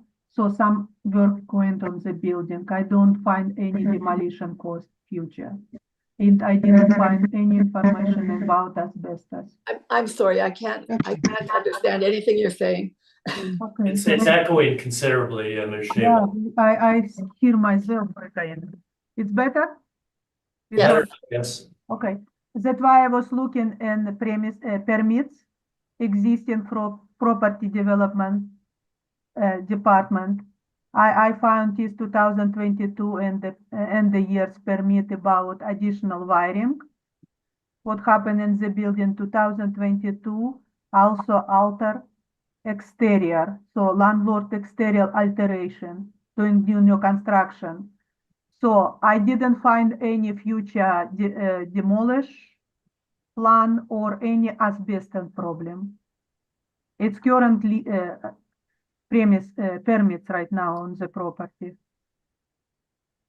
Yeah, that doesn't really answer my question. But I don't have another information. And agent doesn't support any evidence about asbestos. We can see renovation plan only. We don't have any supporting evidence to verify his statement. I showed what exists for me from PP&D, property development plan. 2022, it still tried to renovate. Okay, thank you. Ms. Knight, any questions? My question was asked and answered, and I don't think I have any more. Thanks. And I don't need any more information, thank you. I don't have any questions. Ms. Shable, any summary? No, thank you. Okay, Mr. Neufeld? Any summary? Mr. Neufeld, you're muted. Thank you. I would just like to read something from the Municipal Assessment Act. The definition of accessible property. The improvement is or is capable of being occupied or used for purposes other than construction or substantial renovation. It is not capable of being occupied. It is not accessible property. Only the land is. Thank you. Thank you. Having heard the evidence, we will conclude that matter and move on to number 8 on the docket. That's being the street address of 428 Portage Avenue. I don't have a note here whether it's just valuation or it's 3 points, Mr. Chair. It's 3 points. There's liability to taxation, classification, and valuation. Mr. Neufeld, is that are those the 3 live issues, or are they different? I'm counting my forms. I have 4. We're adding 428 Portage. Okay, I think we were on a roll when we started filing these in, just to fill in everything. so this one will just be the valuation, the That's assessed value? correct. That's correct. Okay, Ms. Shable, 428 Portage Avenue, would you provide your evidence on this, please? File number 24-3680. Roll number 120-93681-000. We assess 2025 years with reference day April 1st, 2023 at $6,176,000. The subject property office building, 6th floor building, original built in 1928, is effective year built 1945.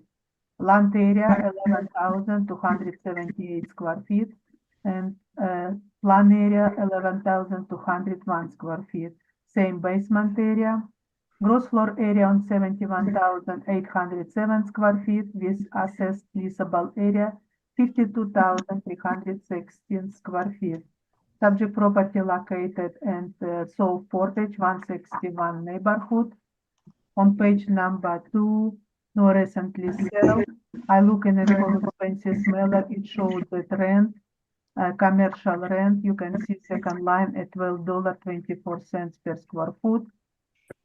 And they pay extra common area estimation, management fee, parking, sign rental, storage, tax estimation. So total charge $24.97. It will be gross rent.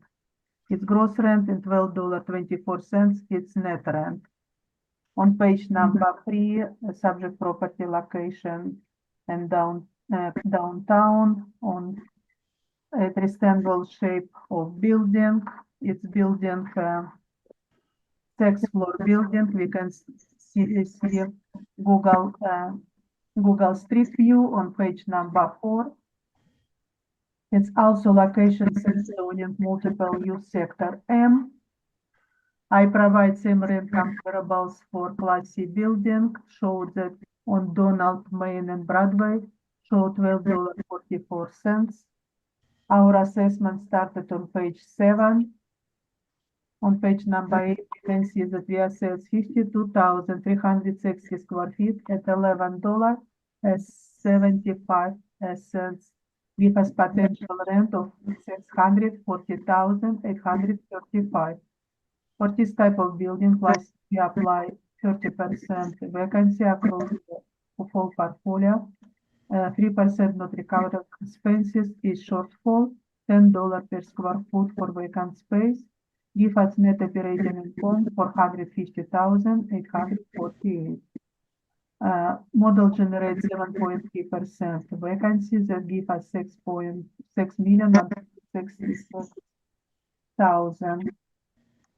On page number 12, started income expenses Miller provided to us. In this case, it's to the end of 2022. It's continuing this row, tenants rolls. And on page 17, it's annual rates. What I was showed on my page 2 with net rent $12.24 and PSS at $11.75. It's fair. Total of my comparables following. On page 22, I look in permits. What was happened with this property size 2098 for 2023. It's we see the year alteration. Ms. Shable, you're really echoing again. I'm not sure what you did last time to make it better, but if you could try that again, please. Okay. On page 22, we have permits. I look on permits, what happened with the property. We can see that a lot of interior alteration.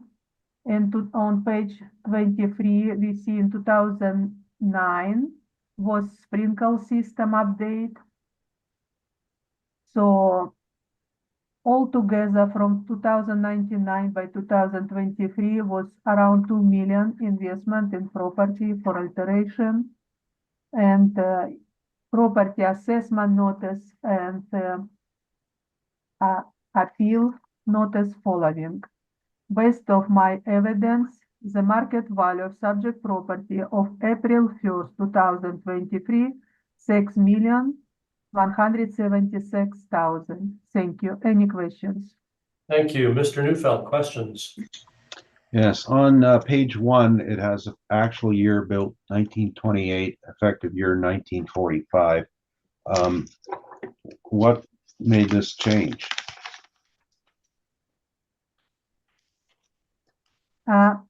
For effective life of building for office building around 60, 70 years. So this building was renovation around 2 million that brings actual years to effective 1945 in our system. So it will be, what was done? if you go on page number 22 and 23, size 2098 was investment 2 million in property. Say page what? Okay. 1998.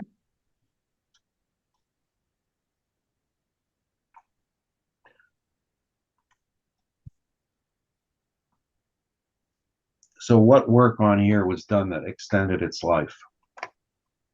Because we have to update effective years built because studies showed that office building can stay without any renovation 60, 70 years maximum. If no any renovation done, it will be demolished. In my case, I showed only size 1998, but I think for sure from 1928 to 1999, it was some renovation done to keep this building. I'm just going through this and I count about $8,300 that was spent on the face. The rest is all interior alterations. How does an interior alteration improve the life of a building? This building very strong with masonry bearing walls. Sorry, I really don't understand you. Okay, this subject property is construction class masonry bearing walls. It's very strong building. It's good basement. So interior alteration, sprinkle system. It's what invested in this building. The elements on it have been frozen because it's registered as a heritage building. So how could anything have been done to the building to extend its life? A lot of buildings original built in 1928, 1900. It's most of them historical building. All right, do you know anything about the historical registry? Yes, So they freeze the elements of the building. Do you know what was frozen? exterior renovation. Exterior. Which portions? I didn't look deeper. The You rear have windows, for exterior example. view in some piece side, some wood piece. How do you upgrade the building, age of a building when you're frozen? Because to make a model work, analysis shows that office building can stay without any renovation, 60, 70 years. After that, it will be demolished or update. Is the workup on page 8, is this done by the model? Correct. If the model had a different age in it, would the value be different? It will be close same age. 1928 instead of Because 19? model rent, my evidence shows that market rent and $12.44. We assess around $12 per square foot. If the year built was plugged in at 19, the effective year was 1928 instead of 1945, would the model produce a lower value? I don't think so. Okay. It is property class C. It's a lot of building historical in downtown, and we use the same model.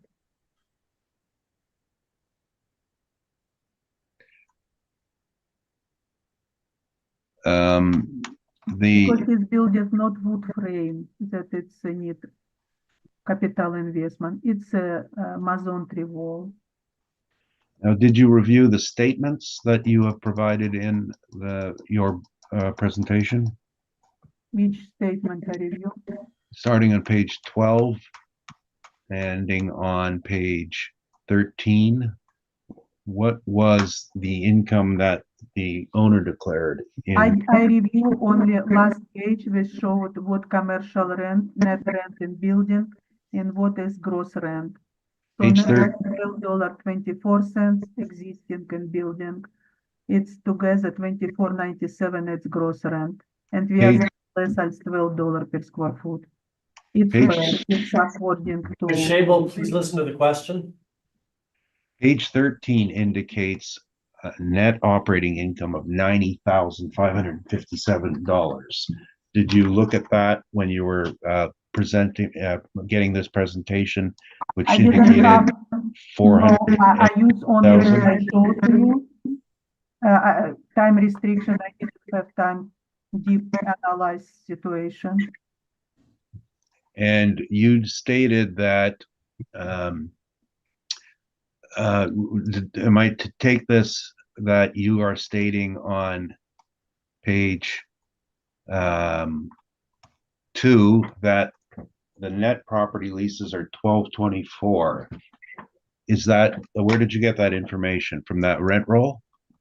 Correct, if you open last page of income expense mailer provided to us, it's page, summary page, number 17 on the bottom. Did you review these rents to determine whether they were gross or net? This statement showed that net rent $12.24 and total gross rent $24.97. It's summary page. I didn't go And- unit by unit. On page 16, I didn't look into. I'm asking a question in your evidence. On page 16, unit 408. Is that a gross rent or a net rent? It's gross rent. Okay. And on there was an on page 15, unit 300, there's a common area estimate of 701 a square foot, where the unit above is at 986 a square foot. Are you saying that these are both net rents? If you look on unit 300, province Manitoba, they occupied 5,535 square feet. It's net rent. If everybody was net rent, wouldn't they all pay $9.86 a square foot? It showed that net rent for these 300 units, $14 per square foot. But when they do analysis, all rent, gross and net rent, they show $12.24. On page 14, unit 200, the common area estimate is $1.05. Are you indicating that's a net rent at $14.60? Which units we looking into? 200. 14.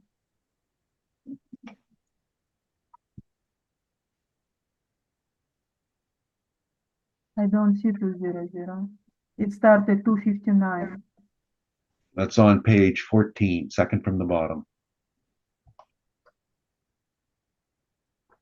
It's occupied by Premier Personal Corporation. Its net lease is $14 per square foot, but gross lease $16.27.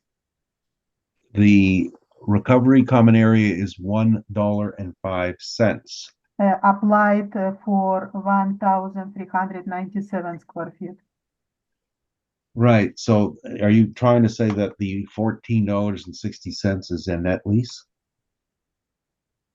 Yes, it's a $14 net lease. But when they estimate overall net lease, it's $12.24. Throughout this rent roll, there are people paying different rates for common area recoveries. Would you not agree with me that this is a mix of net and gross leases? Correct? Okay, but yet your calculation of saying it was 1224 is based on gross and net leases, is it not? It's on page number 16, they clear designate overall net lease is $2.24, and people who pay gross lease, it's $24.97. It's overall, it's not specific for whole building. On page 2, the summary of the vacancy is at 27.26%. Why wouldn't you can look at that instead of as a chronic vacancy instead of what the model applied at 13%? Because we apply how many? 13% across the whole this type of portfolio.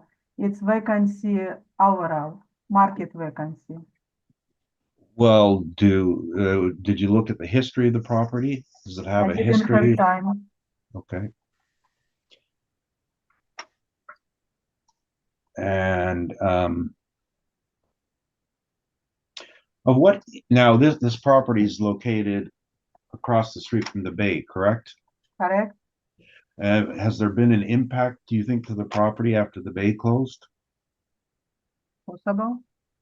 Everything changed. That's why we look for market evidence 2023. Each market years change. Of course it changes. Now, if it changed and there's a negative, shouldn't it be a decrease in value, not an increase in value? Our assessment showed 6,176,000. Those are my questions. Thank you. Ms. McFadden, questions? I have no questions. Ms. Knight, questions? No questions. Ms. Shable, I'm curious about the square footage. I see that the square footage as used or calculated by the assessment department is 52,316 square feet.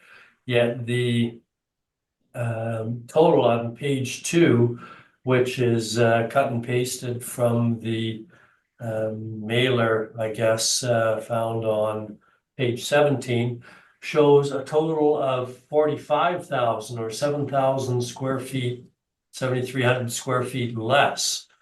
Do you have an explanation of why the variance there, or why the difference? I don't have explanation. In our records, it's around 52,000 square feet. I Okay, have to look in property history, income expense mailer go back several years, was why it start to less. okay, thank you. I don't have anything further. Mr. Neufeld, your evidence, please. Thank you. Caught me right in the middle of trying to, I thought you'd be more questions here. Okay, I was just double checking some numbers. Thank you. Okay, I got it.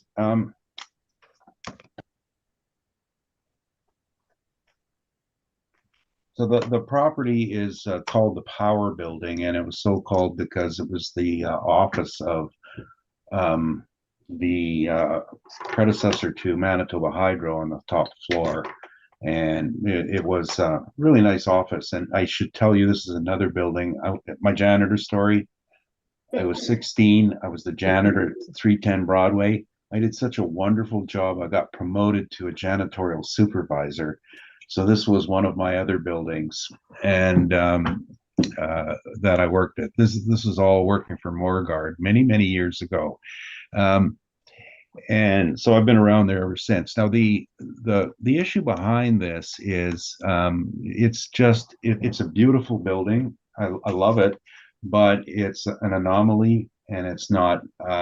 It's a hit and miss operation. It's a series of small tenants. When the bay was open, things were a bit better.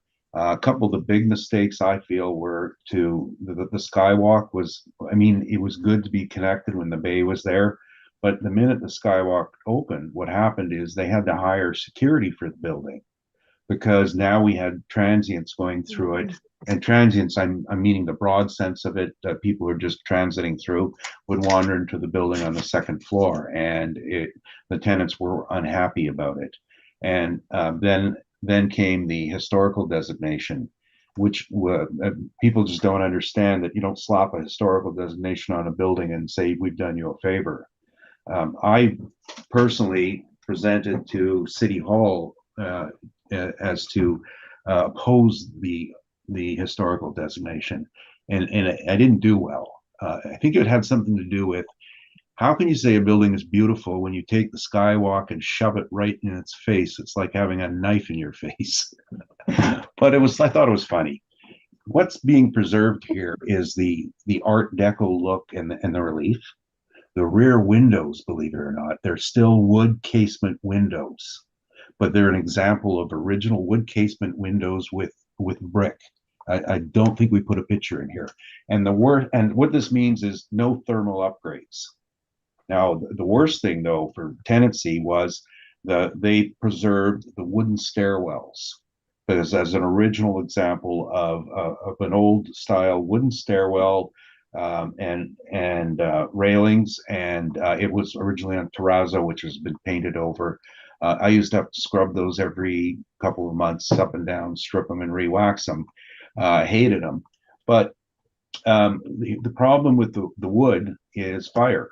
So if you want to get a tenant in who follows ISO 9001, which most publicly traded tenants do, they have their own building standards, one of which is a 2-hour fire safety system, fire exits. The wooden balustrades do not allow that. They can't rent to a very large portion of tenants, including government, because they have been protected to maintain them as they are. And I tried to make the point to council and to the historical committee. They still went ahead with it. So this is a downward impact on your earning ability. And most owners enjoy the idea of having an historical building, but they don't like it to interfere with their earning potential. And that's exactly what happened here. So when we looked at the valuation of this, I'm looking at the workup that was done here and double checking it. And the workup that was done anticipated a vacancy of 29.54, which I've already indicated is a bit higher than that at about 27%. And that's fine. And then taking off some non-recoverables, accounting for the shortfall, the NOI calculated here was 200,959. The actual, as the statement indicated, is 90,557. And I was just reviewing it, and I disagree a little bit with the NOI. And I did a line item on it and took off stuff that was either double charged or not appropriate. As I said, I have a bit more familiarity with the building, and I apologize. I would love to do these myself, but I would get in trouble with standards on it. So the NOI I see is 227,444 on that particular statement, and the severe impact is the very, very large vacancy issue in the building, and the building has okay, 2 years ago it had a moderate vacancy. 5 years ago it was actually full. So I'm reluctant to consider a chronic vacancy, but I think we still have to account for these changes in nature. The last 3-4 years have been downward, and I'm going to guess that the Bay's demise had an awful lot to do with that. And then the other part of it was the normal office impact that everybody felt. I think that the 11% is a little aggressive on the cap rate. However, the issues that were highlighted here is, well, there is no parking, of course not. And I, even many years ago when I was working there, I parked in the back lane.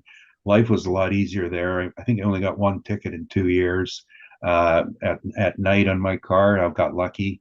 But they do contract out parking at the Bay, and you can see in the statements they charge for parking and then they pay for parking, so it balances out.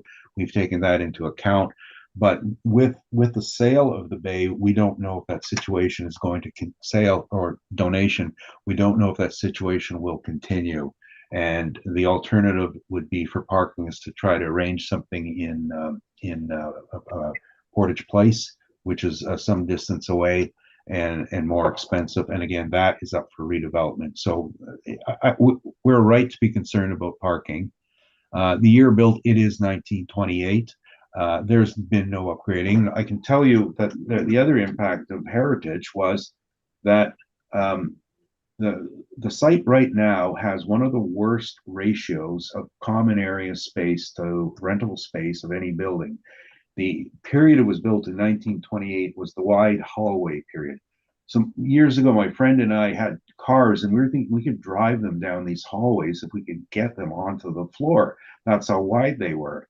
And he had a Cutlass, so that was huge. But that's how we spent our idle time. Now, what they've done on, I believe it's the 3rd floor, is they've actually altered it to widen the rentable area and narrow the hallways more to standards and pick up some rentable area. And all the permits the assessor shown you were just for that. It was the hallway widening. So the heritage has frozen that, because part of the hallway widening was the upgrading of the stairwell entrances. So they're at a standstill on it. So in that issue, the year built is a major factor and an important thing, and that leads to quality and condition concerns. I don't think that the tenant strength and income stability are major issues, because they flow with the rents being charged, and generally, unless there's a real serious problem, we've indicated some buildings today that have serious problems, but this one will just adjust its income to that. So if you're adjusting your income to account for your tenant stability, you're dealing with it and you're dealing with it on the actual income. So that's why I thought it was a bit too high for this. Other than that, that's and I was just trying to recalculate a rate. In previous years, we've been around 9 to 9.5% on this building as a cap rate, because of the age, the heritage restrictions, and those sorts of issues. The income is low, so it has room for growth. So I'm going to think a 9% would be more reasonable. 227,444 at 9 is still quite low. And I do not have any explanation to it other than to say that the income is down. So 252, 2527 156, 2,527,156. That's my revised NOI of 227,444 at 9%. And I think in happier times, as you'll see, the 2023 assessment was higher because we were closer to being, at that point, like I said, I think we were facing a 10% vacancy. So that was adequate. And that's how much the vacancy has impacted this site. You know, North Portage and Portage is something that our politicians have been struggling with for years to try to make something of it. And obviously there is no real cure for it in this particular area. As of today, you know, I'm kind of uncomfortable about going this low on this property. I just don't know. I'm trying to apply reason to this. Like, this is our income, 227,000. It's just bad.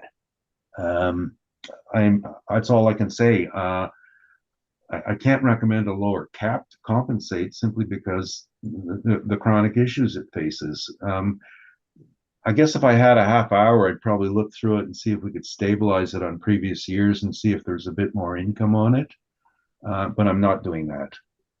So 2,527,156 rounded to 2,527,000. Thank you, Mr. Neufeld. Ms. Shable, questions? Yes, please. On page number 1, you have age and rentable area. Age 1928 and rentable area 28,486. It's mistake or it's purposely? Can you just tell me that again? We look on rentable area, age dash rentable area. Your rentable area 28,486. It's just mistake, correct? Oh, up there. Yeah, that's a typo up there. I believe the right number is the rent roll here, 45,585 that we used, and I'm just want to compare that to statement. Yeah, 45,068. And we had 45,068. 45,585. Okay, we're 500 higher than the actual. So your vacancy, you apply vacancy 29.54%. It showed that this property will be vacant, has ill experienced level of vacancy. It will be infinity without end, this vacancy in this building. But I'm sorry, I didn't catch that. Your vacancy 29.54%. It's Yeah. over 25% for vacant building. It showed that this building infinity vacant, it's ill, it should be redeveloped, correct? That's a good point. I think you've started to fail the highest and best use once you crack the 25% barrier. And that was giving me some reluctance about using that number. You know, if I had a minute or two, I just backtrack through time and see if that is a peak hot moment or that is something that's happening all the time.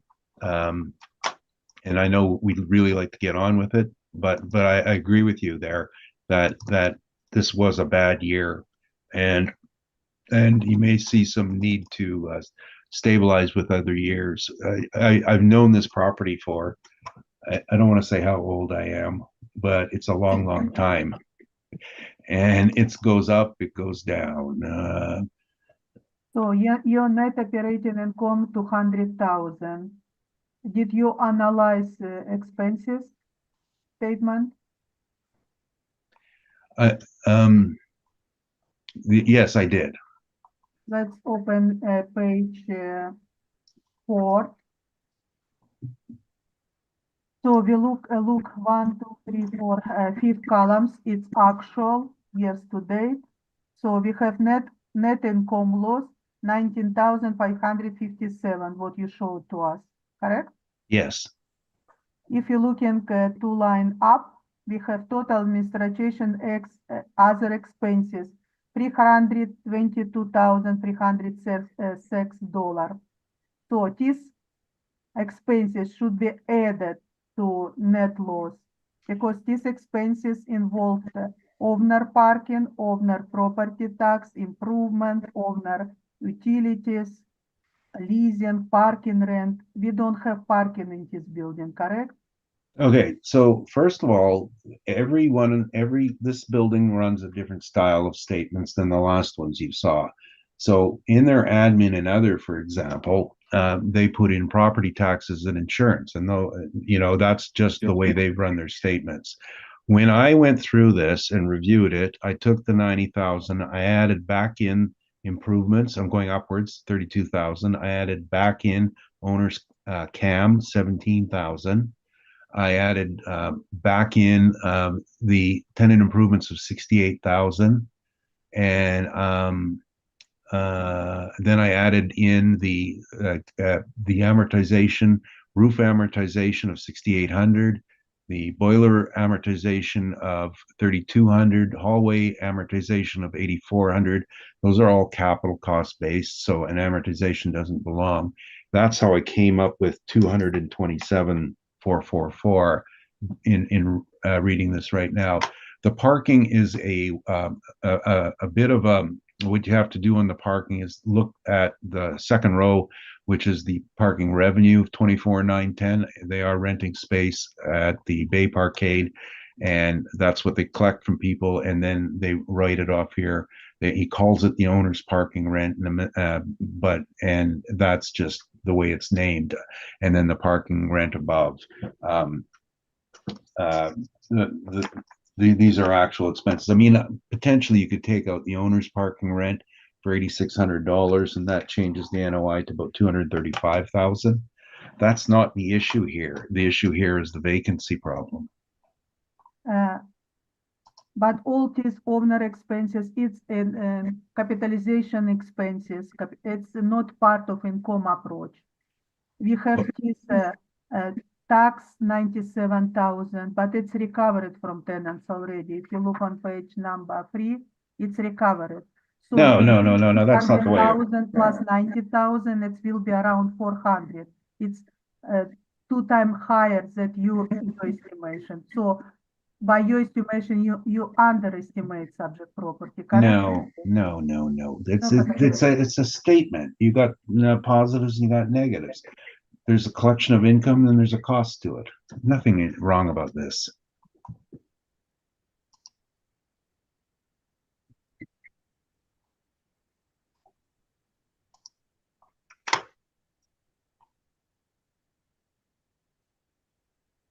No questions.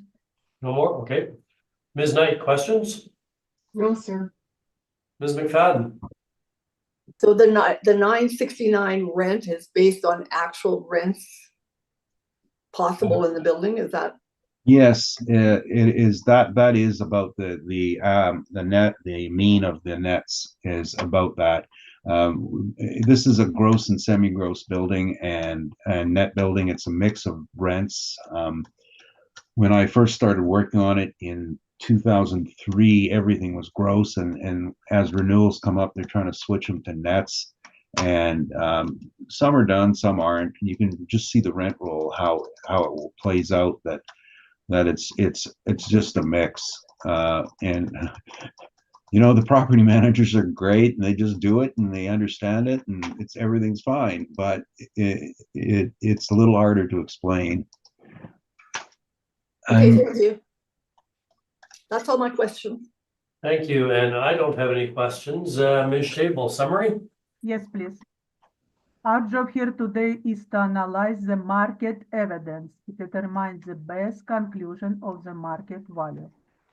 The subject property existing rent, net rent $12.24. We apply less as $12 per square foot. It's fair. Our agent apply less as $10 per square foot that underestimate subject property. For vacancy, we consistent with vacancy for this type of property allowing 30% across whole portfolio. Agent want around 30% vacancy.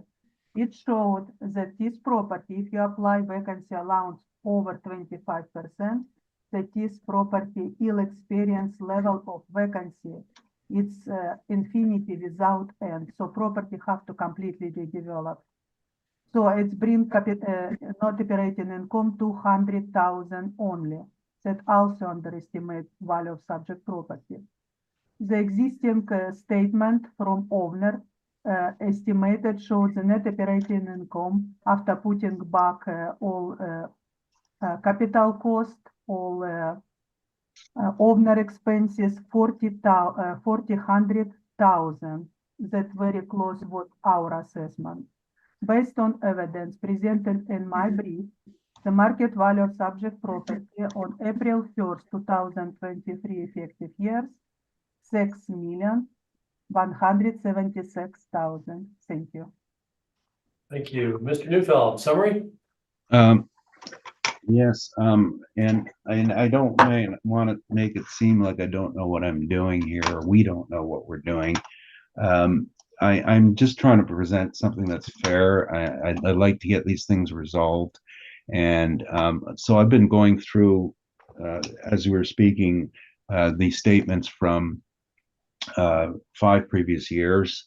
And just a couple things that essentially I noted was that the NOIs were higher those particular years, and so we were just having a bad year. Obviously, there's a requirement you should be stabilizing. I said 227, and I think most of the previous years were popping around 300,000. So it was a bad year, and so I want to change that to 300,000 even, because and then last year, we actually accepted a cap rate of 8%, and that's reasonable too. I don't want to make it seem like we don't have principles and stick to what we believe in, but this is every building we've heard today is very strange, and you're not going to get them in a cookie cutter mold and spit them all out. But I would like to change our value request to 300,000 NOI, and that's a stabilization over 5 years with a cap rate of 8%, which is the last one we accepted, for a value of 3,750,000, 3,750, nice and even. And so this is an indication of a slippage in income but we're looking at the mean because because there's next year, but it's bad now. That's if that's okay with the board, for me to do that. That's what I request. Thank you. Having heard the evidence, we will conclude that matter. There remains one matter that's been stood down till the end of the docket. That's 300 William Avenue. We're going to have to go in camera to discuss this matter. And are you still maintaining your request for an adjournment, or for the board to consider an adjournment? I'd like to, yeah, I'd like you to consider it. It was just a delivery issue, and I've already heard a counterpoint to it. Called me at the break. I think we're still being watched. In the meantime, I have received a communication from the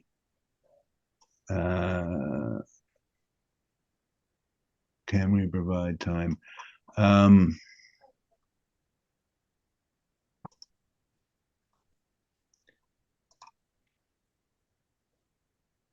Would you like to take, well, why don't we take 10 minutes right now? For the first couple of minutes, perhaps I'll ask Ms. Knight and Ms. McFadden to remain in camera so that we can discuss the adjournment and then proceed or not, depending on what we decide.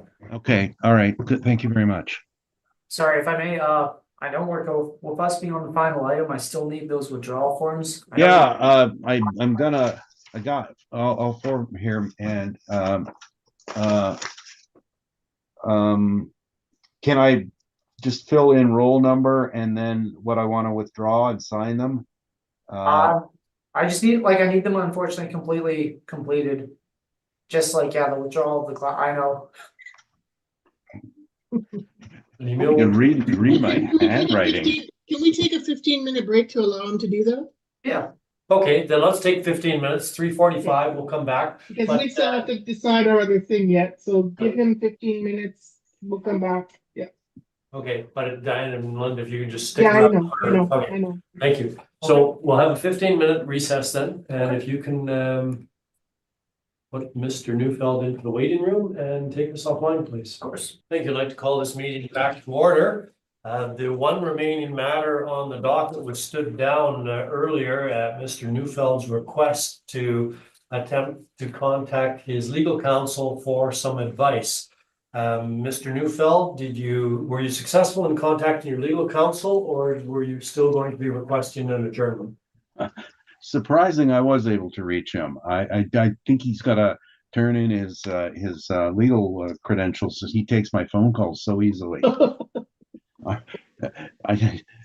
yes, I did speak to him, so please proceed. Okay, then we'll turn to item number 3 on the docket. That is the last matter. The street address is 300 William Avenue. The only, well, there's 2 issues here. First of all, there is the non-cooperation issue, and Ms. Shable, if you could please introduce the property, file number, roll number, and then go to the application for non-cooperation under section 53, please. And you're muted, I'm afraid. Ms. Shable, you're muted. File number 24-3586. Roll number 130-6983500. sorry, Ms. Shable, was that 609? 130-609-83500. Thank you. The assessor requests that the burden of proof be placed on the applicant for not cooperation, section 53(3)(b) of Municipal Assessment Act, and if a reduction in assessment is ordered, that it follows section 54(3.2) of Municipal Assessment Act. If you open page 19,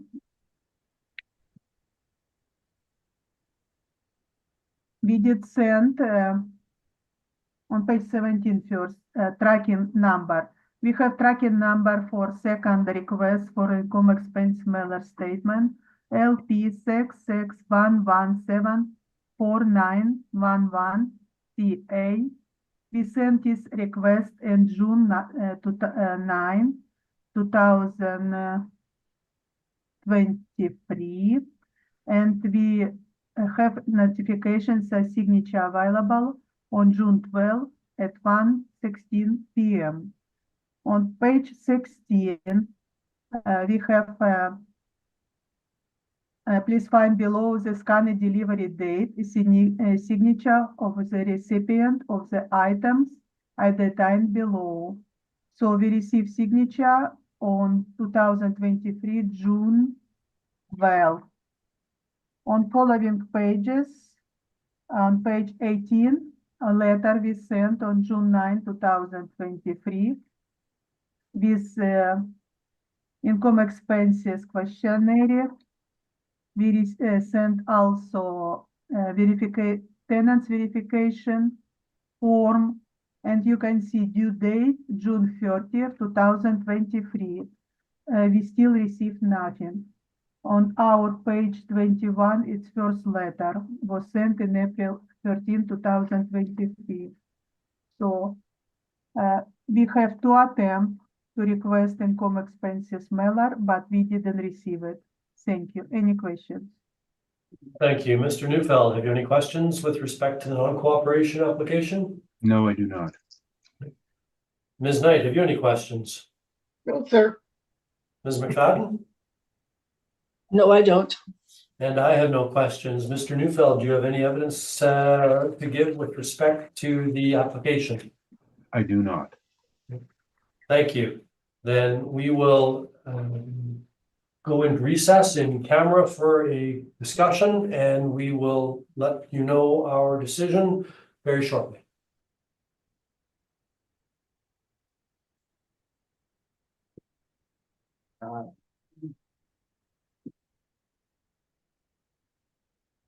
And okay. I'd like to call this meeting back to order. An application has been made for a finding of non-compliance. It would appear from the evidence that the assessor made an appropriate request under section 16 sub 1 of the Municipal Assessment Act. That request or demand was not complied with. So pursuant to section 53 sub 3 of the Act, the burden of proof will be placed on the applicant on all matters at issue. That being the case, Mr. Neufeld, would you please proceed with your evidence? Thank you, Mr. Chairman. May I at this point, subject to a brief summation, request that the assessment be confirmed? Thank you. So you're, just so I've got it clear for procedurally speaking, you're requesting confirmation, but an opportunity to do a summary after either questions or any submission by Ms. Shable. Is that That's fair? correct. Yes. Okay. Thank you. Given what we've heard, Ms. Shable, have you any questions? No, thank you. Okay. Ms. McFadden? No, thank you. Ms. Knight? No, sir. And I have no questions. Again, perhaps just for the record, Ms. Shable, if you could provide the outline and the valuation, please, that you are seeking, so that when we hear the or when we deliberate with respect to confirmation, we have the value. Okay, thank you. Assessment years 2025 with reference day April 1st, 2023 at 2,839,000. The subject property office building, 2-floor building, original built in 1998. On following page in comics photo, air photo and street view, we're going straight to valuation part. Page number 6, we assess a bank 8,612 square feet at $23.92. Give us a potential rent to $205,1999. For banks, we apply across the city 2% vacancy. Expenses not recoverable 3%, in shortfall $8 per square foot for a vacant space. Give us net operating income $194,445. For model generate capitalization rate of 6.85%, give us estimate value of $2,839,000. Thank you. Thank you very much. Mr. Neufeld, have you any questions? No questions. Okay. Ms. Knight, any questions? No, sir. Ms. McFadden? No questions. And I have no questions. Mr. Neufeld, summary, please. Yes, thank you. I guess that means I have to go first too. I'm going to address the subject, and of course my comments really refer to everything we've heard today.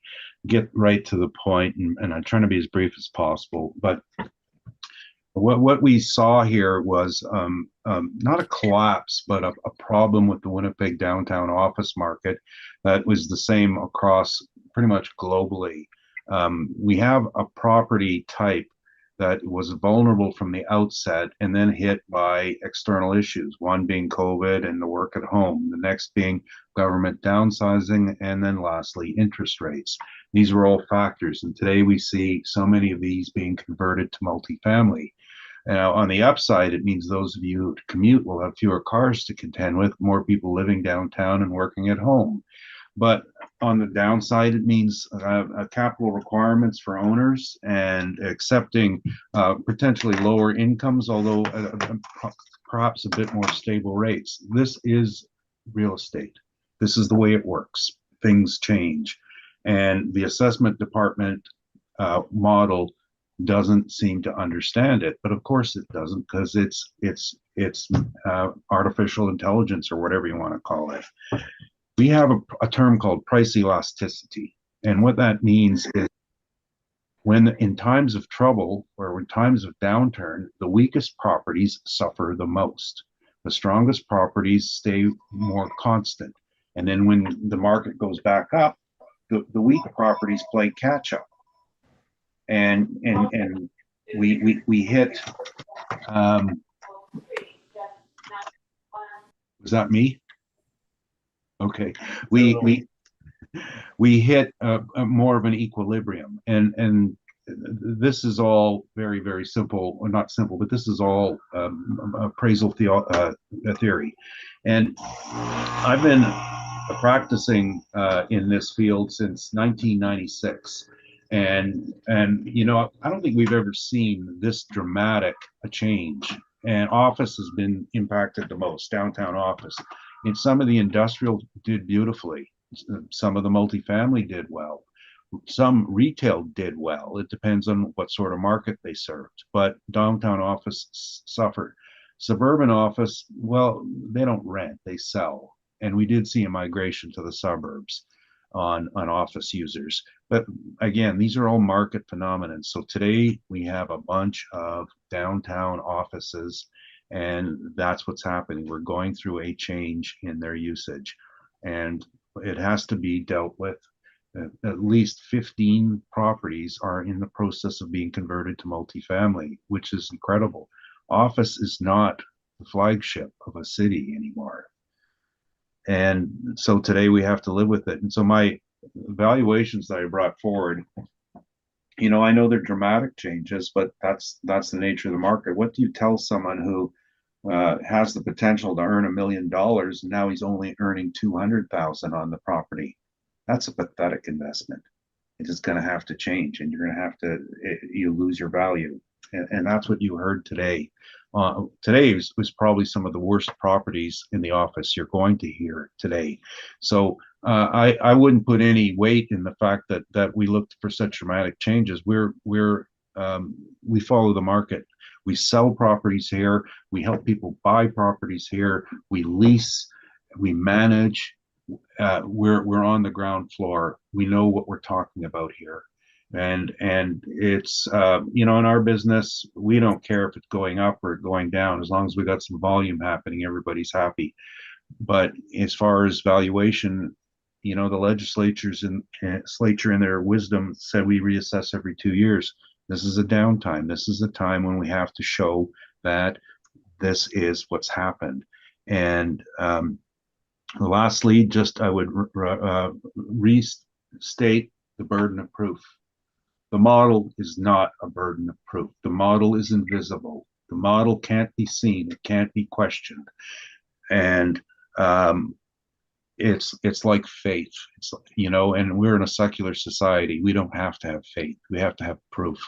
So until you bring the model into our hearing room and get it to explain what you've done, that's not adequate. It's not transparent, and it fails the definitions of the Municipal Assessment Act.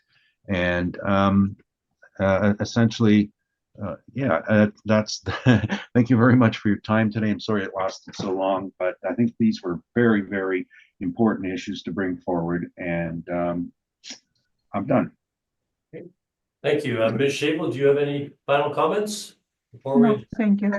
Okay, thank you. Then, having heard all the matters, we will adjourn this hearing. I would like to thank you both for your presentations and the discussion. So we will adjourn the meeting. You will receive the decisions via email unless the strike ends, the postal strike ends shortly. I'm told that the decisions will be sent out by email. Thank you. Thank you, everyone. Bye.